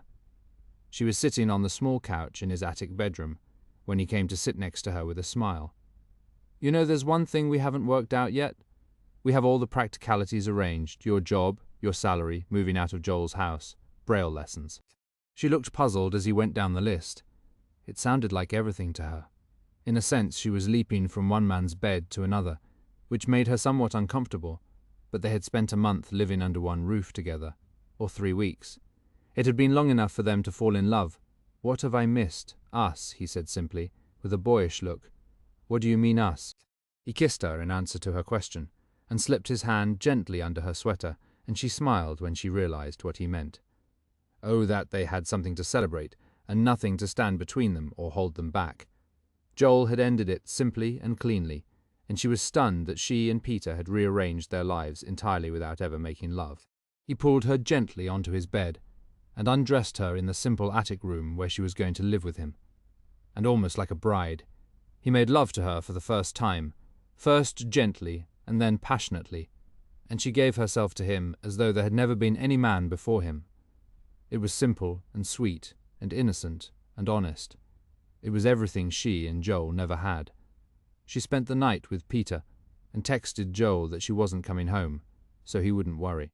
He didn't answer, and she didn't expect him to. A door had closed behind her. Joel was the past now, and Peter the future. She stayed with Peter until Joel left town, and then she packed her things. Peter helped her move them to Arthur's house. She left Joel's home impeccable. She had spent 2 years there. She was alone when she closed the door for the last time. With a last look around, she didn't think she'd miss it. Her life with him had never been real. It had been a strange interlude in her life. She walked to Arthur's house then, with her last suitcase, and walked the steps to the future. Peter was waiting for her. He took the bag from her, and they walked the rest of the way to his garret together. It felt like heaven to her. Chapter 9. The morning after Charles and Meredith's first weekend together, she told Debbie at breakfast that she was having the earthquake group to dinner on Saturday. It was a reunion of everyone who had stayed at the house. They all missed one another and were eager to catch up on news, discuss the progress of their repairs, and just share a meal again. Charles had to go out of town for 3 days to see an important client in Seattle before that, but he'd be back by Friday. Meredith and Tyler spoke almost every day, and she and Andrew were coming with the children. Arthur and Peter accepted immediately, and Ava, she said that Joel would be in London. She was going to explain the situation to her later. It was too awkward to put in a text, and she said she'd come with Peter and Arthur. Meredith told Debbie there would be 9 of them, and asked Debbie if she'd mind doing it. They could eat in the kitchen, which was easier for her. Debbie reported it to Jack on her break at lunchtime. "Christ, she's giving a dinner party for all of them. We're never going to get rid of these people, especially now if she's sleeping with the Colonel. They're like the guests who stayed forever." "We've lost her, Jack," she said miserably. "Relax, be patient, I told you. They'll get bored with each other. They're not that interesting, and the Colonel will get tired of her. At least I don't have to babysit for those brats anymore. But they're coming to the dinner." From Meredith's perspective, Jack and Debbie seemed in better humor since the house guests had moved out. They didn't have more work to do. Beds to make, meals to serve, and weren't worried about theft around the house. They seemed faintly chilly whenever she mentioned her former house guests, but Debbie made an extra effort to be pleasant that week, made her all her favorite foods, and was secretly delighted there was no sign of the Colonel. They had Meredith to themselves, just like old times.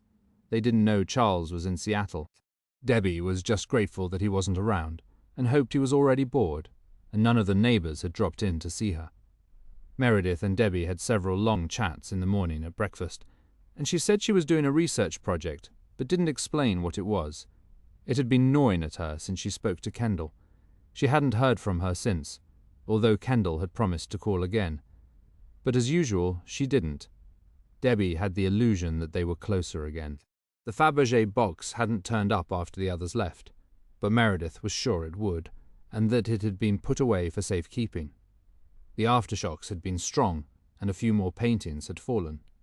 Jack had taken them to the framers, and they were getting a sizable commission on all the repairs. He had also found a structural engineer to check all the chandeliers. One had been slightly loose, and all the others were solid. Considering the force of the earthquake, they had suffered very little damage, unlike so many others. Bodies were still being found under collapsed houses, but no survivors now. Unfortunately, the repairs took time. Repair services were backed up for months, including the framers. Everyone was dealing with similar requests. The walls looked bare at the house in the meantime, with so many paintings missing. It couldn't be helped. Debbie and Jack had glued a vast number of small, fragile objects back together, with meticulous, loving care.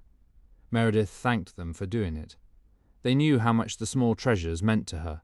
For several days, and every night, Meredith combed the internet, and even found the agent listed. She pretended to be a casting director for an independent film. She wanted to see all the examples of her granddaughter's work that were available. She had them digitally transferred whenever possible, and FedExed. Finally, on Thursday, she had several hours of viewing material.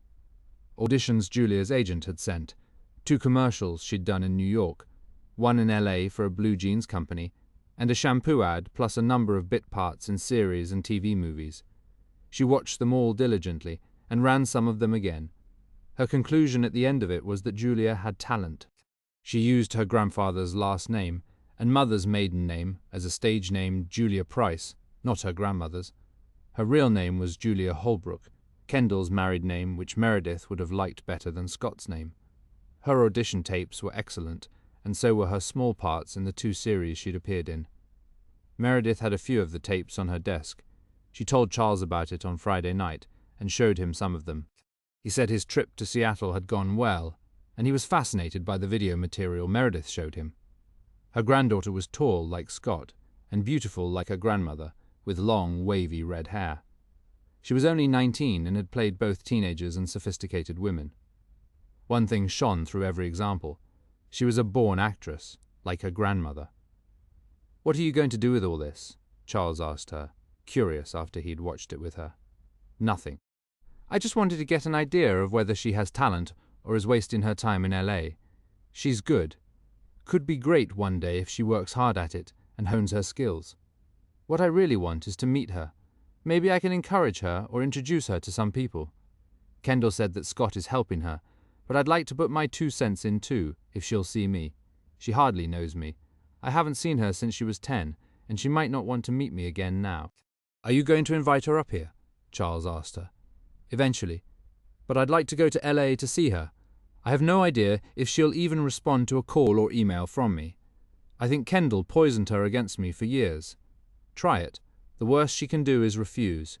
He wasn't sure how hurtful that would be to her grandmother, but he thought it worth a shot and said so. He was excited that Meredith was reaching out instead of hiding. She had gotten braver and braver. "I'll go with you if you like," he offered. "I have several clients down there I can meet with while you see her, and we can have a little fun ourselves." He wanted to do things with her and get her back out in the world she had abandoned.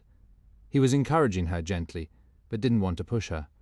"I'm thinking about it," she admitted. "I'm not ready to write to her yet, but I will soon." He wasn't sure what she was waiting for, but suspected she was just trying to muster the courage to meet her granddaughter. It wasn't easy after so long, or even to explain. She and Charles were happy to see each other again after his trip to Seattle.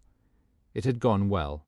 He had devised a massive personal protection plan for a very important CEO who had been receiving death threats for several months because of the environmental stance of the company he worked for, and he was afraid for his wife and kids. The people who were threatening him had bombed someone else's home, and he didn't want it happening to them. It was exactly the sort of thing that Charles was good at. His agency did some industrial counter-espionage work too, which Meredith found fascinating. He was modest about his work, but he had had the highest security clearance given by the government, and was highly respected in his field. He had made a few suggestions to her, and she was planning to implement them with her own security people. He thought that she needed even more protection than she currently had, and underestimated the danger to herself. Charles had tried talking to Jack about it, and he dismissed it, and said they had all the systems they needed in place. On Saturday she was excited about the dinner. She arranged the flowers from her garden herself, and had picked the menu with Debbie. They were having lobster bisque to start, Cornish game hens and chocolate soufflé for dessert, with whipped cream and crème anglaise. It was one of the things Debbie did well. She told Jack that she hated to waste her talents on Meredith's intrusive neighbours, but Meredith had thanked her profusely several times, and was grateful, so maybe it was worth it to solidify their bond with her again. Things had deteriorated considerably between them while the neighbours were staying there, and Debbie made it clear how much she disliked them. "You need to lighten up on that," Jack advised her, and she thought he might be right. As soon as Debbie put some effort into the menu, Meredith was happy with her again. She obviously wanted to impress her new friends, or that was Debbie's take on it. In fact, she just wanted to spend time with them, and good food and great wine were part of it. Debbie was making pizza margherita for Will and Daphne, with French fries and ice cream sundaes. Meredith was delighted with the menu, and Charles was impressed by how beautiful the table looked, with Meredith's magic touch. There were candles on the table, and she had used some pretty plates with a floral design in bright colours. It all looked very festive.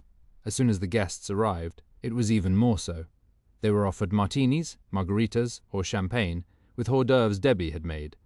They congregated in the living room and the library, and Tyler noticed very quickly how close Ava and Peter seemed. They followed each other from room to room, and spoke in hushed tones. "Is something going on with Peter and Ava?" Tyler asked her, and Meredith smiled mysteriously and then whispered to her. "Arthur offered her a job as an assistant. She's living there now, and she and Joel broke up." "Holy shit! There's a major change," Tyler commented. "When did that happen? Last week, I think. Is that why Joel's not here? She says he's in England, but maybe he wouldn't have come anyway. She says the breakup was bloodless and very civilized." Tyler knew Andrew would be disappointed not to see Joel. He arrived late and asked for him immediately. Ava gave him the party line about his being in London on business, and didn't explain the rest. They weren't ready to announce anything, but preferred to acknowledge it when people guessed. It seemed tasteless to Ava to make any big statements so soon after the breakup with Joel. "What a whore," Andrew commented to Tyler under his breath. Joel goes out of town for 5 minutes, and she's crawling all over Peter again. Tyler didn't like to hear him talk about her friend that way, so she straightened him out. They broke up. I think she may be seeing Peter now. She didn't tell him they were living in the same house, but he figured it out when Arthur said she was his new assistant. Andrew's eyes glittered with hatred and envy as soon as he heard. During dinner, which everyone praised to the skies, they all got the very clear impression that Meredith and Charles were dating. He beamed every time he looked at her, and she seemed peaceful and happy. They all loved the food, and Daphne said it was the best pizza she'd ever eaten. Will ate a whole plate of fries. They devoured the ice cream sundaes just as the adults did the soufflés. Meredith made Debbie take a bow for the delicious dinner, and she positively glowed at their compliments, which were well deserved. They had after-dinner drinks in the library, which were left on a silver tray. Charles helped Meredith bring in coffee, while Debbie and Jack cleaned up the kitchen. Debbie was mellower than she had been for a long time, with everyone so appreciative of her cooking, and they gave her a round of applause. She was preening like a peacock when she told Jack, and Meredith had hugged her for the first time in weeks. They were slowly sliding back in. Everyone left after midnight, since they didn't have to work the next day, and she and Charles sat in the library alone afterward, discussing the evening. It was one of the things Meredith had always liked when she was married, being able to talk about a party afterward, and they both thought it was sweet that Peter and Ava were together and looked so much in love. When they'd exhausted the subject, they went upstairs to her bedroom, climbed into her bed and turned on the TV to watch a movie, but they were both asleep halfway through it, after agreeing it had been a lovely evening. Andrew's take on it was different. After Tyler put the children to bed, after the big meal they'd eaten, and the late hour for them, Daphne was already asleep when Tyler tucked her in, and she joined Andrew in their bedroom on their bed, where he was watching TV. He turned to Tyler with a sneer. He'd had a lot of wine to drink with dinner, a martini first, and the cognac afterward in the library had probably been one too many. Tyler realized. "What a little whore Ava is," he commented, moving in with Peter. "She's probably fucking both him and Joel, and giving Arthur blowjobs." Tyler hated it when he talked that way. She considered Ava a friend now, and felt honor-bound to defend her, which with Andrew was always a mistake. She broke up with Joel before Arthur asked her to move in with them, she said primly. She hasn't seen Joel since they broke up. Not likely. She looks like a whore and acts like one shit. She was standing naked on the sidewalk the night of the earthquake. She was wearing a bathrobe. Tyler corrected him. "Yeah, and what do you think they were doing right before that? Which is more than I can say for us." Tyler knew better than to answer him, particularly when he'd been drinking. He was capable of flying into a rage stone cold sober, and worse when he was drunk. "She's such a little slut," he went on, "and so are you." He rolled over at lightning speed, grabbed Tyler by the throat, and pressed her down on their bed, choking her. It crossed her mind instantly that she'd have marks from his handprints on her throat the next day, if she survived it. Are you fucking Joel now? Is that why he didn't come tonight? Because he was afraid to face me, is that it? He tightened his grip on her neck, dragged her up to the headboard, and started banging her head against it. It made a terrible sound as she struggled against him, but she was afraid to wake the children if she screamed. She did the only thing she could think of and kneed him in the groin. He doubled up with pain and hit her so hard in the face that it threw her against the headboard even harder, and then he dragged her out of bed and she fell to the floor. And then he kicked her as hard as he could. "Don't you ever do that again, you bitch," he shouted at her. She was dazed from the pain and could taste blood in her mouth. Her nose was bleeding, and then he slammed her head into the floor for good measure. She felt as though she was under water, and then realized there was so much blood in her eyes she couldn't see. He continued to kick and pound on her as she came in and out of consciousness. She was sure he was going to kill her, and she didn't care. She had no way to stop him or defend herself. There was no one to help her. She just didn't want her children to see it happening, but she forgot about that too as she lost consciousness. Everything went black as she went down, down, down to the ocean floor and swam away in a river of blood. It was the only way to get away from him. The bell on the front gate rang about an hour after the guests had left. Charles and Meredith were asleep with the TV on, and she stirred when the intercom rang in her room. When she answered it, it was their night security man on duty that night. He was new. A service provided them on a rotating basis. "I'm sorry to disturb you, ma'am," he said politely. "There's a child here. She rang at the gate. She says she lives down the street, and she needs your help. Her mother is sick or something." "What's her name?" Meredith asked as she jumped out of bed. "Daphne, she's very upset. Should I call 911 for her?" "No, yes, I'll tell you in a minute. Tell her I'm coming right down." She shook Charles awake, and he was fully conscious quickly. "Charles, wake up. I need your help. Daphne's downstairs. Something about Tyler. Andrew must have beaten her again. Should I call the police?" "Yes." He grabbed his phone on the bedside table, called 911 and told them they had an injured person down, attacked by an intruder, gave them the Johnsons' address, and jumped into the clothes he'd worn to dinner. Meredith had already put on jeans, slipped into shoes and put a sweater on. On her way down the stairs, he was right behind her. Daphne was sobbing in the front hall, barely able to speak in her nightgown and bare feet, as Meredith grabbed her hand and they flew out the front door. The security guard opened the gate for them as all three of them ran to the sidewalk. "Tell me what happened," Meredith said to Daphne as they ran. "I think he killed her. He hit her, and I think Mummy's dead." They could hear sirens by then, and 2 police cars converged on the Johnson house at the same time from opposite directions. The policemen jumped out with guns drawn, because Charles had told them it was an intruder. They drew their weapons, but for domestic violence they would have taken twice as long to come, which he knew. "There's an 11-year-old boy in the house," Meredith told them quickly. They had no way to get in. The door had locked behind Daphne when she left. They were sturdy young officers. They broke the door easily as Charles followed them and told Meredith to stay on the sidewalk with Daphne. She put an arm around her and held her close and thanked God that Daphne had come to get her. "Are they going to shoot my daddy?" Daphne sobbed. Meredith didn't know what to answer while they waited.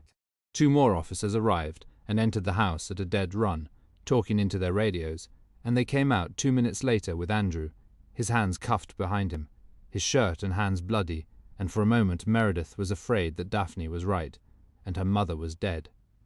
They pushed Andrew into a squad car and took off. He never looked at Daphne once. Meredith thought he hadn't even seen her. He was screaming at the officers and fighting them, and they were rough with him, as Daphne hid her face against Meredith. 2 minutes later, an ambulance arrived, and 3 paramedics rushed into the house. They still didn't know what had happened, or if Tyler was alive, as Daphne buried her face in Meredith's sweater and sobbed. A minute later, Charles came out with Will. The boy was ghostly pale. He had been hiding in his room under the covers, but he could hear his mother's screams while Andrew beat her. "Your mum is alive," he told both children, and then looked at Meredith with a grim expression. "I'll take the kids back to your house. You go with her in the ambulance."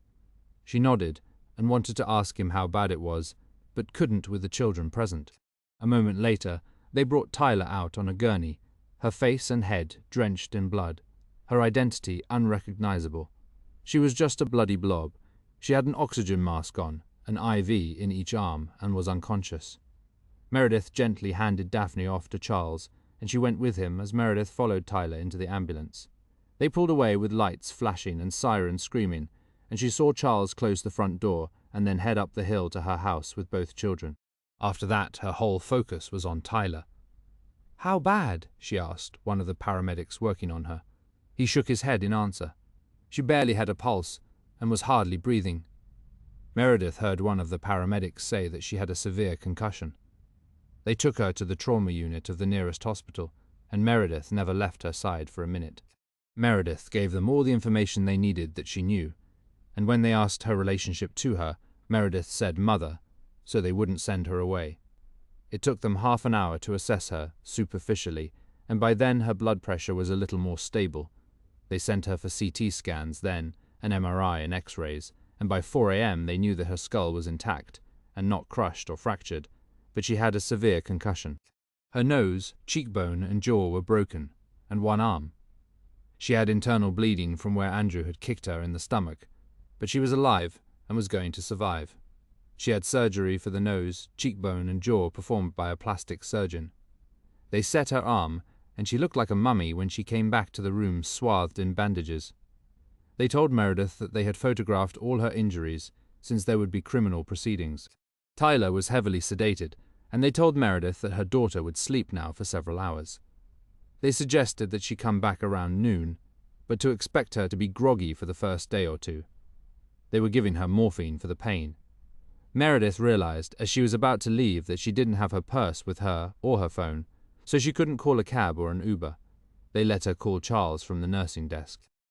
He called a cab for her and told her he would pay for it when she got home. He was waiting in the courtyard when she got there, paid the cab, and she told him the extent of Tyler's injuries. They both looked sick about it as he followed her into the house. The children were asleep in her bed, in front of the TV.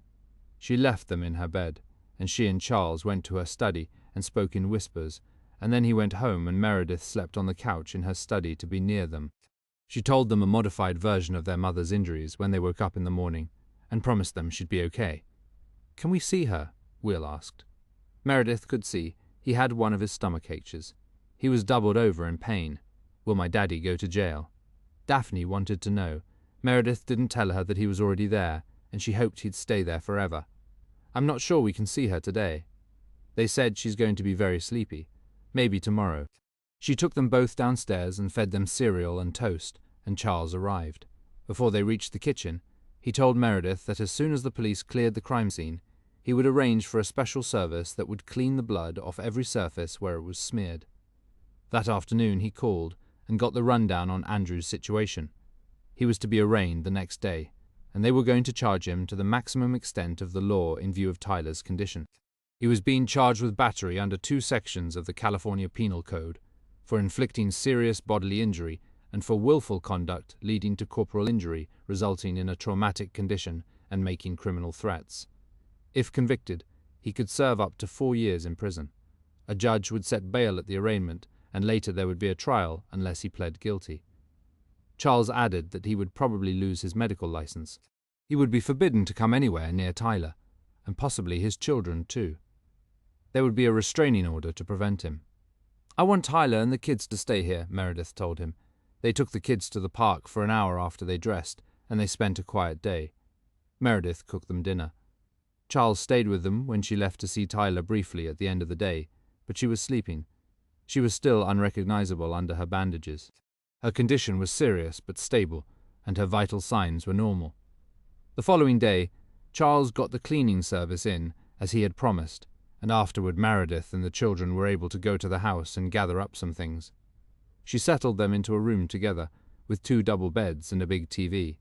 She took them both to school and picked them up, and at the end of the day Charles had the results of Andrew's arraignment. He had pleaded not guilty, was represented by a reputable criminal attorney, and the judge had released him on his own recognizance, since he was a respected physician, and it was his first arrest. His lawyer had pleaded well. Pending further hearings, there was a restraining order to keep him away from Tyler, the children, and their home. The next hearing was set in a month. Meredith felt sick as she listened, but she thanked God that Daphne had come to get her. If she hadn't, Meredith was certain her mother would be dead. The children settled rapidly into a routine, and it was Wednesday before Tyler was coherent enough to recognize Meredith and talk to her, which was difficult since her jaw was wired shut. "You're staying with me," Meredith told her, and Tyler tried to smile and didn't argue with her. "Kids okay?" she asked. "Yes," Meredith said. The rest of what she wanted to say would have to wait until Tyler was feeling better. Meredith told Ava, Arthur, and Peter what had happened, and they were horrified and deeply sympathetic to Tyler. "I hope he goes to prison," Ava said with feeling. And that weekend, they all went to visit her. She came home to Meredith's house the following week. She had to take it easy until the concussion was better, and she had to drink her meals through a straw until her jaw healed. Meredith tended to her as though she was her mother, and little by little Tyler got better, and Will and Daphne calmed down.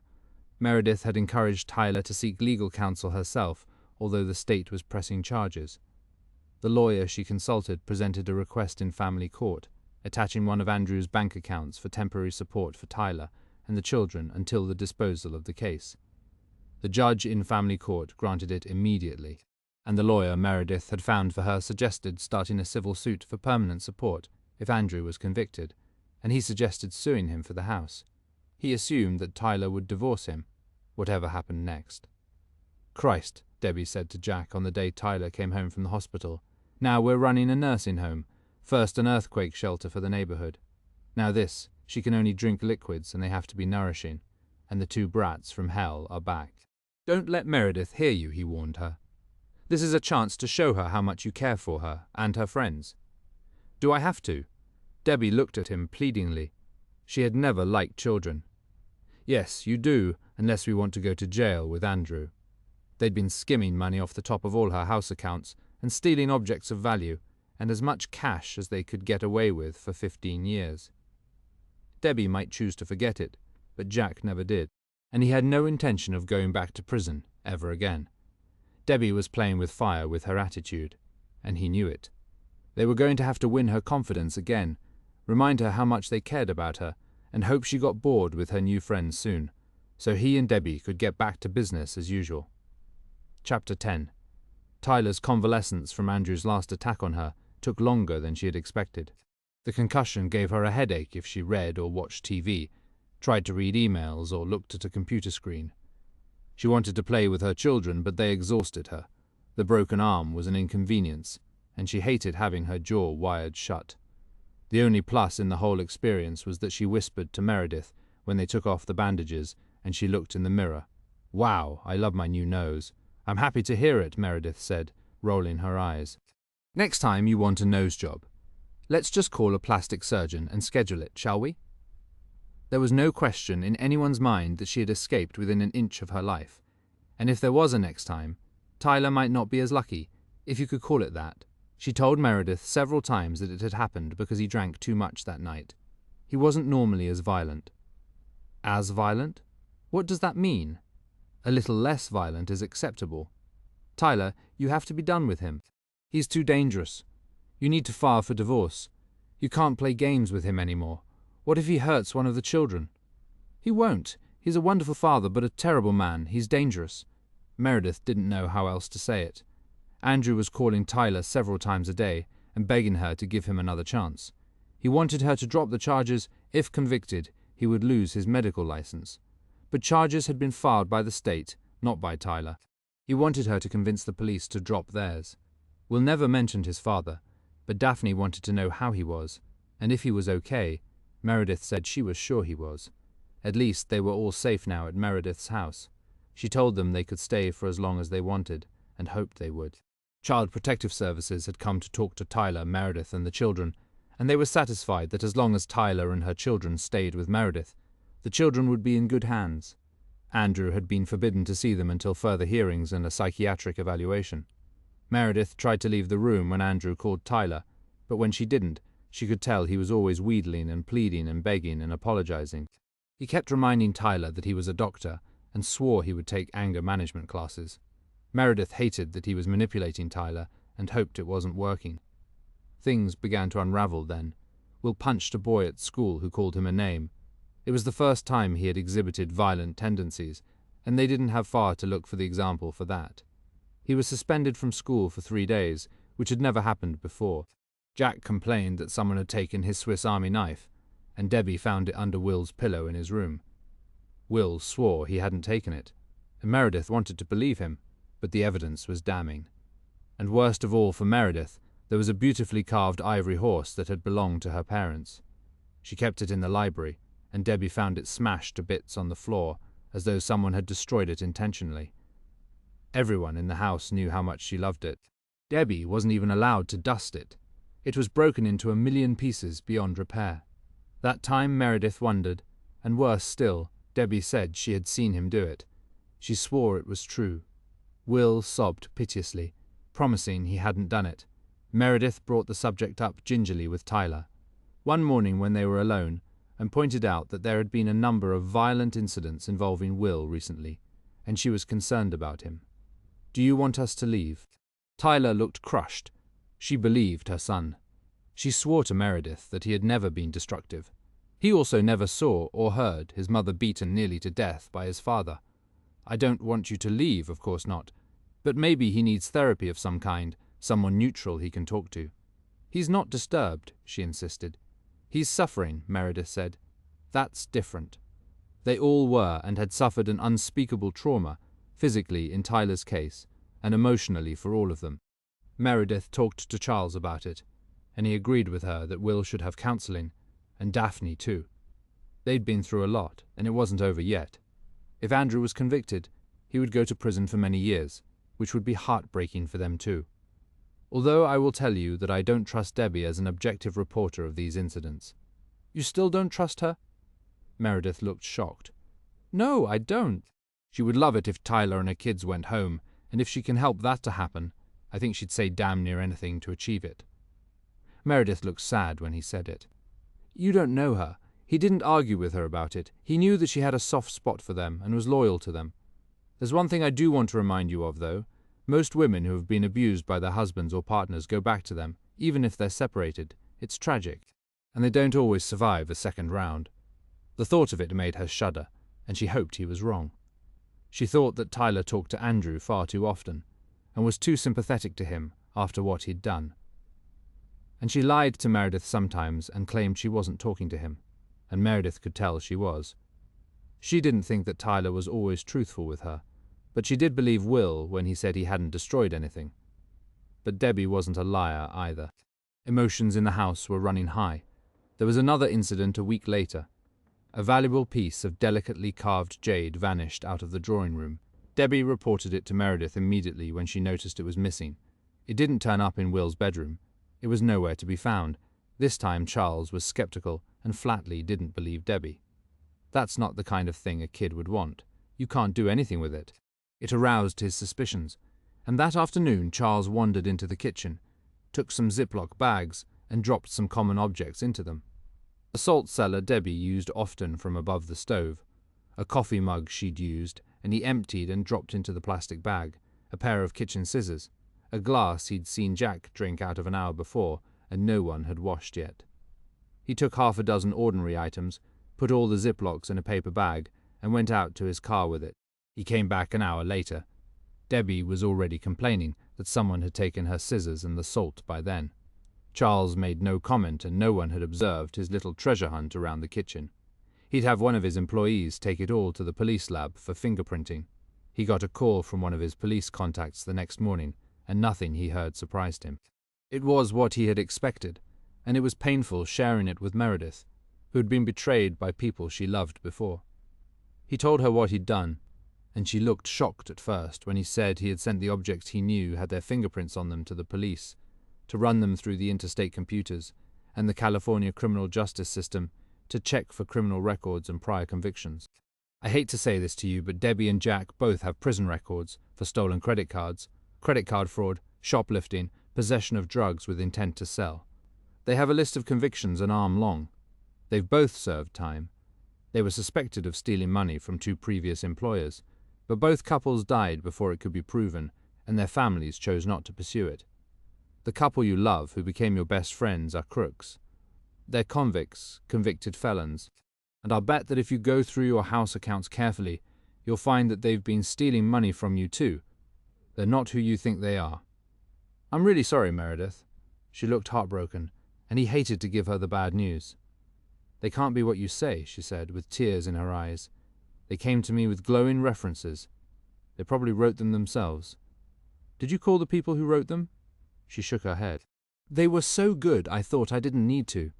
From what I've seen and what you've said to me, I think they've manipulated you and isolated you and controlled you or tried to until I came along and you made new friends and weren't as vulnerable as before. I think that's why they hate any of your neighbors staying here, and me probably. They want you alone and they don't want anyone watching them. I've had a bad feeling about them since the day I met them. I want to do something with you now. Where are they right now? I don't know. I think Jack went to the hardware store and Debbie wanted to buy milk. The kids drank it all. I want to go to their room with you and have a look around. I can't let you do that, she said, horrified. I respect their privacy. They're decent people, she pleaded for them, with the affection of 15 years of loyalty on both sides. They have prison records, he reminded her. They're criminals with arrest records a mile long. The facts were impossible to deny, although she was sure they had never stolen from her. She would have sworn to it. She wanted to prove it to Charles. Reluctantly, she stood up and followed Charles out of her study. They went downstairs, and Meredith took a key from a locked key rack that was only to be used in emergencies, like in case of fire. She unlocked their door, and almost shuddered as she did it. She trusted them, and she was sure that they wouldn't find anything that had been missing. She was violating them and 15 years of their kindness to her. They walked into the living room of their apartment, where Jack and Debbie knew they were safe, and their employer hadn't set foot in 15 years, and never would. She was too respectful and proper to do so. The piece of carved jade was sitting on a coffee table amid a bunch of newspapers, with some nail clippers and a pack of cigarettes. The Fabergé box that had been missing since the earthquake was sitting on the chest of drawers in the bedroom. Meredith's breath caught as her eyes swept the room. There were 2 extremely valuable small French paintings that she and Scott had bought in Paris. They were hanging above their bed. Apparently, they liked them enough to steal them, and they knew she would never come into their room. She couldn't remember when the paintings had disappeared. She'd never even noticed they were missing. Charles pulled open the closet door, and there were 4 alligator handbags that Meredith had forgotten she ever owned, and hadn't seen in 10 or 12 years. She couldn't help wondering if they had shattered the ivory horse on purpose, and blamed Will, and planted Jack's Swiss Army knife underneath his pillow. They were cruel, evil people who had played her for a fool. She wondered if Charles was right, and they had intentionally isolated her and tried to influence and control her, or simply took advantage of the fact that she had isolated herself, and she had no other friends left except the 2 of them, 2 petty criminals who had used her in every way they could. "I'm sorry, Meredith," Charles said when he saw the look on her face. "If you let me, I can do some research with the stores and services you do business with. Creaming money off the top of your accounts is how a lot of these people operate. The stores won't like to admit it, but faced with the police, they will. You've been profitable for Jack and Debbie, more than you intended," she nodded. "They've probably stolen money from you in other ways too." She thought of the car Jack had bought recently, a new Mercedes.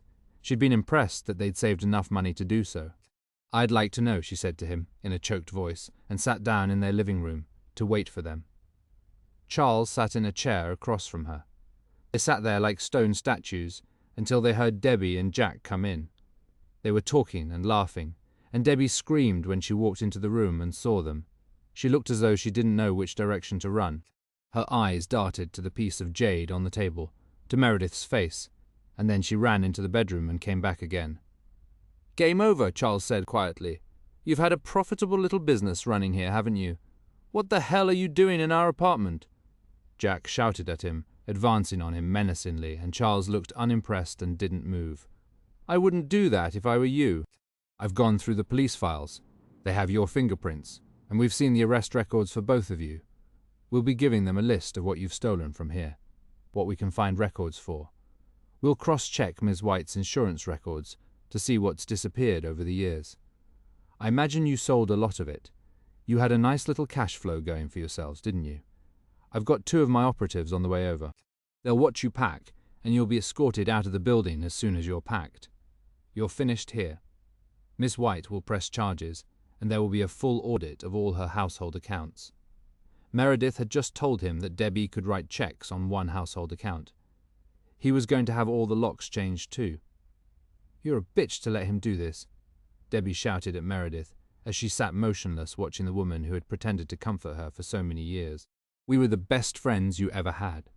Meredith didn't speak to her. She didn't know what to say. She was crushed and speechless for a minute.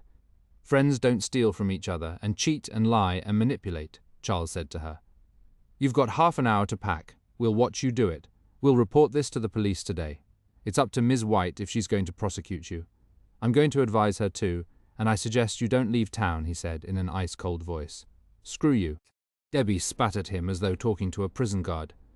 They had nothing to lose now. They had turned into people Meredith didn't even recognize. They always had been, she knew now. Jack ambled into their bedroom and took out a suitcase, while Charles watched what he put in it. He brought the Fabergé box back to sit in front of Meredith, where she could keep an eye on it, and he was watching the two paintings to make sure they didn't disappear. There wasn't a sound in either room while they packed. Two of Charles's operatives came to the back door 10 minutes later, and Meredith let them in. They crowded into the small apartment with them. One stood a foot away from Debbie, and the other next to Jack. They knew there was no room left to maneuver.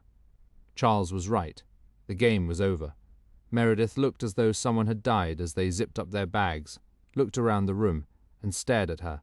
There was no apology, no thank you, no regret on either of their faces. Just two nasty, sick people, sociopaths, who had had a heyday with her, and exploited the tragedies in her life for 15 years. Charles's operatives walked them out into the street, where their car was parked. Meredith made no attempt to say goodbye to them. She couldn't say a word.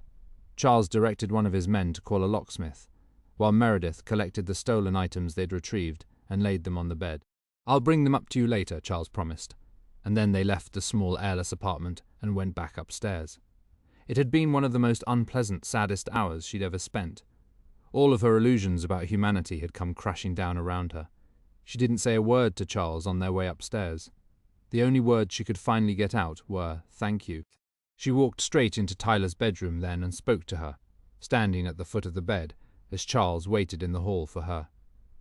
I owe you an apology and will, and I want to tell him myself. We found the jade and the Fabergé box, and a number of other things. I'm sure he didn't break the horse or take the Swiss Army knife. Charles discovered that Jack and Debbie have criminal records, and we found a stash of stolen items in their room. Some of them have been gone for a very long time. They just left. She felt dead inside as Tyler looked at her and nodded, and then Meredith went to her study and sat, thinking about them. Charles sat next to her as tears of grief and disappointment rolled down her cheeks, and he took her in his arms and held her as her heart ached, and she sobbed. She went to find Will after that and solemnly apologized to him for questioning his honesty at all. He hugged her after she told him and swore he would never take anything of hers. Charles checked with her suppliers that afternoon, and he was right about that too.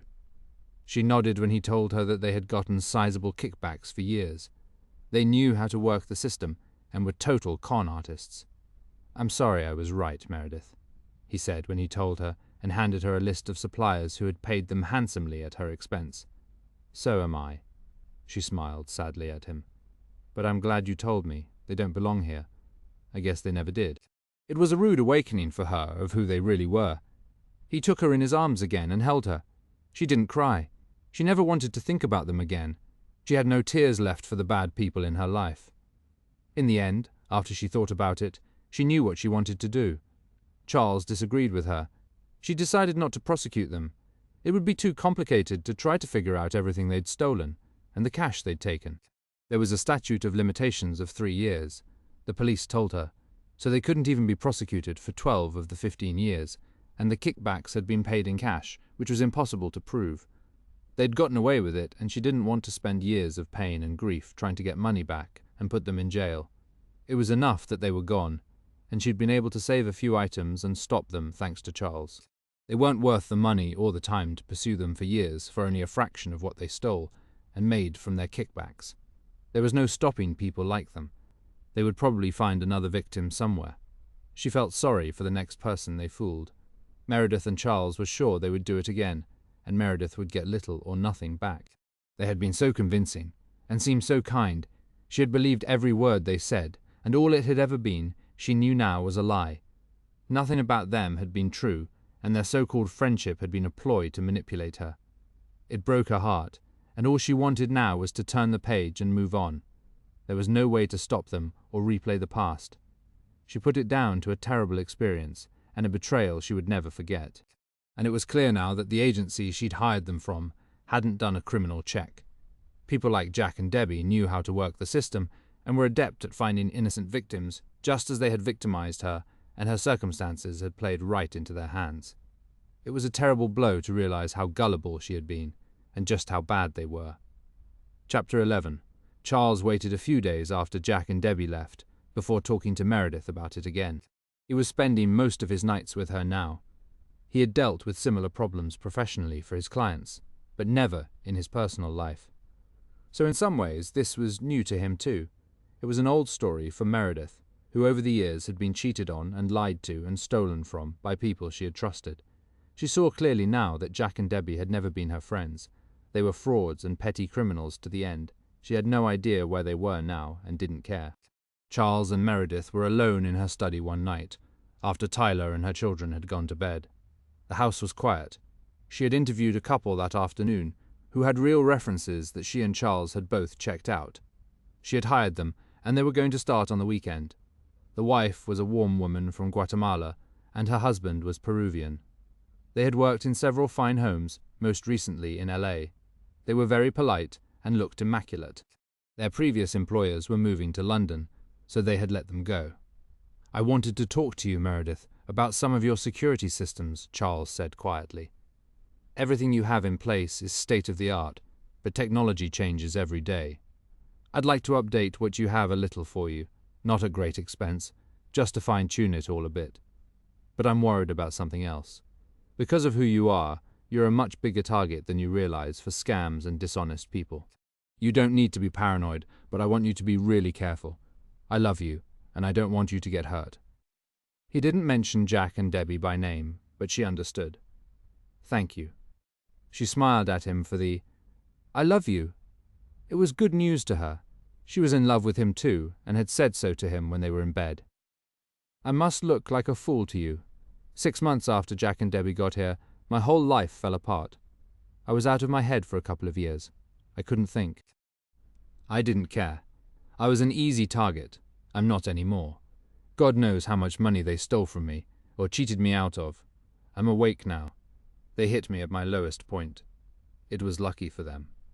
I've seen heads of large corporations unwittingly become victims and prisoners of their employees. The right circumstances, a death in the family, the loss of a spouse, an illness, a change of fortune, a weak moment, a hard time, and suddenly the tables turn. I want you to know that I'm here for you. I won't let that happen to you again as long as I'm around. I know that about you now, and you were right about them," she conceded. "I thought you were crazy. It turns out that I was. No, they were just very evil people, and clever about how they did it. It's usually a very simple system that works best. The rest of us just don't think that way. It's sad to have to be so careful, but in your position, you have no other choice." She nodded agreement, and they went to bed shortly after that. She nestled into his arms. He was a tall, powerful man, and in every possible way, she knew she was safe with him. He wasn't going to let anything bad happen to her. It was a wonderful feeling, and she was glad now that Jack and Debbie were gone, and pleased too that Tyler and her children were living with her for now. Meredith dropped Will and Daphne off at school the next morning. 2 hours later, the school called Meredith to pick Will up. He had a stomachache again. Meredith was worried about him, and he went straight to his room when he got home.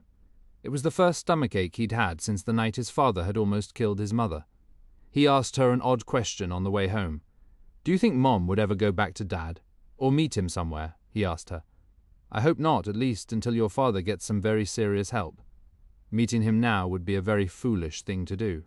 He nodded, and when he got back to the house, he disappeared to his room. Meredith tried to be careful not to malign their father to them for their sakes. "I think I'll sleep for a while," he told her. And when she stopped in to see Tyler, she was in particularly good spirits, the best she'd been in a long time. Meredith told her about Will's stomachache, and she looked surprised. Maybe this time it's something he ate. I didn't think of that. Meredith smiled and then remembered. Justin used to get stomachaches when he was upset too. He also wasn't above faking it, to get out of school like the day of a test. Will has done that too, Tyler admitted. Though he's a pretty good student except for math. Andrew is always hard on him about his grades. Maybe he was afraid of a bad grade today. Maybe so, Meredith said, and went back to her study. She had a mountain of papers on her desk. She liked taking Tyler's children to school. It reminded her of happy times, and they were such sweet children. She hoped things would settle down for them soon. Meredith was still at her desk when Tyler slipped out of the house. She was going for walks now to get some air. She felt stronger, and her wounds were healing. She was still talking to Andrew on the phone more than Meredith thought she should. She didn't think she should talk to him at all. He had told her about an anger management class he had signed up for, and told her he wanted to see her and the kids. He said he missed them terribly, and was so deeply sorry about what he'd done to her. He had begged her to take him back, or at least see him, and talk to him in person. Tyler said she felt sorry for him when they talked. He said he didn't even have a picture of the kids with him. He was staying in a dismal, furnished room at a hotel, and missed their home. He had been temporarily suspended by the medical board, pending resolution of the charges against him, and he was deeply depressed about it. Tyler and the children were still receiving support by court order, and Andrew was terrified about what he would do if he could never practice medicine again. How would he support himself? And what if he went to prison? Will was watching at the window when his mother left the house. She walked down the street in the direction of their home. He had noticed that she headed in that direction most of the time on her walks. He wondered if maybe she missed their house too. He missed his toys. They'd only brought a few with them, and he wanted to go back for more, but his mother didn't want to bring too much to Meredith's and clutter up their room. Meredith came to find Tyler a few minutes later to ask her something, and was surprised to find that she'd gone out. She had said she was tired that morning, although she was in a cheerful mood. Meredith peeked into Will's room to see how he was feeling, and if he was asleep. Instead, he was standing at the window looking out. "Hi, Will. How are you feeling?" she asked with a smile. "I'm okay," he said, as he turned to look at her, and his eyes were sad. "Do you know where your mum is?" "She went for a walk that way." He pointed toward their house. Meredith thought about it for a minute after she'd left the room, and she got a queasy feeling in the pit of her stomach. Why had Tyler been almost euphoric? Was it a coincidence, or did she have a plan? Was she going to see Andrew? Meredith went downstairs and grabbed a coat out of the closet. She didn't know why, but she wanted to make sure Tyler was okay. It was a grey, foggy day. Meredith was in front of the Johnsons' house a few minutes later, and she saw that the lights were on in the living room on the ground floor, and suddenly panic set in. She was sure that Tyler had gone to meet Andrew. Maybe he had wanted to see her there. She hoped that she was wrong. But why was the light on? Or had Tyler just gone to spend a little time in her home, to try and exorcise the ghosts there? She rang the doorbell, and a second later, the door was whipped open, and Andrew was standing there. He looked ragged, with dark circles under his eyes. He needed a haircut, he hadn't shaved, and he was wearing running clothes. He looked angry and disheveled, with wild eyes. "Is Tyler here?" Meredith asked him in a cool voice, trying not to look surprised to see him there. "Why don't you see for yourself?" he said, and as he did, a powerful arm yanked her inside, and she could see Tyler cowering in a chair, with a trickle of blood running down her chin from her lip. His eyes looked crazy, and Meredith could see that he was going to do the same thing again. He had already hit Tyler at least once. "Andrew, why don't we just let it go for today?" Meredith said calmly. "You don't need more trouble, and neither does Tyler, or your kids. You've all got enough to worry about. Oh, listen to little Miss Goody Two-Shoes. I wouldn't be in trouble if you hadn't filled her head with a lot of crap. She knew how to behave before. If she doesn't drop the charges, my medical license will be revoked. How am I going to make a living if that happens?" His eyes probed Meredith's. The terror of being poor again was devouring him. "Then let's not make it any worse than it already is," she said quietly. She wanted to get Tyler out of the house and escape herself before he exploded and lost control. "I didn't come here to cause trouble," Andrew said. "I came here to get pictures of my kids," she said. "She'd give them to me. I don't even have a picture of them with me, and I'm living in a hotel that's a dump thanks to her." He pointed angrily at his wife. He was a madman, and Tyler had fallen for whatever promises he had made, or her own misplaced guilt for his situation, which he accused her of every day on the phone.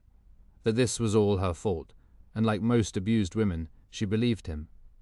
Meredith wondered if what Charles had said was true, that women who had been abused almost always go back to their abusers. "I'm sure you've got things to do," she said clearly. "So do we." She beckoned to Tyler, but she was too afraid to move. Tyler was terrified of what he'd do if she tried to get past him to the door. She knew what he was capable of.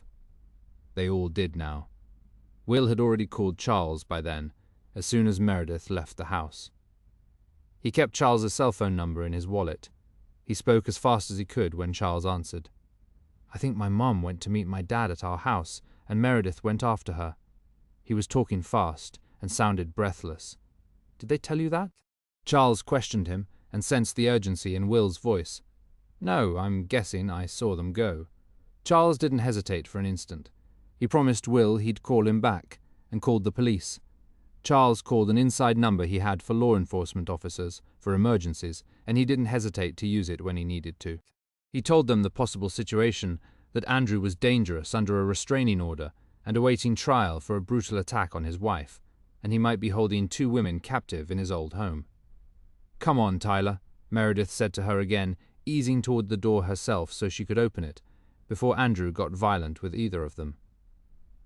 Meredith had barely moved when Andrew grabbed her by the throat, jammed her up against the wall, and banged her head hard. "You started all this, didn't you, you bitch?" he said to her. "You filled her head with ideas about freedom and independence and not listening to me, and now she won't let me come home. She's not even living here. She's living with you and your fascist boyfriend, who thinks he runs the world." Meredith didn't say anything and was wondering how they were going to get out of the house, as she saw 2 police officers approach the front door with caution. And suddenly the window exploded, with broken glass flying everywhere, and the 2 officers broke in. One of them jumped through the ground floor window. The other one reached inside, opened the door, grabbed Andrew, and they had him on the ground within seconds and handcuffed his hands behind his back, as Tyler came running toward Meredith and threw her arms around her. Andrew was screaming obscenities at Tyler from the floor as they dragged him out of the house, and saying what he was going to do to her if he got his hands on her again. Meredith looked at her and rubbed her head. Andrew was out by then. "How did you know I was here?" Tyler looked mystified as she wiped the blood off her face. She had told no one she was coming to the house to meet him. "Will told me you'd gone for a walk and had come this way. He was watching you. I think he knew, and when he said it, I knew too, so I came to check on you." "Did you call the police before you left the house?" Meredith shook her head. "Maybe Will did." "Tyler, you can't see Andrew again. He's going to kill you." Everyone knew and believed it, except her. She hung her head in shame. "I know that now. I felt sorry for him, so I agreed to meet him. You can't afford to do that. You have 2 children who need you, and he will kill you the next time, or one of these times. I won't see him again."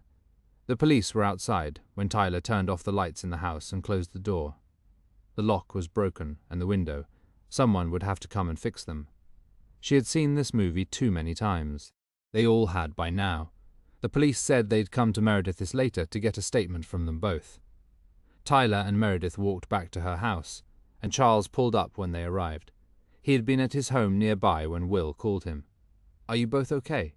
They nodded, but Tyler had a cut lip where he had slapped her, and Meredith had an egg on her head from hitting the wall. "Did you call the police?" Meredith asked him, confused about how he knew. "Will called me. He thought you were going there, so I called the hotline. Was Andrew there?" Tyler looked embarrassed and remorseful as she nodded. "I agreed to meet him to give him some photographs. He looks terrible. The police had taken Andrew to jail. They won't let him out on bail now," Charles told her. "They'll send him for a psych evaluation at some mental hospital with a locked ward, where he belongs.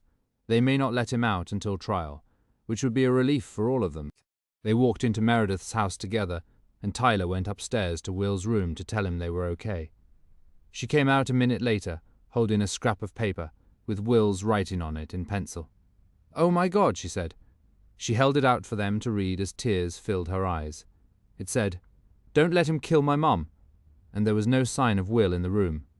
"I think he ran away," Tyler said, panicked. He's afraid you're going to go back to his father and he'll kill you. He told me the other day, Meredith said. I think he's overheard some of your conversations with Andrew. Tyler sank into a chair, feeling faint. What do we do now? She was frightened for Will. We drive around looking for him, Charles said, which was sensible. Charles never panicked in a crisis. They went back to the courtyard to his SUV. He got in quickly and started the car. He can't have gone far. We'll find him, he reassured her. She had started another tidal wave by meeting up with Andrew. I'll come with you, Tyler said, and got into the passenger seat next to Charles. I'll look around too, Meredith said, and got out the key to her car sitting in the courtyard. They followed each other out, drove around the neighborhood separately, and came back to the house. They returned within minutes of each other. 2 hours later, there was no sign of Will, and a few minutes later, Meredith went to pick up Daphne after school and brought her home. Should we call the police? Tyler asked Charles. I think we'd better. I don't want him hitchhiking or out alone at night. He was 11 years old and had led a sheltered life, other than his father's violence. He knew nothing of life on the streets and would stick out as someone who didn't belong there. He'd be easy prey for predators of all kinds. What's he wearing? Charles said, surprised that they hadn't found him, as he reached for his phone to call the police. He was wearing his school uniform, grey pants, navy blazer, white shirt, navy tie, Meredith said. Her heart was beating faster. What if they didn't find him, or something happened to him? She had been stupid to meet Andrew, and Will was so upset by it, he'd run away. Or maybe he'd been planning to anyway. So much had happened in a short time, and he had no control over any of it. The police arrived at the house half an hour later, took down the information, and put out an all-points bulletin in the Bay Area. Many areas of the city were still closed with no power, but most of the city was functioning again, and all bridges were open, so if someone abducted him, it would be easy to leave the city. The police put out an amber alert for him, just in case, warning motorists of a possible abducted child. It would be up in lights on every freeway in the state. Now what? Meredith looked at Charles after the police left. We wait and pray, he didn't say out loud. Chapter 12. The wait for news from the police about Will seemed interminable. Tyler racked her brain, but couldn't imagine where he'd gone. She got out the school roster and called the mothers of all the boys he was close to, but no one had seen him. He hadn't shown up at their homes after school. The other parents had heard rumors that there were problems at the Johnsons, and that Tyler and the children were staying at a friend's. Will had said it was because there was damage to their home from the earthquake, but there had been whispers that Will's parents were separated. No one knew the full details of the story, and miraculously it hadn't hit the press. By 7 o'clock, Tyler had called everyone she could think of. No one had heard a word from him. He had a cell phone Tyler let him use occasionally, but he had left it in his room. Meredith and Charles had helped her comb the room for clues, and they found none. He had been through so much the constant tension in their home for years, in fear of Andrew's explosions. The physical abuse their mother had endured, and he and Daphne were aware of. The secrets they had to keep. The terrible beating Tyler had had recently, and he couldn't protect her. Will's fear that she'd go back to him and the nightmare would start all over again. And worst of all, the fear that his father would kill his mother, which was a real possibility. Charles and Meredith talked about it quietly in her study, while Tyler waited for news in her bedroom with Daphne and tried to reassure her. There's a terrible contradiction in these situations, Charles said seriously. The women who are being abused stay for the sake of the children, to not break up the family, and what the children go through as a result is worse than any divorce, and damages them far more than if they'd gotten out of the marriage. The statistics on it are terrible, sometimes even including child suicide. The children feel helpless to protect their mothers and don't know how to handle it. It's hard enough for the adults involved, but kids are overwhelmed by circumstances they have no control over. You don't think Will would hurt himself, do you? Meredith looked devastated. I don't know him well enough to judge it, Charles said honestly. I hope not. I think he's more likely to get hurt on the streets, dealing with situations he's not familiar with, tough older kids, street gangs, drug addicts, dealers. He's a little innocent out there, and if he's wearing his private school uniform, he's going to stick out like a sore thumb. He looked young for his age, and worse, he might have the misfortune to cross paths with a pedophile who would abduct him. It was a dangerous world out there, almost as bad as the one he grew up in, where the person he should have been able to count on, his father, was the most lethal and toxic of all. If Will seriously thought that Tyler went to meet Andrew, or maybe even heard her say it, he might have figured that Andrew would kill her this time, and since he couldn't stop her or protect her, he ran, feeling guilty or frightened. Tyler said he might have had $10 on him. That won't get him far. He'll be cold, tired, and hungry by now. If he turns up at a homeless shelter or a free kitchen, like Glide, they'll call Child Protective Services to pick him up. They don't leave kids his age on the streets. At 13 and 14 they turn a blind eye to runaways, but not with a child of 11. Meredith was grateful that Charles was there with them. He had done nothing but improve their lives, and hers especially since she had met him. He was a solid, responsible, intuitive, resourceful person, the kind you needed in a crisis, and he made everything go more smoothly in normal times. It seemed as though very little had gone smoothly since the earthquake. It had been almost 2 months now. Ava and Joel had broken up. Peter's life had turned upside down in a good way, and Arthur now had 2 young people in his home instead of 1. Andrew had lost all control and was facing prison for attempted murder. Tyler had nearly lost her life. Meredith had had a steady stream of house guests since the night of the earthquake, and had discovered that her most trusted employees whom she relied on and considered dear friends were thieves who had preyed on her for 15 years. Even the children had been profoundly affected, and now Will had run away, and God knew what would happen to him on the streets. It was a lot for any of them to weather, for all of them, and the rest of the population who had lost loved ones and homes in the earthquake. It was a time of turmoil and change. In some ways, for Meredith, it was a good change, but a lot of baggage had come with it. Charles had been there to share in all of it, and had passed every test and met every challenge head-on. In many ways, Meredith felt very lucky, but she was also deeply worried for her friends. With Andrew's upcoming trial, Tyler and her children would have hard times ahead. By 8 o'clock, Meredith couldn't stand it any longer. Her head was throbbing from where she had banged it earlier in the day, when she went to rescue Tyler, but she didn't care. "Can't we do something?" she asked Charles. Anything would have been better than just sitting there, imagining all the terrible things that could happen to Will. Charles had called his police contacts several times, but so far there was nothing. The squad cars on the streets and patrolmen on foot were on the lookout for him, but no one had seen him. They had checked the homeless shelters and free kitchens and had combed the homeless camps south of Market. "We can drive around ourselves if you want," Charles offered, "but we're no smarter than the cops. Sooner or later, someone will see him. He can't just disappear into thin air." But they both knew that children did every day, never to be seen again, if they'd fallen into the wrong hands. If he had gotten into a car with someone, he could be anywhere by now, even in grave danger or dead. The news stations were going to mention him at 11 and show his school picture, which Tyler had given the police, but at 6 o'clock they thought it was too soon. There was still the possibility that he had gone to a friend's house, someone Tyler hadn't thought to call, and he would come home on his own eventually. It was Charles's fondest hope that this was all a misunderstanding, but in his heart of hearts he didn't believe that, and his thoughts were running along the same anxious lines as Meredith's and Tyler's. But he didn't want to make the situation worse by admitting it to them. "Why don't we look around south of Market?" he suggested to Meredith. "Maybe we'll get lucky. He may be hanging around a fast food place, hoping someone will give him something to eat." The thought of Will hungry and pawing through the garbage at McDonald's made Meredith feel sick.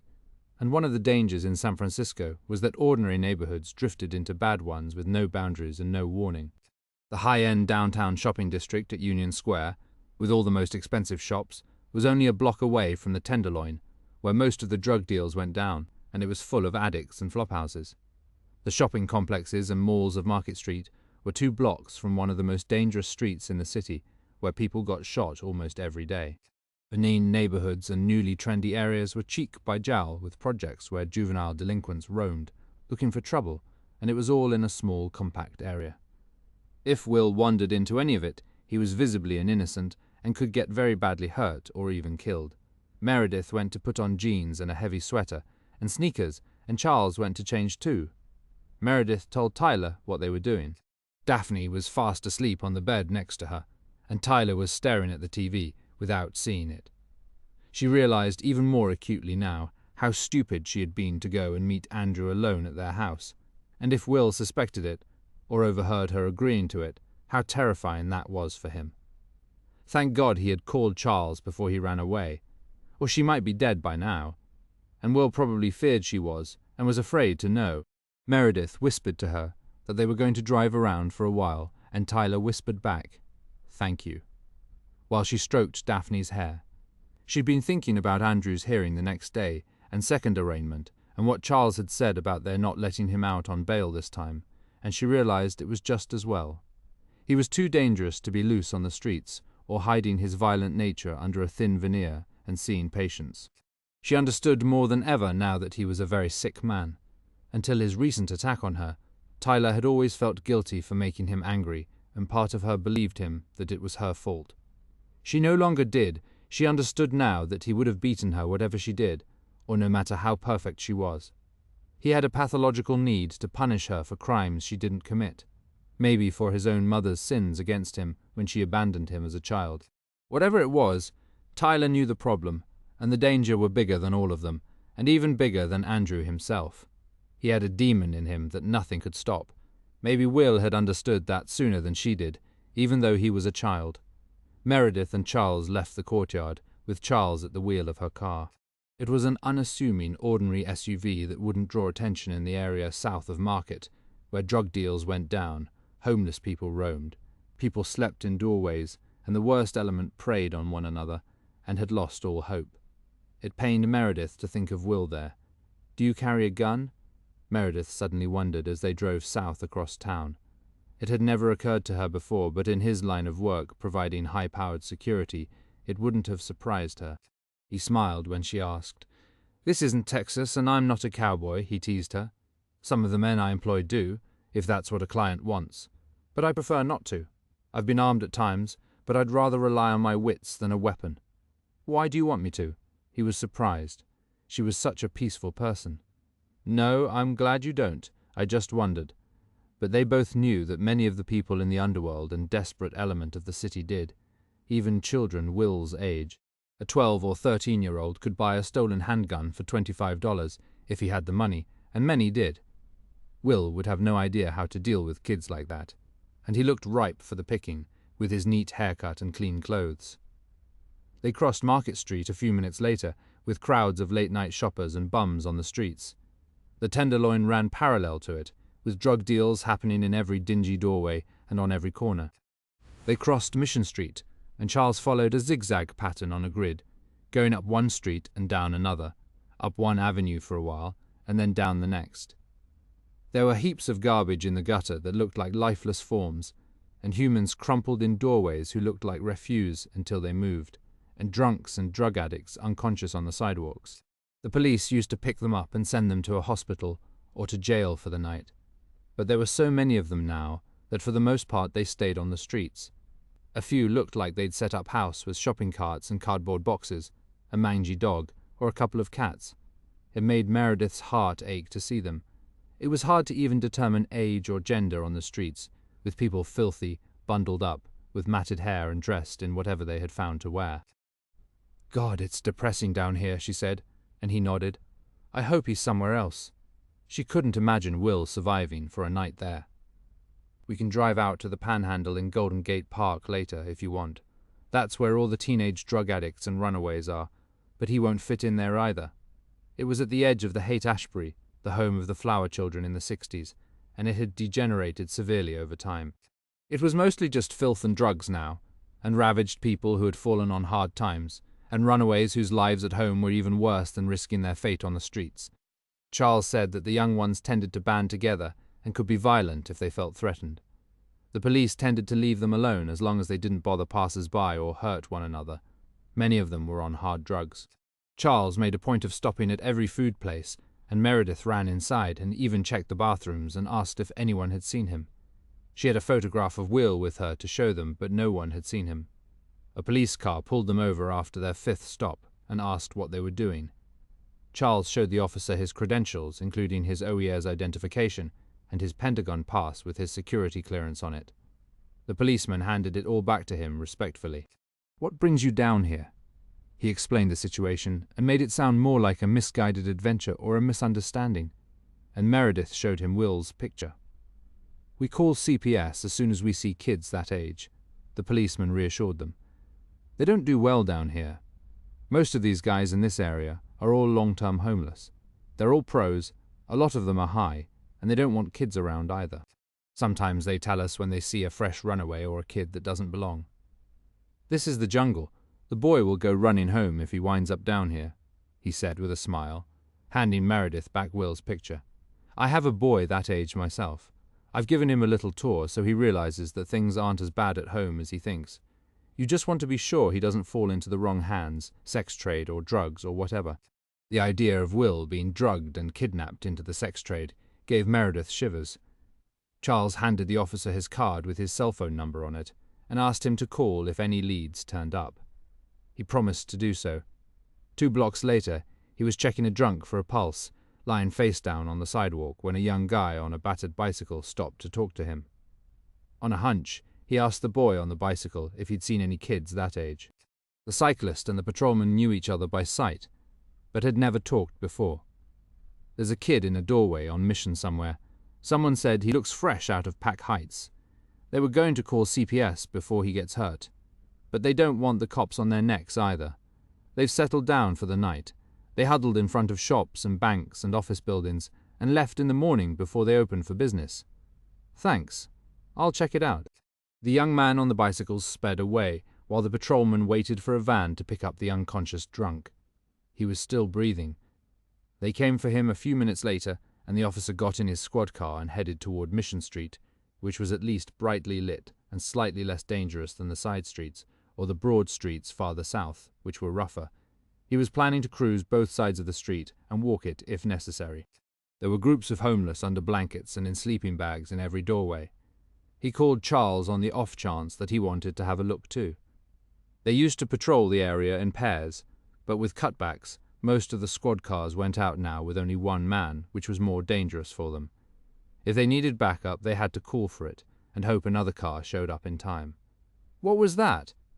Meredith looked at Charles after the call from the officer. The officer we just talked to. He got a tip that there's a boy on Mission Street in a doorway, and he doesn't fit. They don't want the police bothering them or chasing them off, because there's a boy who doesn't belong there. He's on his way to take a look. I'll head over there too. Charles drove toward the most populated part of Mission and cruised slowly while Meredith strained her eyes to check every doorway, and suddenly called out to Charles and raised a hand. Wait, stop. There's someone small in that group of people. It could be a child. She opened the door to get out and look, and Charles stopped her until he put his flashes on and could get out with her. They walked toward the doorway together, in front of a shop that sold tourist memorabilia, souvenirs, and cheap electronic gimmicks. There were 5 people crowded together in sleeping bags, 4 men and a woman, which was the standard ratio on the streets, and huddled next to the woman was a boy in a knit cap. His face was dirty, and he looked cold. He had no sleeping bag, and they had folded a cardboard box around him to keep him warm, and as he looked up at them, Meredith's eyes filled with tears. It was Will. He looked frightened when he saw them, and one of the men who wasn't sleeping turned to him. He had a bottle of cheap wine in his hand, but he didn't look menacing, and he sounded kind when he spoke to Will. Are they your mum and dad? Will shook his head. He was still wearing his school uniform inside the broken cardboard box. Do you know them? He nodded, and the older wino smiled a toothless grin at Meredith and Charles. He's a good boy. Don't be too tough on him. Go on home, son, he said to Will, and don't come back here. You do what they tell you. You don't want to end up like me. He raised the bottle in salute to Charles and Meredith, and Will stood up and thanked him in a whisper, so he didn't wake the others, and thanked the woman too. He left the box and handed her the knitted cap, and when she smiled, she had no teeth either. It was impossible to tell their ages. They could have been anywhere from 35 to 70. Will walked over to Charles, and he put his arm around Will's shoulders, thanked the people he'd been camping with, and walked him to the car, with Meredith following, overcome with gratitude that they had found him. The squad car with the patrolman they'd talked to slowed just as they were getting into their car, and Charles waved and mouthed thank you to him too. The policeman gave him a thumbs up and a broad grin. I'll call it in, he shouted out the window, and Charles nodded. It was 10:30, and Will's photograph hadn't been broadcast on the news yet. He'd be registered as a runaway with CPS now, and Charles knew they'd be out to speak to all of them tomorrow, and to question Will about why he had run away in case he was being mistreated, and needed to be removed from his home. They were going to be checking on the family regularly anyway, because of the nature of Andrew's violent arrest and attempt to murder Tyler. If they thought it necessary, they would remove Will and Daphne to foster care, but Charles considered it unlikely. Will would have some explaining to do to the social worker who would come to see him. It was for his own protection. Will looked at both of them as he got into the back seat. He was meek and shivering in the cold in his white shirt and thin uniform blazer. His shirt was dirty, and Meredith thought there was blood on his jacket, and then realized it was ketchup. "Is my mum okay?" were his first words. "She's fine, but very worried about you." "We all were," Charles said. He was enormously relieved, but didn't want to let him off the hook too quickly. Will had terrified them all, and Charles didn't want him making a habit of running away. Some kids did, and after the first time, it became easier each time they did. Meredith was already on the phone to Tyler to tell her, and she said she'd call the police and tell them he'd been found. Charles knew the officer would report it too. "I thought my dad would kill her, and I didn't know what to do," he said, looking deflated, as though the wind had gone out of him. He had seen a world that night that he didn't know existed and hoped never to see again. "Running away is never a solution, but it was good that you called me before you did," Charles said seriously. "Your dad was at the house with her. You were right about that. But he didn't hurt her. He didn't have time. I called the police after you called me. They came within minutes. So you saved her this time." Will's eyes opened wide when Charles said it. "I'm sorry I ran away," he said to both of them, and they could see he meant it. Then he turned to Meredith. "Were you there too?" She nodded. She didn't want to tell him more than his mother wanted him to know, that his father was in jail again and facing additional charges. "They gave me dinner. They get it out of the garbage cans at McDonald's. I had a Big Mac," he said, and Charles tried not to smile. It explained the ketchup on his jacket, and the thought of him eating out of a garbage can on Market Street was profoundly depressing. Will was quiet on the ride home. Tyler was waiting for them in the courtyard when the gate opened. She wrapped her arms around Will the moment she saw him, and they both cried, and so did Charles and Meredith watching them. Then they walked into the house together. They went down to the kitchen to get something to eat, but Will wasn't too hungry. He was mostly cold, and Tyler took him upstairs so he could have a hot bath, as Charles and Meredith sat at the kitchen table, drained by the experience. It was a first for both of them. None of their children had ever run away, but they hadn't been through the traumatic experiences Will had either, with one parent trying to kill the other. "I kept thinking about everything that could happen to him," Meredith said to Charles, looking like she'd been hit by a bus, now that the tension had eased. "So did I," Charles admitted. Some very nasty stuff could have happened out there. Thank God it didn't. You were right. He knew Tyler was going to meet Andrew, and he couldn't handle what he thought would happen to her. They turned off the lights in the kitchen and went upstairs. Meredith wanted to take a bath, but she was too tired. She changed into her nightgown and collapsed onto her bed. Charles took a shower, and Meredith was already half asleep by the time he slid into bed beside her. "God, what a day," he said. An incident with Andrew and his arrest, Will running away, and looking for him all night, terrified of what could happen to him. "How's your head, by the way?" he asked. They had both forgotten about it in their worry over Will. "It's fine," she said sleepily. "It hurts, but I'm just happy. Will is okay, and we found him." She put her arms around Charles and rested her head on his shoulder, and 2 minutes later, she was sound asleep. Will, too, was sound asleep next to his mother in the big, warm, comfortable bed. As he drifted off, he thought of the people he had met on the street and knew he would never forget them. Chapter 13. When Daphne came bounding into the kitchen the next morning, she was beaming. "I knew you were a good witch. You found him," she said to Meredith, and she laughed. Charles helped too, and the police. Neither of the children were going to school. A member of Child Protective Services was coming to see all of them. Daphne, too. Tyler confided to Meredith that she was nervous about it. What if they declared her an unfit mother and took them away? "They're not going to do that," Meredith reassured her, "and Charles and I can tell them you're a wonderful mother." "I let them live in an abusive household all their lives," she said remorsefully. Will had told her the night before when he came home that he never wanted to see his father again, and he hoped he would go to prison forever. And Daphne is afraid of him. We all are. He's in custody now, so it's not an issue, Meredith said quietly, but it would be again some day. Meredith was doubtful that Andrew would ever change. He was too sick. Tyler had finally come to that conclusion too, and understood now it wasn't her fault. When things calm down, I want to go back to nursing school. I need a refresher course to bring me back up to speed, and then I want to become a nurse practitioner, not just an OR nurse like I was before. It was how she had met Andrew. I should have left him years ago, she said mournfully. I don't know how I could let it go on for so long. I kept thinking it would get better, and he kept promising. I believed him. I don't want to see him again either. Charles had gone to his office before breakfast to catch up, and he came back when he knew the CPS officer would be there to speak to him. They sent Jane Applegate, a young African-American woman who was quick and intelligent and had a warm way with the children. She was more direct with the adults, and Tyler liked her. She told her honestly what they had lived through and what she believed the children had seen. She had tried to shield them. She didn't seem shocked that Tyler had stayed in the marriage for so long, and had even gone to meet him the day before to give him one last chance to speak and be civil, and he couldn't handle it. Abuse is the hardest thing in the world to get away from.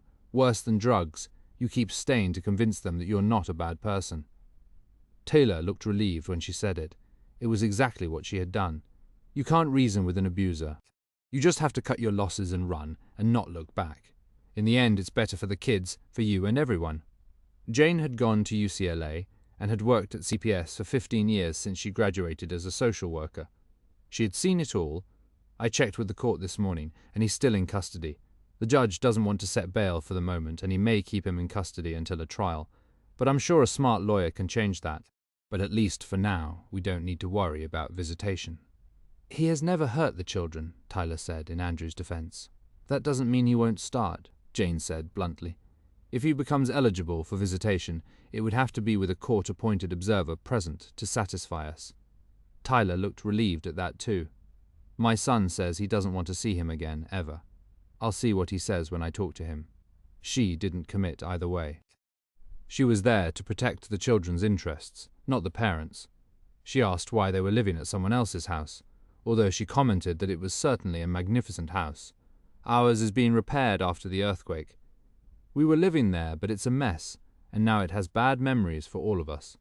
The children miss it. I want to sell it when we file for divorce. I could never live there again. And Meredith was kind enough to let us stay here and take care of me when Andrew, after the assault, the social worker said, yes, she's been very good to us. She loves the children, and we like being here. I have no problem with it, Jane said matter-of-factly. I wouldn't mind staying here myself, she said with a grin. Who else lives here? There was room for an army, many bedrooms, no one. She does. She lives alone. She has a boyfriend who stays here sometimes. They were the ones who found Will last night. He owns a high-end security service to protect important people and celebrities. And Meredith has a housekeeping couple. No children of her own? A daughter in New York who's about my age, Tyler said, while Jane thought about how lonely it must be to live all alone in a huge mansion. But it was clearly a lucky situation for Tyler and her children. Tyler told her about her plan to go back to school to become a nurse practitioner, and Jane jotted it down. She spoke to Will after that, and he told her what he had told his mother, that he never wanted to see his father again, and hated him for what he had done to their mother. He always hurt her. They thought we didn't know, but we could hear them. Did you ever see him hit her? Yes, sometimes. She always tried not to make him mad around us. That must have been stressful, Jane said, sympathetically, wondering if he'd say more. But he didn't. He didn't know her well enough yet. Did he hit you? A few times. Mostly he hit my mom. He's a doctor. He's not supposed to do that. No one is supposed to hit other people, doctor or not. How do you feel about living here with Miss White?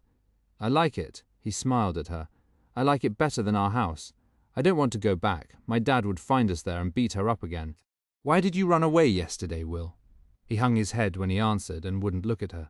Because I heard her say she was going to meet him, and I thought he'd beat her up. I should have gone to stop him, and I didn't. I was scared. I was too scared to stop him the night he really hurt her too. I hid in my room. You can't stop a man his size, Jane pointed out to him. No one expects you to protect your mum physically. Adults have to do that. He shook his head. I should have tried. I was scared yesterday too, so I ran. He won't hurt you now, Will. He's in custody, but he'll come out again someday, and then he'll try to hurt her again. I hate him. She wanted him to see a therapist, but none of what he said surprised her. It was normal for the situation he'd been in for most of his life. I'm going to give you my card with my phone number on it. The next time you want to run away, I want you to call me. I'll come and get you if you want. But if you run away, you could get really badly hurt or abducted. You were lucky yesterday, but let's not try that again, okay? He nodded, and she took out a card and handed it to him, and he slid it into his jeans. They talked for a while longer, and then he left, and Daphne came in, holding tightly to Martha. "Who's that?" Jane asked her, looking relaxed as she watched her. "Martha. She has a headache today," she said. "How did she get a headache?" Jane asked. She fell down and she hit her head. It sounded like a scenario she'd seen or an excuse she'd been given for her mother's injuries. "I'm sorry to hear that. Does she fall down a lot?" "Sometimes. She broke her nose once. That must have hurt a lot." She had seen in the report that one of her mother's recent injuries from the assault was a broken nose. "My mum got a broken nose too. She likes her new nose better," she said, and Jane had to make an effort not to laugh. She must have heard her mother say it. That's lucky for her, but it's not nice getting hurt, and it's scary. Daphne nodded agreement. "My brother ran away yesterday," she informed the social worker. "He ate a Big Mac out of the garbage can at McDonald's, and he got ketchup on his uniform jacket." She was a bottomless source of information, and a very funny kid. She was looking down at Jane's pink Converse. "I like your shoes. I have sneakers that light up when I run. I like to dance in them. And I go to ballet." She was very chatty, and seemed very much at ease despite what they'd been through. Will was more deeply affected by it, and felt more responsible for his mother. "How do you like living here in this house right now?" "I like it. Martha likes it too. Meredith is a good witch, but she doesn't have a magic wand. When my mummy got hurt, I came to get her, and she called the police, and an ambulance with lights and a siren came to take her away. She got that Daphne meant an ambulance." "You came to get Meredith all by yourself?" Jane was impressed. That was a brave thing for a child her age to do. "She's kind of like a grandmother, even though she's a witch. I rang the bell at the gate and they went to get her. It was also possibly why her brother felt so guilty, because he had hidden in his room and his little sister had run away to get help." "Why do you think Meredith is a witch?" She was curious about that. "My daddy said she's a witch, and when I told her, I said she's a good witch, but she doesn't have a wand, and I know she's a witch, because she fixes everything, and she always helps us, like she found Will last night. She sounds like a good friend to have. How does Martha feel about her?" Daphne smiled her big toothless smile in response. "She loves her. She's like Martha's grandmother too." Jane walked Daphne back to her mother then, and met with Charles and Meredith briefly. "You have a serious fan club here." She smiled at Meredith. "All three Johnsons, and Martha." "And I understand you're a good witch," Meredith laughed. "I'm not sure if Daphne's father called me a witch or a bitch, but either way I did my best to clean up my image." All three of them laughed. "It sounds like you've been wonderful to them. I love them dearly, and they've been through a very hard time." Meredith answered Jane's questions about the children as best she could, and said they were weathering the situation well. She said Tyler was a wonderful mother, and Charles agreed. He expressed his concerns about the dangers Andrew presented for them, and the hope that he wouldn't have the opportunity to hurt Tyler again, or the children. "It sounds like he might remain in custody now until the trial," Jane commented. She liked both of them, and she refrained from telling Meredith that her own mother was her most ardent fan. She didn't think it would be professional to say so, but she couldn't wait to tell her mother that she'd met her, and how beautiful she still was, and apparently a very kind woman. Jane told them she'd be dropping in from time to time, and she tried to make it as convenient as possible. "You're welcome any time," Meredith said. They had nothing to hide. The social worker left the house a few minutes later, more than satisfied with everything she'd seen. Tyler was a responsible mother. The children were well cared for and doing well, and they had devoted adopted grandparents on the scene, living in a house that was everyone's dream. She just hoped that Andrew Johnson didn't manage to slither out of the charges against him, and that he would go to prison for his crimes. "How do you think it went?" Meredith asked Tyler after Jane left. "I don't know, but she was very nice. She wasn't scary, and I thought she would be. I was terrified she'd want to take the children away and put them in foster care. I don't think you need to worry about that. Charles kissed Meredith after Jane left and rushed back to his office. He had a busy day ahead. Peter called Meredith that afternoon. We saw the police outside the Johnsons' house yesterday, and Ava said she saw that the living room windows were broken. Did they have a break-in? No, Meredith said with a sigh. It was Andrew again. Tyler agreed to meet him there, which was a mistake, and he lost control again. He was arraigned this morning and is in custody without bail this time. Did she get hurt again? He sounded horrified. Barely. The police came before he got too out of hand, but he was heading there. The police broke the windows to get in. They were being repaired that morning. I think she learnt a lesson. She can't get anywhere near him. He tricked her into agreeing to a meeting and started going nuts when she showed up. I hope they keep him in custody this time, Peter said, and he knew that Arthur and Ava would be upset to hear about it too. How are all of you? Wonderful, he said with a lilt in his voice. Ava has turned my room into a closet. We got a storage unit for some of her stuff. Arthur loves having an assistant. Ava loves her job, and I'm the happiest man on earth. What about you? We're fine. They hadn't seen each other in a few weeks, since Tyler was in the hospital. Why don't the three of you come to dinner tomorrow night? We have a new cook, a couple actually. She's a very good cook, and they're very nice. She makes fabulous Mexican food, which after living with him for nearly a month after the earthquake, she knew was a favourite of his. We'd love it. He spoke for all of them, and knew Arthur would be pleased to see them too. Are Debbie and Jack gone? He sounded surprised. They are. It's a long story, but we made some unpleasant discoveries. I thought they'd been there forever. They were. They'd been stealing from me for years. It was very upsetting. I'm sorry, that's awful. See you tomorrow, Peter said, and went to tell Arthur and Ava, and about a new incident with Andrew the day before. Charles told Meredith that night when he got home that he had spoken to the police about Andrew's arraignment, and he was being sent to a psychiatric hospital with a locked facility for a 30-day psychiatric evaluation to see if he was competent to stand trial.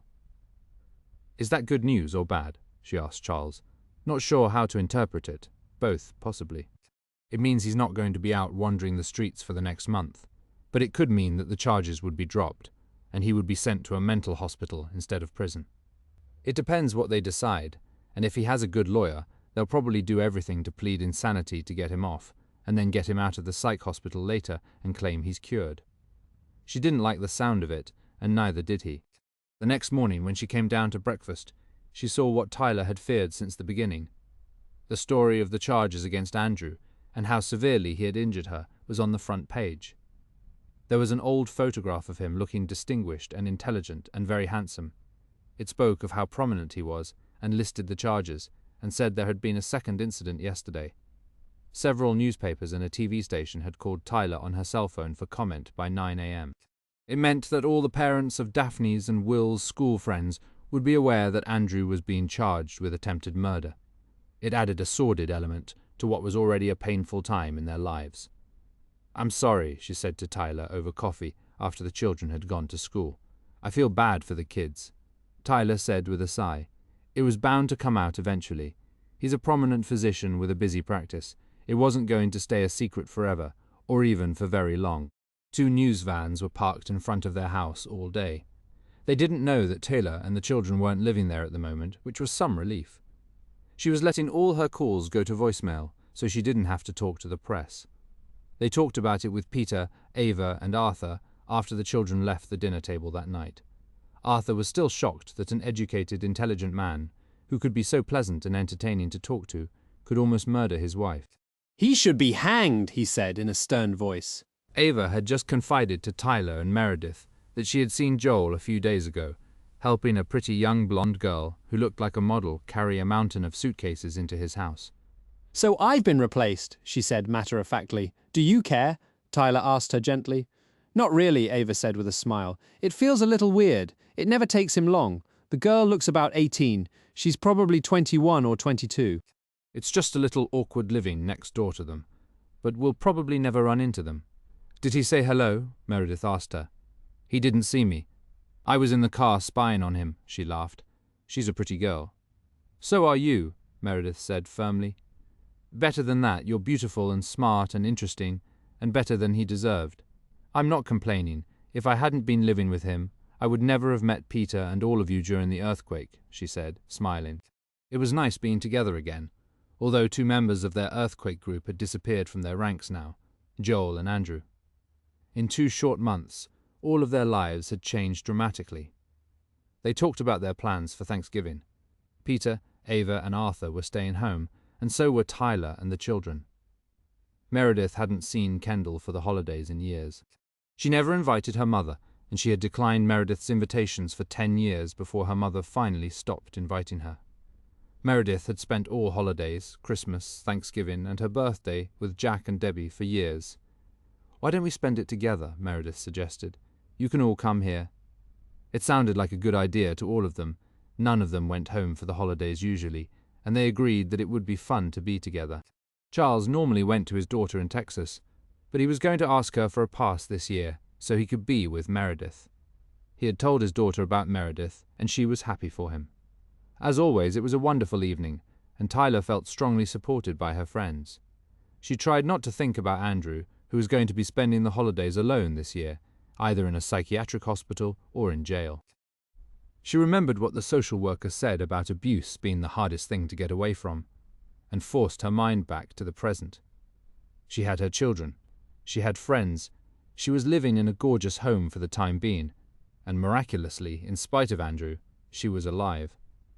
When Charles and Meredith woke up the next morning, after dinner with Arthur's group, they both admitted that they were tired.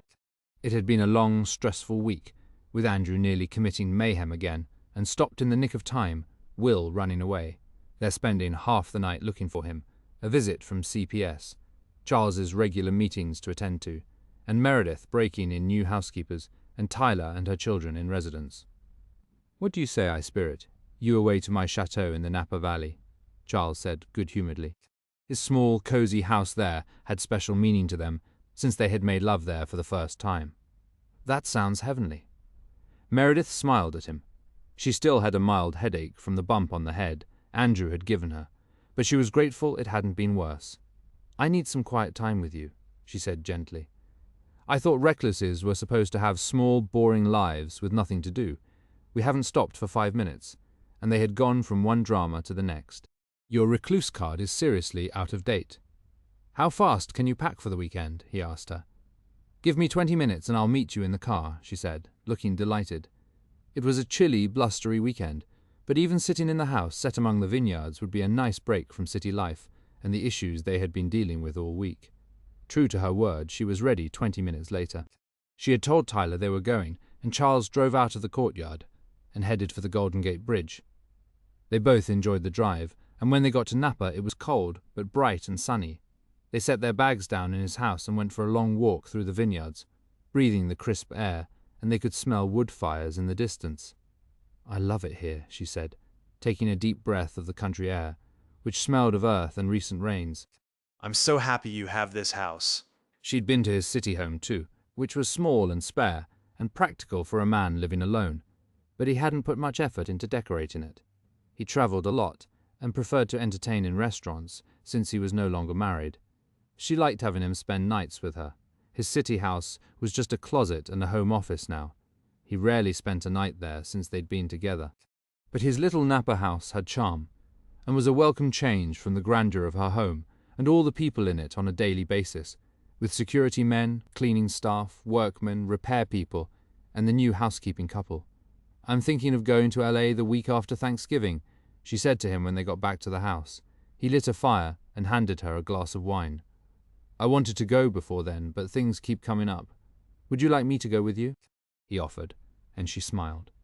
"I'd like that, but I want to spend some time with my granddaughter. Do you have something to do there?" "I have 2 clients I need to see. I can see them when you're with your granddaughter." "That sounds good," she said. Their plans and schedules had been dovetailing nicely. "I don't know if she'll see me. I want to call her once I'm there and be casual about it.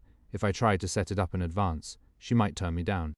If she's anything like her mother, she's not warm and fuzzy. But I haven't seen her since she was a child of 10, when she last visited me in San Francisco, and I'd like to get to know her. She has an amazing talent, and she looks like an interesting girl. It seemed sad to him that Meredith had to put so much thought into it and done some careful juggling. His relationship with his own daughter was easy and effortless.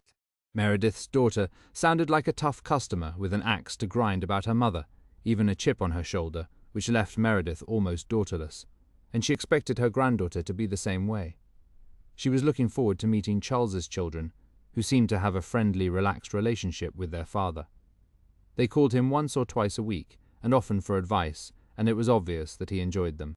But every family was different, and some family members were more difficult than others. Kendall had always been cool and distant and aloof, even as a child, even before the divorce and her brother's accident. Meredith liked her husband, but never had the opportunity to talk to him. She was hoping to salvage some kind of relationship, at least with her granddaughter. It was the only family she had. The 2 days in Napa were just what they both needed. They went for a bicycle ride on Sunday. Another long walk, bought cheese and pate at the Oakville grocery, and by the time they went back to the city on Sunday night, Meredith felt as though she'd had a 2-week vacation. They had slept late, too, and made love when they woke up, without the intercom ringing every 5 minutes, and someone needing her attention. She had discovered, too, how easy her house was to run without Jack and Debbie. They had always made a big deal about how complicated it was, in order to make themselves seem important and essential.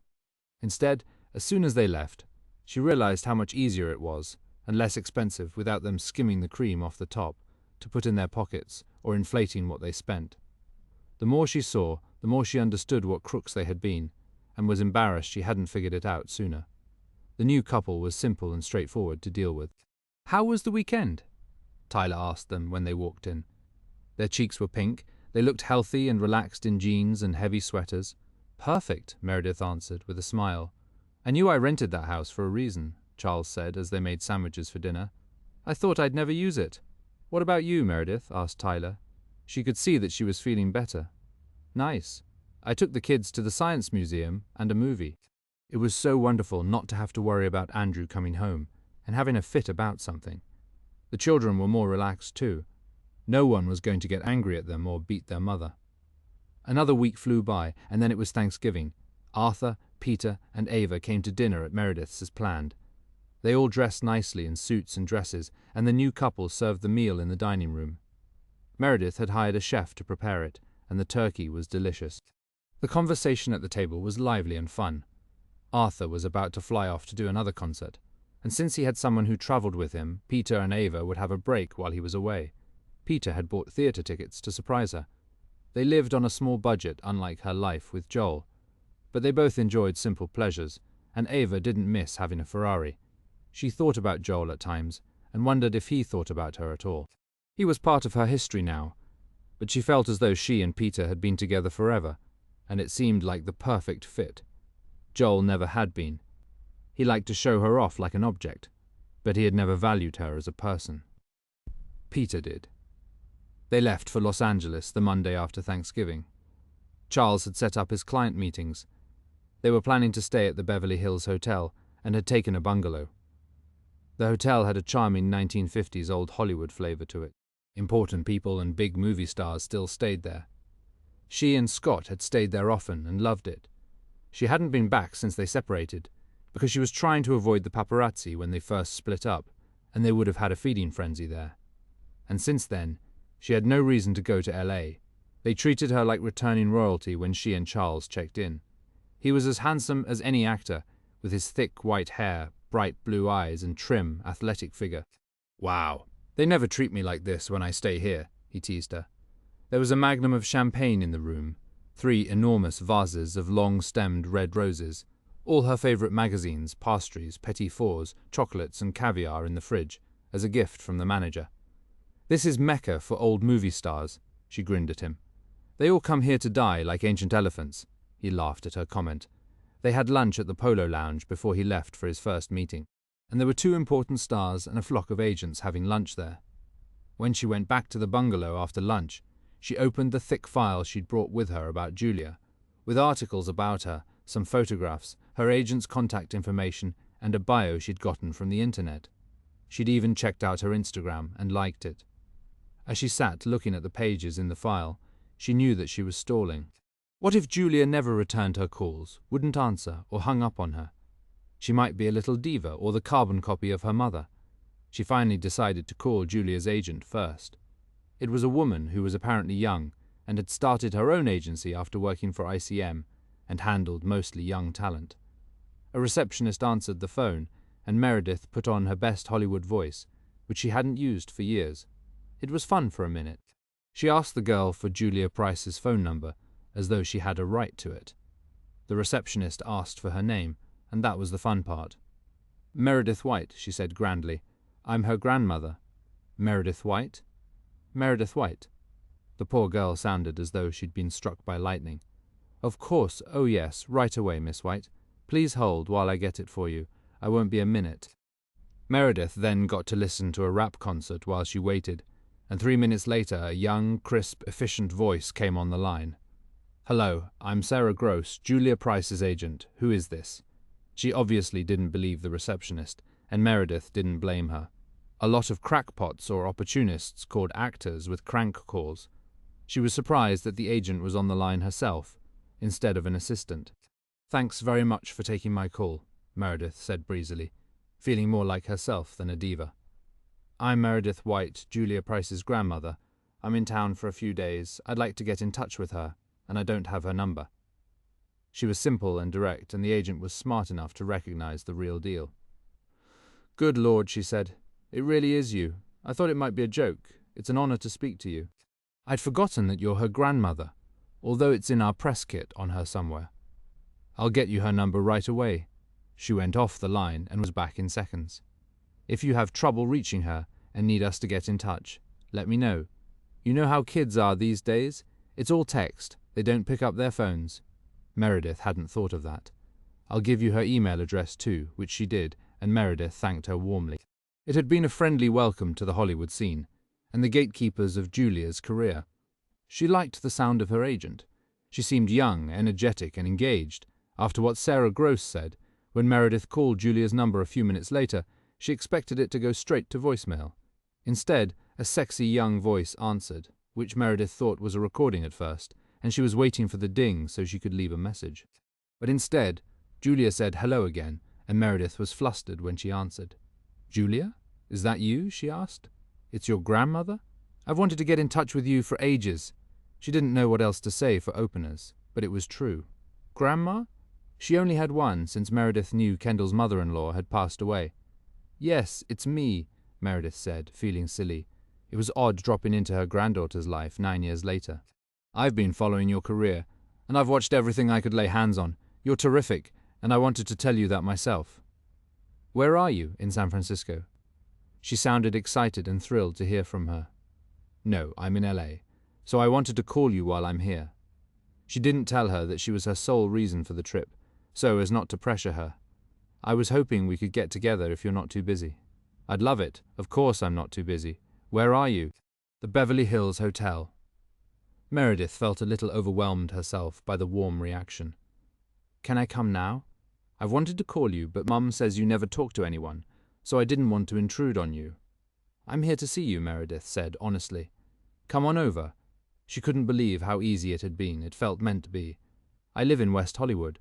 I'll grab an Uber and be there in 15 minutes. I'm so happy you called me. So am I. See you soon." When they hung up, Meredith looked in the mirror. Her still blondish hair made her look younger, but she felt suddenly ancient. She wondered if she should change her clothes or try to look elegant. She was wearing jeans, a black cashmere sweater, and Hermes loafers. She hadn't expected to see her so soon. There was no time to get dressed now and play the grande dame, and she didn't want to anyway. She wanted to be real, down to earth, and accessible to Julia. She kept walking around the bungalow nervously and set out some nuts and snacks and petit fours that the hotel had sent her. She was still fussing and had brushed her hair twice and put on lipstick when the doorbell rang. Meredith opened it, and there was her spectacularly beautiful, tall, sexy granddaughter with a mane of red hair and no makeup, wearing almost the same thing she was, except that she was wearing sneakers instead of loafers. And before Meredith could say anything, Julia was hugging her, and they were both crying. It was more emotional than either of them had expected, and felt as though they had seen each other yesterday. "I still have all the dolls you gave me. I kept them. And I wanted you to know that I'm an actress now too, or trying to be. And doing a damn fine job of it too. I loved you in the second series you did. We're shooting another season and they're going to make my part bigger. There was so much to say and nearly 9 years to cover. Meredith took out her file and showed her all the articles she had collected, and Julia looked deeply touched. She was staring at her grandmother. You look the same. No, I don't. Meredith denied it, but thank you. I'm sorry we haven't talked in so long. I know, me too. It's my fault. Meredith took responsibility for it, but Julia knew better. No, it's not. Not entirely. It's Mom. She makes everything so difficult. Nothing is ever a straight line with her. It has to be complicated and convoluted and dark, and you have to jump through hoops of fire to get to her. That's why I'm here. I just couldn't do it at home anymore. She hates my wanting to be an actress. She hates everything to do with Hollywood. Grandpa got me a few jobs, and she had a fit at him. He does what he wants anyway. My dad is an angel. I don't know how he deals with her. She overthinks everything, and she's so bitter. It's sad. She's poisoned our relationship, Julia confided in her. It was similar to what Meredith had experienced with Kendall. She hardly ever returns my calls, Meredith admitted. She goes for months without calling me. She's still angry about things that happened 15 years ago, or when she was a little girl. For some reason, after he was gone, she decided that I loved her brother more than I loved her. It's hard to cut through all that and have a connection with her. I just let her call me when she wants to, and call her occasionally, and hope for the best. But I lost you in all that, Meredith said sadly. I told her I wanted to see you when I came out here, and she acted as though I was abandoning her.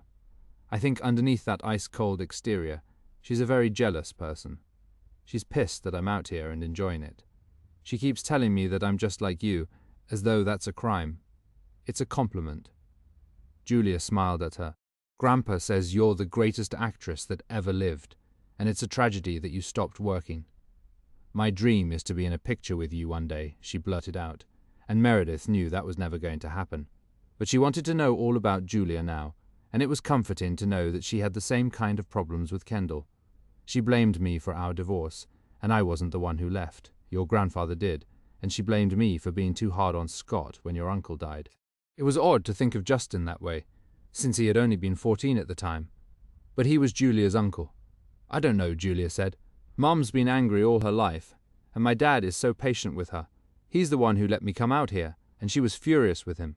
She says she hated Hollywood growing up, and she wants nothing to do with it now. I was gone a lot then, but Scott and I took turns going on location, so one of us was always with her. She's forgotten that. She has selective memory about everything, and nothing is ever her fault, although I have to admit we were talking about you a couple of years ago, and I asked why she didn't make an effort to reconnect with you, and she said it was too late. She had been terrible to you, and you can't repair that. Oh my God, she said that? Julia nodded and helped herself to a petit four. I'm amazed. She'd rather be miserable and angry than fix anything. She's still furious with me for being out here. She considers it the ultimate betrayal that I'm not in New York, still in college and dating who she wants me to, her friends' sons. I would die of boredom, and that's not me. So now she never calls me, and sounds like an iceberg when I call her. She forgets that she did the same thing. Meredith smiled nostalgically. She dropped out of college after she and your father met in Florence. I did everything to keep her in school, and she quit anyway and got married. But I have to admit, it worked out well. I don't see how she can be so hard on you about what you've done. You have real talent, Julia, Meredith said proudly. She's hard on everyone, Grandma. It's her way or the highway. I'm telling you, my dad is a saint, and she can hold a grudge for centuries. Meredith knew it firsthand. Kendall had never forgiven her anything. I don't know why she's so tough, but she is. It ruined our relationship years ago. Grandpa is the only one who doesn't pay any attention when she gets that way. Maybe he's like that too, because you certainly don't seem to be that way, or we wouldn't be sitting here today. Meredith smiled. How is your grandfather, by the way? He's fine, working like crazy. He had some health issues last year, but he's fine now. I think he gets bored whenever he's not working, so he sits still for about 5 minutes and then goes back to work. He was always that way, Meredith said, remembering. And Silvana is pretty boring. She spends a lot of time in Italy. He bought her a house there. She eats pasta at every meal, and she's gotten fat, Julia said evilly, and Meredith laughed. Sylvana was very close to Kendall's age and too young to let herself go. You look way better than she does, Julia said, and Meredith was more than 20 years older. She remembered distinctly. I haven't talked to your grandfather in a long time. It was odd, too, how Kendall had forgiven her father for breaking up their family and marrying a girl her own age, but had never forgiven her mother for any of her perceived crimes. Kendall had always been partial to Scott, and apparently still was, and it was interesting that she acknowledged to Julia that she had treated Meredith terribly. Julia had given her a lot to think about. Julia lay down on the floor while they talked. She had been there for 3 hours when Charles came back and let himself into the bungalow, and Julia looked up in surprise.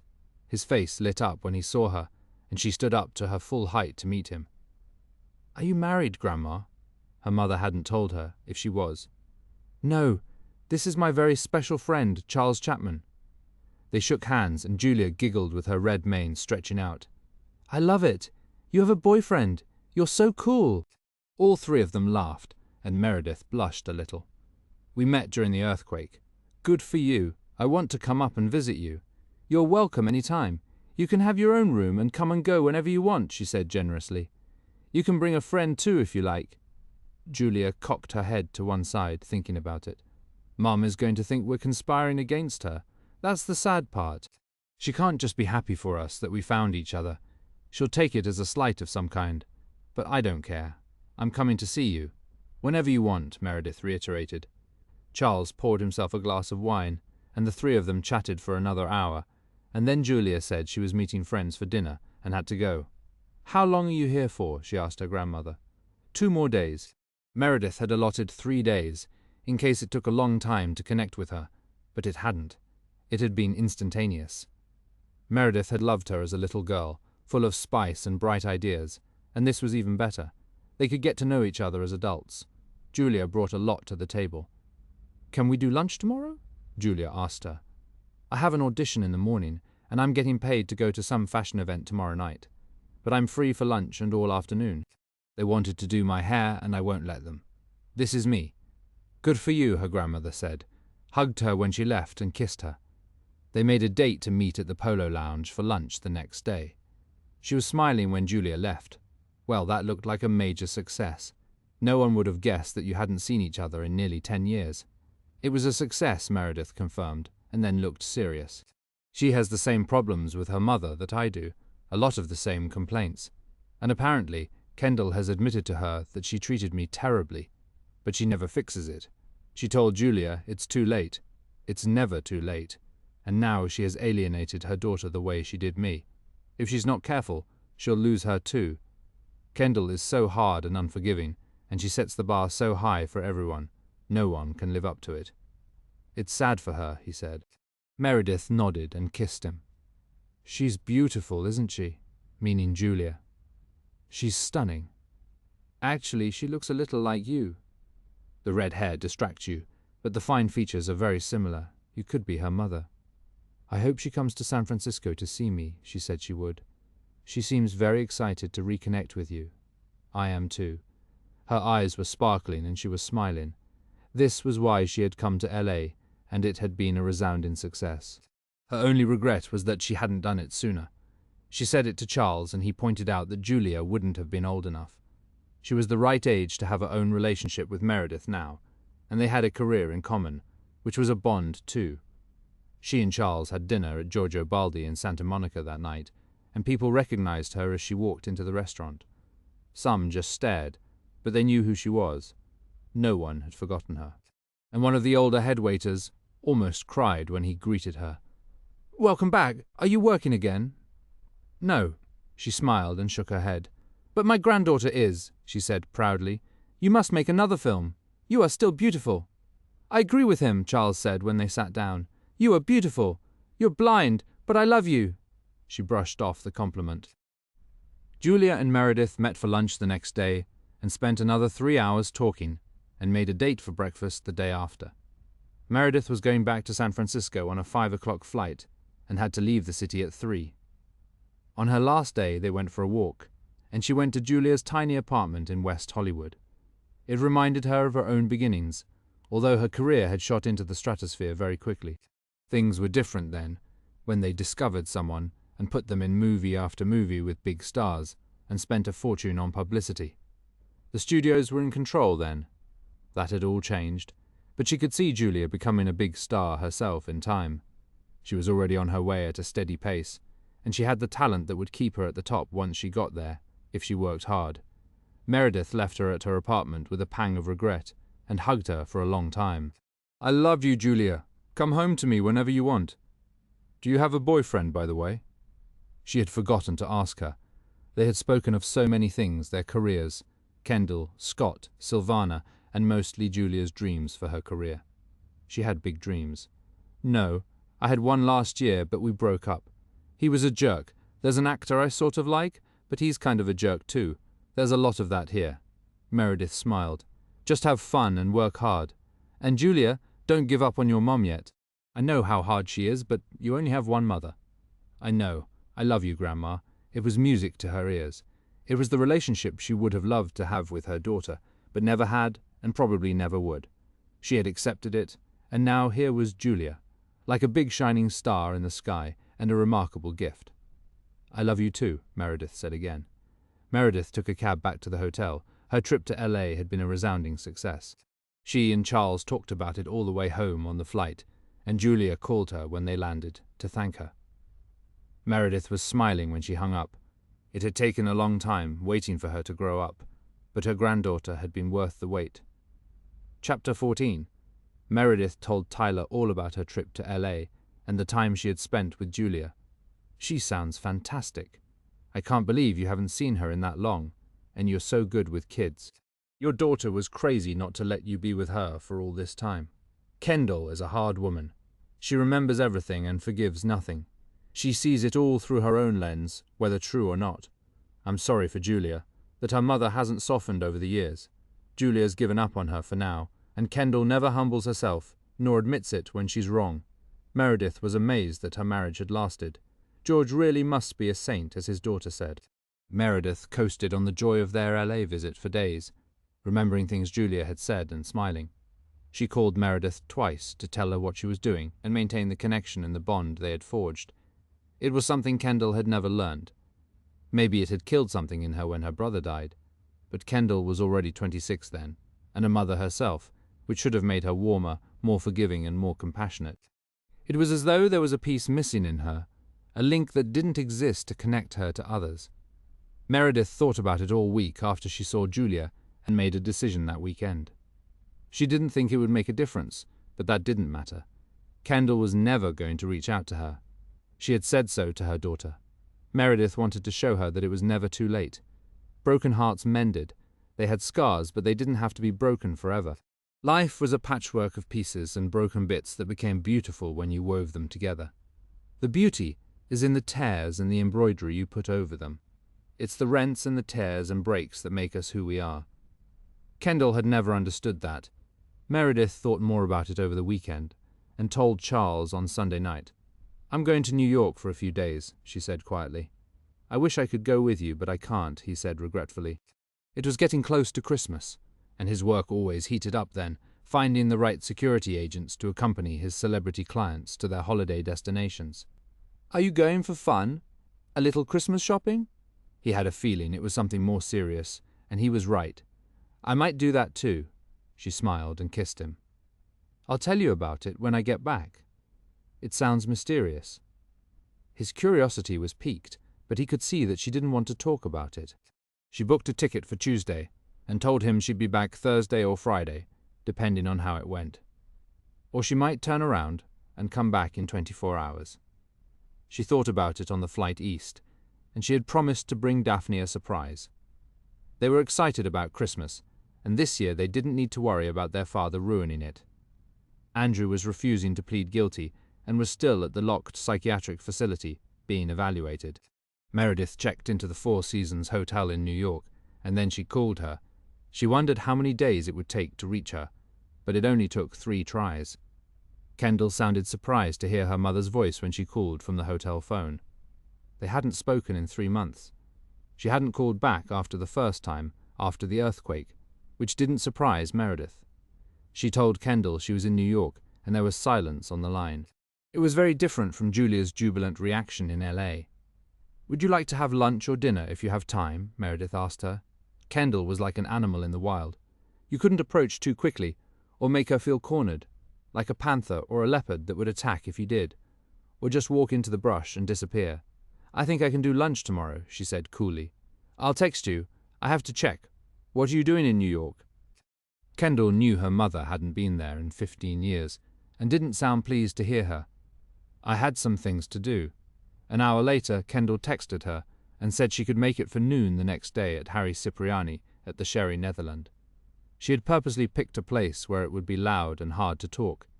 Intimacy was not Kendall's forte. Meredith spent a quiet night at the hotel, thinking about what she wanted to say the next day. She called Charles to tell him she had arrived safely, and sent Julia a text to say hello. She got an instant response from Julia, saying hi and sending her love. Meredith was waiting at the restaurant at noon the next day when Kendall arrived.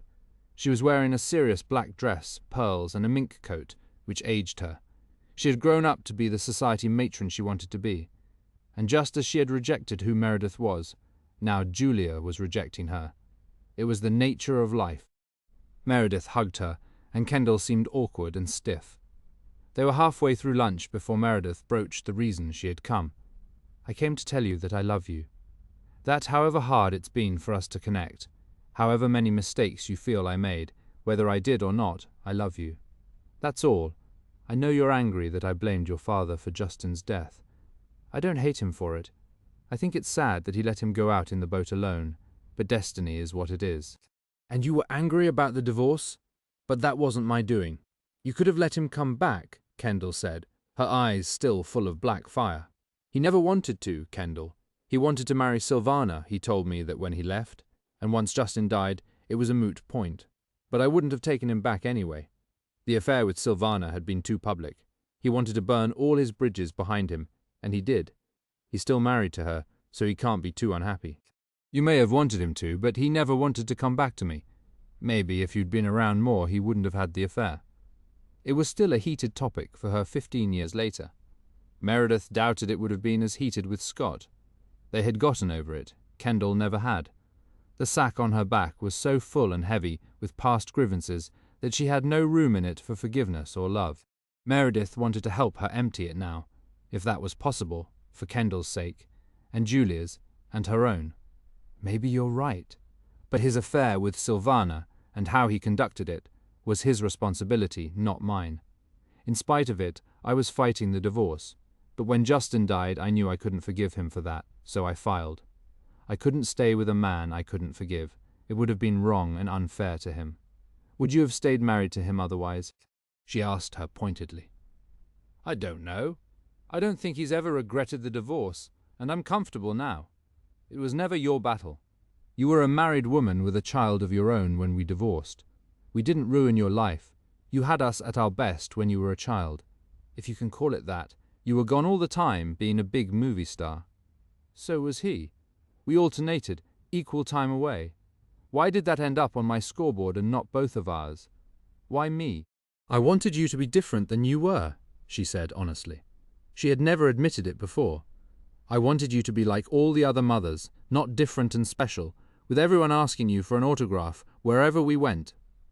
Meredith nodded. She couldn't change that now or even then, and by the time you gave it all up and went into seclusion, I didn't care. It was too late for me. I retired because of your father and Justin, not for you. I can't sell you on how hard I tried to be there for you when I was working, and I won't try. If it wasn't enough for you, that's fair. You have the right to feel that. Why are you doing this now? Kendall asked her, still angry. Are you sick? Her mother was shocked by the question. No, I'm not. I wanted to clear the air, to give us a chance to be friends, or whatever you want to be. We don't have to. We can stay just as we are now. I miss having a daughter and a real relationship with you, and maybe you miss having a mother. I wanted to give us that chance, and Kendall would never have done it. Meredith knew it was up to her, and was willing to try. I have Julia and George, Kendall said harshly. I don't need you. You weren't what I needed when I was young, and I don't need you now. It was a cruel thing to say as Meredith looked her in the eye, but it was who Kendall was, and had always been, even as a child. She'd had a mean streak even as a little girl, and was harsh except with her brother. I guess that makes it clear. Be careful you don't do the same thing to Julia you've done to me, shutting her out. If she's not up to my standards, I will, she said coldly. You're not building cars, you're talking about a mother and daughter. That's a special relationship. She was giving her every chance to reach out, and she wouldn't, and Meredith suddenly understood what Kendall had said to Julia, that it was too late. It wasn't too late for Meredith. It was too late for her. She didn't want to repair it. She had closed the door on her mother years before. Meredith looked at her. She didn't feel defeat or despair. She felt pity for her. For whatever the reason, Kendall was someone who couldn't forgive and couldn't love. You had to be able to forgive in order to love. She didn't have it in her. She had rocks in her soul. Her mother had given her every chance to connect, and she could see now that Kendall didn't intend to. Meredith meant nothing to her. She wondered if, when her brother had died, part of her had died too. Or all of her.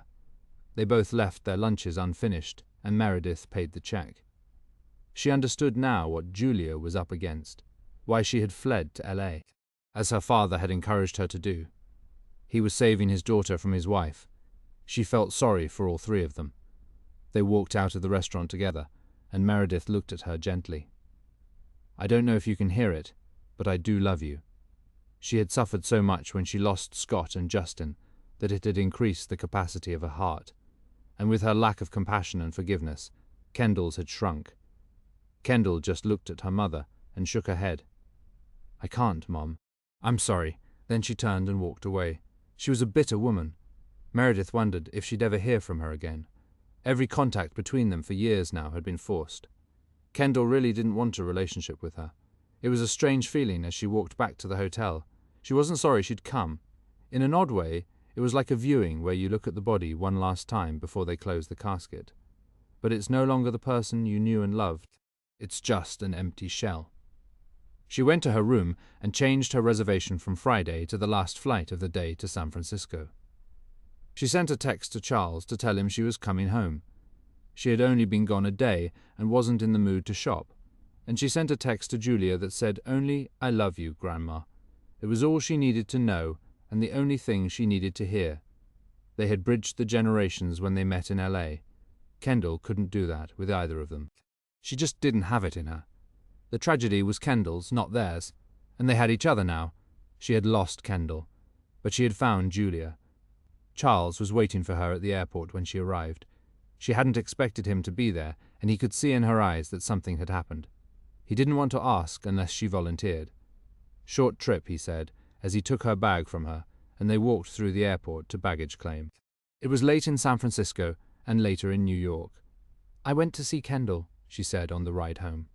I thought it might be that... How was it? He hated to ask, but she looked peaceful and strong, so he hoped it had gone well. It was the way she needed it to be. And maybe I did too. We needed closure. He nodded, and Meredith didn't say more. She realized now that she had lost Kendall years before. She didn't feel lost now. She felt free from the pain her daughter had inflicted on her for years. Chapter 15. When Daphne came down to breakfast the next morning, there was a little pink teddy bear next to her place at the breakfast table, and an even smaller one next to it. What's that? She asked with a big smile. I promised you a surprise from New York, Meredith reminded her. The bigger one is for you, and the tiny one is for Martha. She's going to love it. Daphne picked them both up and held them. And next to Will's place there was a Yankees baseball cap.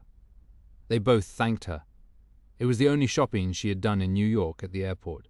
She didn't want to disappoint the children. She had done the rest of her Christmas shopping before she left San Francisco. She and Charles were celebrating Christmas early. He was going to spend the holiday with his daughter and her family in Texas. Meredith felt that it was the wrong time for her to go. She didn't want to intrude on their family Christmas. She and Charles were going to visit her for a weekend in the next few months. His son, Jeff, had just been transferred to Germany, and they were going to visit him later in the year, and Charles was coming back to spend New Year's Eve with her. They were going to Napa, to his little house. Julia was meeting her father in Aspen to go skiing. Her mother wasn't coming. Julia said she hated holidays and didn't ski, and she didn't like Aspen. Meredith hadn't told her about her trip to New York and didn't intend to. It was between her and Kendall. She gave a dinner for the earthquake group before Charles left. Arthur was flying to Japan for a concert the day after Christmas. Peter and Ava were going to Tahoe while he was away, and Tyler and her children would be spending Christmas with Meredith. They all toasted the earthquake that had brought them together and exchanged small, thoughtful gifts. Meredith had a wonderful Christmas with Tyler and her kids. In the end, it was a peaceful, lovely Christmas. They went to Mass on Christmas Eve and ice skating on Christmas Day in Union Square, and they made s'mores. Tyler and Meredith prepared the turkey together and congratulated each other on how good it was. They watched Christmas movies with the children and ate popcorn. Charles called her and told her how much he missed her and couldn't wait to see her. It was a very nice Christmas, nicer than any she had spent with Jack and Debbie. When Charles came home on the morning of New Year's Eve, they drove straight to the Napa Valley and toasted each other with champagne at midnight. He had told his daughter Patty that he was seriously in love with Meredith, and she was happy for him. They were going to visit her soon in the new year. Charles assured Meredith that she was going to love Texas, and she believed him. So far, everything he had said to her had been true, and she was excited to meet his children. Julia came up from Los Angeles in the second week of January, after she got back from Aspen. She was startled to realize that Tyler and her children were living there, and Meredith explained the situation to her. Julia liked her, and got along with her better than with her own mother. Tyler was starting her refresher course at USF Nursing School in February, and her courses to become a nurse practitioner in September. Julia sank into the comforts of her grandmother's home like it was a giant featherbed. She pitched baseballs at will in the back garden and helped Daphne dress her dolls, and she had loved Charles when she met him. She said again that he reminded her of her father. They were both very kind men. Meredith was thrilled to have her there. Julia stayed for a long weekend and promised to come back again soon, and she meant it. Even though the others weren't related to them, it felt like a family being with them. Ava, Peter, and Arthur came to meet her. She liked them a lot too. She loved the fact that her grandmother had created a world where people felt loved and at home. Her house felt like a warm embrace now that Debbie and Jack were gone. And a week after Julia's visit, Meredith got a shock when she opened her morning paper. It was a small article, several pages in, about a couple who had taken a job as property managers of a well-known estate in Woodside, near San Francisco. They had masterminded an art and jewelry heist and hired thugs to do it, who had tied up the other employees. Over $20 million in art, jewelry, and personal property had been taken. An informer had told the police. Everything had been recovered, and the two ringleaders were now in custody without bail. Meredith stared at the names in disbelief. It was Debbie and Jack. They had obviously become desperate or overambitious, and it hadn't worked, and now they would both go back to prison, as they deserved. She showed it to Charles that night, and all she could think was how lucky she was that they hadn't stolen more, although she probably would never know everything that was gone. The call from Sarah Gross, Julia's agent, came in the first week of February. She apologized for calling Meredith directly, but she had looked it up and discovered that Meredith didn't have an agent. She didn't even have a Screen Actors Guild card anymore. She didn't need one. Julia asked me to call you, Sarah explained to her. She just got a part in a movie she's very excited about. I think this is going to be a big career step for her. She wants me to send you the script. I'd love to see it, Meredith said, excited for her. Do you know who else is in it? Sarah reeled off an impressive list of names. The stars were major box office draws. Does she have an ingenue role? It was what she'd expect at her age. She's the co-star, Sarah said proudly. She earned it fair and square at the audition. She was fabulous. Her acting classes have paid off. She's grown a lot, by all means. Send me the script, I'd love to read it. It amused Meredith, too, that the director was an actress she had worked with years before. She was a director now, and a good one. I want to be honest with you, Sarah said carefully. We have an ulterior motive here. There's a part in the movie for a somewhat older woman. She ties the whole story together. It's a key character, and it will need a seasoned actress to pull it off. She told her who they were considering, which told Meredith it was an important role. The actress who plays it won't be in the script for long. Possibly 3 weeks of shooting, but the scenes she's in are key. Julia wants you to do it. You're the right age, the right look, and God knows you have the talent. I know you haven't worked in a long time, but Julia tells me her life's dream is to work with you, at least on one film, and this one might be it. It's a part that's worthy of you. If you'll do it, it's a highly dramatic role, and if you don't have an agent, I'd be happy to negotiate it for you. Because of your stature, I think I can get you top billing, or lead billing, ahead of the rest of the cast. It would be an extraordinary comeback if that interests you, or a cameo appearance your fans will never forget." Meredith was stunned by what she said, and that Julia had suggested it. She was too startled to speak for a minute. "I haven't worked in years, nor wanted to. I'm not even sure I could still remember lines anymore. My skills aren't exactly razor sharp after 15 years in retirement. Will you think about it? I don't know. I was finished with all that years ago. It would be incredible to have you and Julia in the same film." Meredith laughed at the thought. Julia making her entrance, and me making my exit. "It doesn't have to be an exit. You can come back any time you want. Your fans would go nuts." "I don't want to make a comeback," Meredith said firmly. "Let me read the script for Julia's part, and the sheer pleasure of it, and I'll let you know what I think when I've read it. But don't get Julia's hopes up. I doubt I'll do it." "Thank you," Sarah said, sounding grateful. She sent the script digitally a few minutes later, and Meredith read it that afternoon. The part for Julia was a fantastic opportunity, and the one for her was intriguing and challenging, a role she would have enjoyed doing, but she just couldn't see herself making a film, even for Julia. She tossed it on her desk, and Charles noticed it that night. "What's that?" Meredith gave him a rueful look. "A movie Julia is going to be in, and I'm not. It's a great script for her. She'll be a big star after that, or well on her way. How do you figure into it?" He looked confused. "They offered me a part too," she said in a choked voice. "It's a very interesting part, but I'm done with all that. I don't want to make a comeback, like some pathetic old thing trying to cling to fame." "You don't need to clinging, you own it. Would you have to go on location to do it?" "Just to LA. They could shoot me in 3 or 4 weeks." Julia had sent her an email that afternoon, begging her to do it, once she knew Meredith had the script. "I think you should do it," he said, excited by the idea. Meredith looked doubtful. "I told them I'd think about it.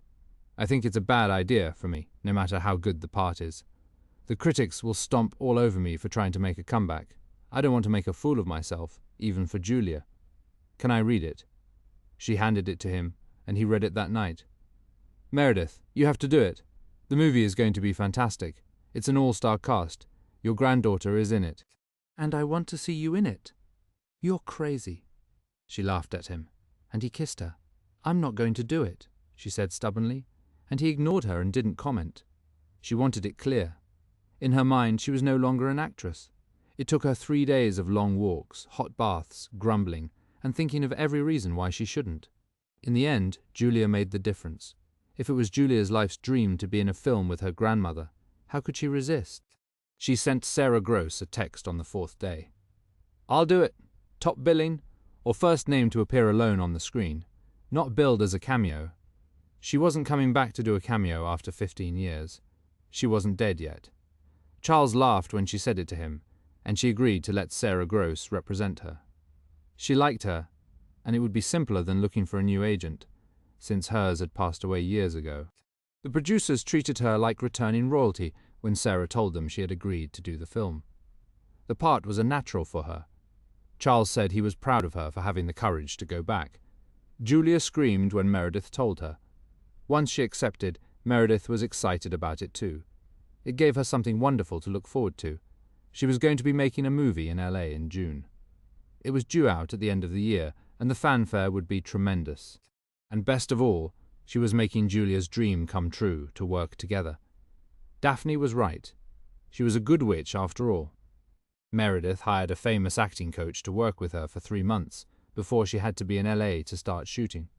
She wanted to fine-tune her skills again and try out some nuances for her interpretation of the part. In the end, she and the director were in such harmony about how they viewed it that Meredith felt she had delivered one of the best performances of her career. She finished her role in 3 weeks, and she had 3 days of shooting with Julia. It was a thrill for her to watch Julia grow and progress, as she sat on the sidelines on the set. It was one of the most fulfilling films Meredith had ever worked on, and she was proud of the performance she'd given. In July, she and Charles went to Europe for 3 weeks after she finished, and after that they visited his daughter, Patty, and her family in Texas. They were nice people, and they visited his son, Jeff, in Germany when they were in Europe. They spent as much time as they could in the Napa Valley in August. They had a lovely summer. Andrew's trial was set for September, 11 months after his first arrest. They had combined the two cases, and he had hired a hotshot lawyer to defend him. He was known for his ability to create doubt in the jurors' minds.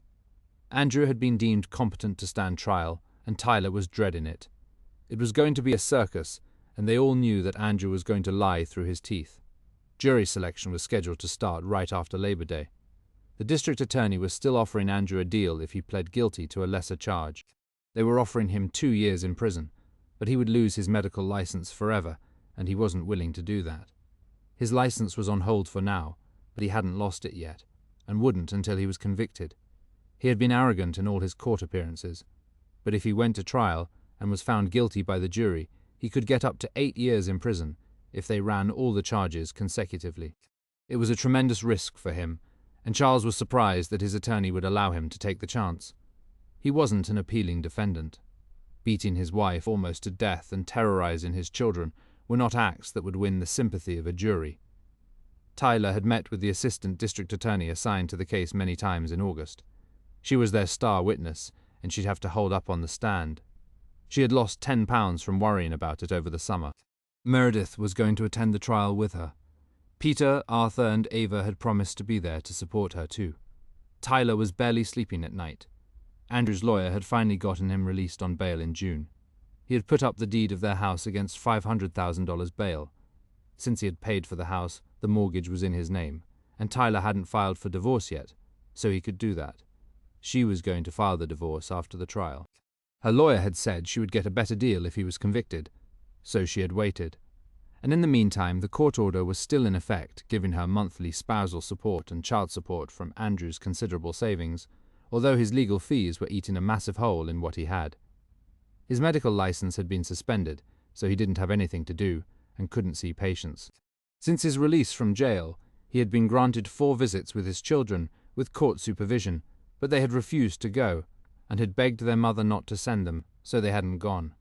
By the end of August, he hadn't seen his children in 10 months and blamed it on Tyler. Meredith and Charles were having breakfast with Tyler in the kitchen, 2 days before jury selection was to begin. Will and Daphne had started school the day before. Tyler was deathly pale as she sipped her coffee and read the paper when Tyler's cell phone rang, and she saw that it was Angela Luna, the assistant DA. Tyler looked pained as she answered. The upcoming trial had been devouring her life for months. All she wanted now was for it to be over. The assistant DA asked Tyler if she could see her. Now? We're just having breakfast. I'm already in an Uber 5 blocks from where you're living.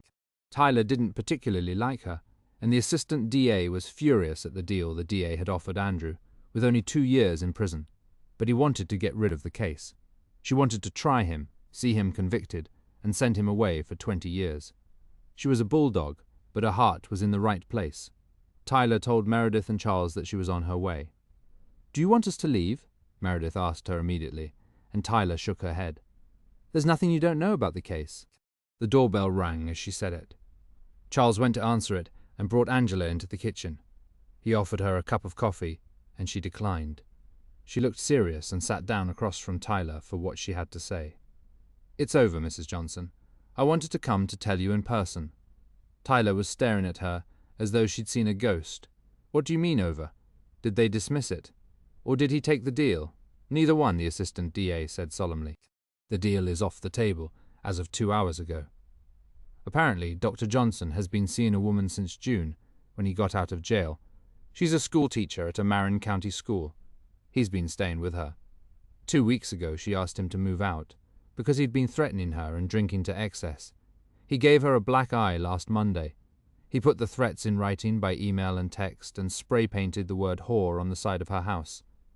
He thought she was cheating on him. He broke into her home last night and beat her unconscious. She was taken to Marin General Hospital. He was gone when a neighbor went to check on her and found her. They just picked him up. His prints are everywhere. She died 2 hours ago, he confessed. Because of the threats he made, it's first-degree murder, which could get him 25 years in a maximum security prison. The DA just offered him 12 years, 10 for the murder of the schoolteacher, and 2 for your case, and the loss of his medical license. He'll never practice medicine again. He took the deal. It doesn't give you justice to the full extent of the law, but he can't hurt you again. He'll be in prison for the next 12 years, and you don't need to go through a trial." Tyler looked shocked when she finished. She seemed dazed. Meredith and Charles were too stunned to speak. "He killed her? What am I going to tell my children about their father?" "It could have been you, Mrs. Johnson. What he did last night is a terrible thing, but he could have come here and killed you, or killed you last October. He belongs behind bars. He's in custody now. He'll be going to prison in a few days." Meredith came to sit next to Tyler and put an arm around her shoulders. She looked as though she didn't understand. Andrew had killed a woman. Maybe he really was insane. She had no idea how to explain it to the children, but they were afraid of him too. And thank God he hadn't killed them. The assistant DA stood up, and Tyler thanked her. She said she would be in touch about any further details. But her case had been resolved by his pleading guilty to both cases, and the assistant DA was satisfied with the 12-year sentence, and hoped Tyler was too. It wasn't long enough, but it avoided the agony of the trial. She still had to divorce him. Her lawyer had advised her to go after the remains of his savings and the house, and he believed she'd get it, which would give her financial security for herself, Daphne, and Will. There was silence in the kitchen after Angela left, as the three of them looked at one another. Meredith was remembering when he had gotten her by the throat and banged her head against the wall, and the condition Tyler had been in when he'd almost killed her. She felt sorry for the schoolteacher in Marin, but she was grateful that her friend had been spared. "Do you want to go upstairs and lie down?" Meredith asked her. "No, I'm so relieved that I don't have to go through a trial. Andrew isn't walking around free, and he won't get out of jail for a long time. In 12 years, Daphne would be 19 and Will 23. They had a chance to grow up in peace now, and no one was going to beat her again." But all three of them were shocked about the woman who had died. It was a terrible story, for Tyler, for her children, for the woman he had killed. But it was over now. They never had to see him again. She, Daphne, and Will would feel the effects of what they'd been through for years. But they could start over now and begin to heal. And miraculously, Tyler and her children had lived through it, unlike the schoolteacher. They were free of him forever.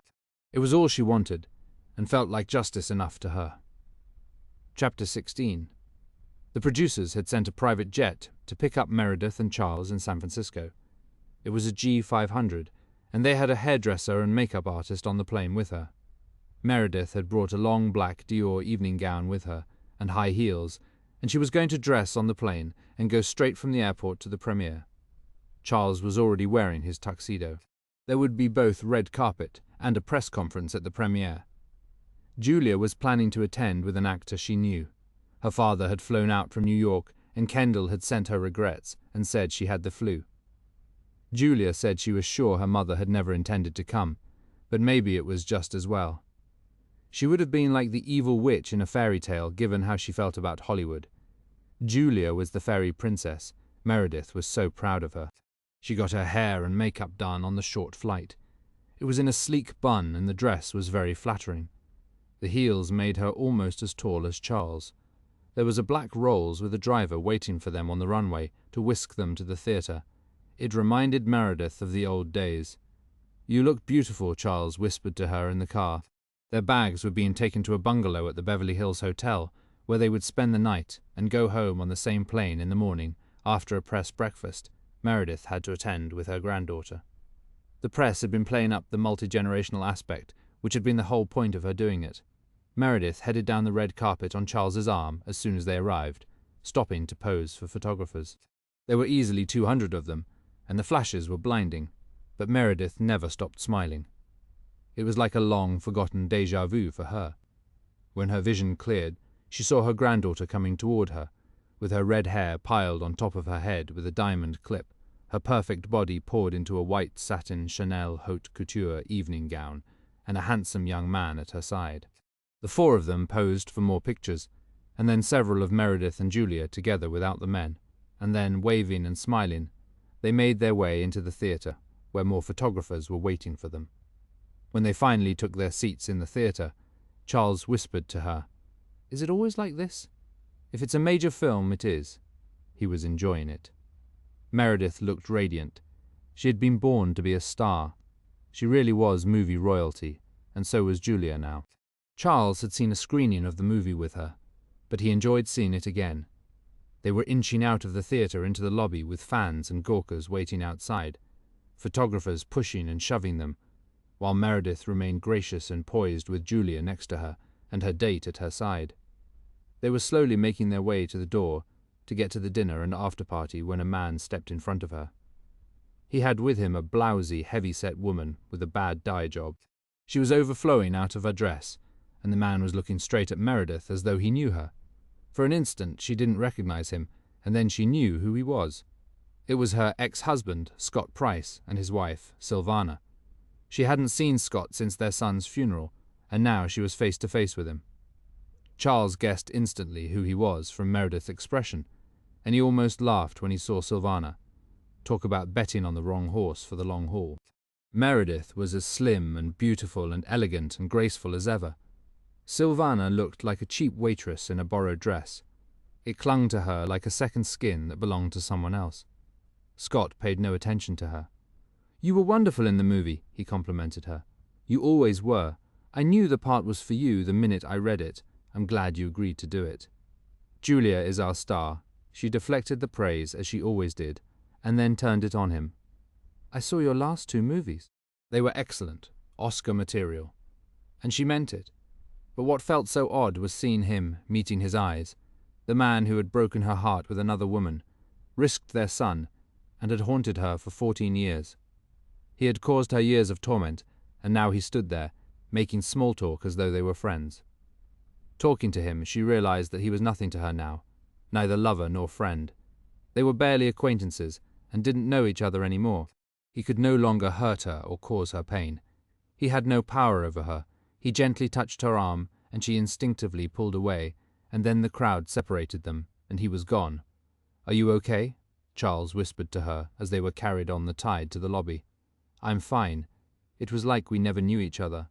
She had loved him so much for a long time. After that, in her heart, he was the man who had killed her son. Now he was nothing. "We are strangers now," she said about Scott, and Charles nodded and held tight to her arm to remind her that he was there in all the ways that mattered, and he would let no harm come to her. It was a long night. The party went on forever. The meal was elaborate. The press stayed longer than usual, and it was entertainment headlines that Meredith White had come out of retirement to appear in a movie with her granddaughter, and they had both been fabulous. Meredith looked better than ever. She was almost more beautiful now. Funnily enough, it was as though everyone had forgotten she'd ever been married to Scott. The years had taken a toll on him. He had aged badly. No one wanted pictures of him with Sylvana. They photographed him alone. They left the party early, without saying goodbye to Julia. Meredith felt as though she had broken another spell that night. Scott no longer mattered to her. It was good to know. Meredith and Charles had arrived at the premiere at 6 for the red carpet, and it was after 1 when they left the after-party, still crawling with press. This was a major Hollywood milestone. Meredith claimed it was a one-off she had done for her granddaughter, but everyone wanted to know if she was going to make another movie, if she was back. Charles asked her the same question in the car on the way to the hotel. "I don't know," she said in a soft voice, sitting regally next to him in the rolls, and then she melted against him. "I'm not sure it matters. I have everything I want." Julia, you friends. She had Will and Daphne as her adopted grandchildren. Tyler had just moved to her own apartment a few blocks away, and had sold the house the court had given to her in full. She and the children were financially secure and safe at last. Andrew was in San Quentin prison, where he belonged. Peter and Ava were getting married. They were all going to a concert of Arthur's in New York soon, at Carnegie Hall. The 2 people who had hurt her the most, Scott and Kendall, had lost their power over her. She was happy with Charles. It was hard to imagine anything more. "I don't know if I need another movie. I had fun with this one," she said to Charles. But she wasn't afraid of that either. If she found another movie she wanted to do, she would. She could do whatever she wanted now, and it was amazing to think that an earthquake had started it all. "To my wonderful, so greatly loved children, Beatrix, Trevor, Todd, Nick, Sam, Victoria, Vanessa, Max, and Zara, with all the wishes I have for you. Good people who love you, good people for you to love, wisdom to make good choices, courage to face life's challenges, and happiness and luck. May you be forever blessed. I love you so much, Mom Dees."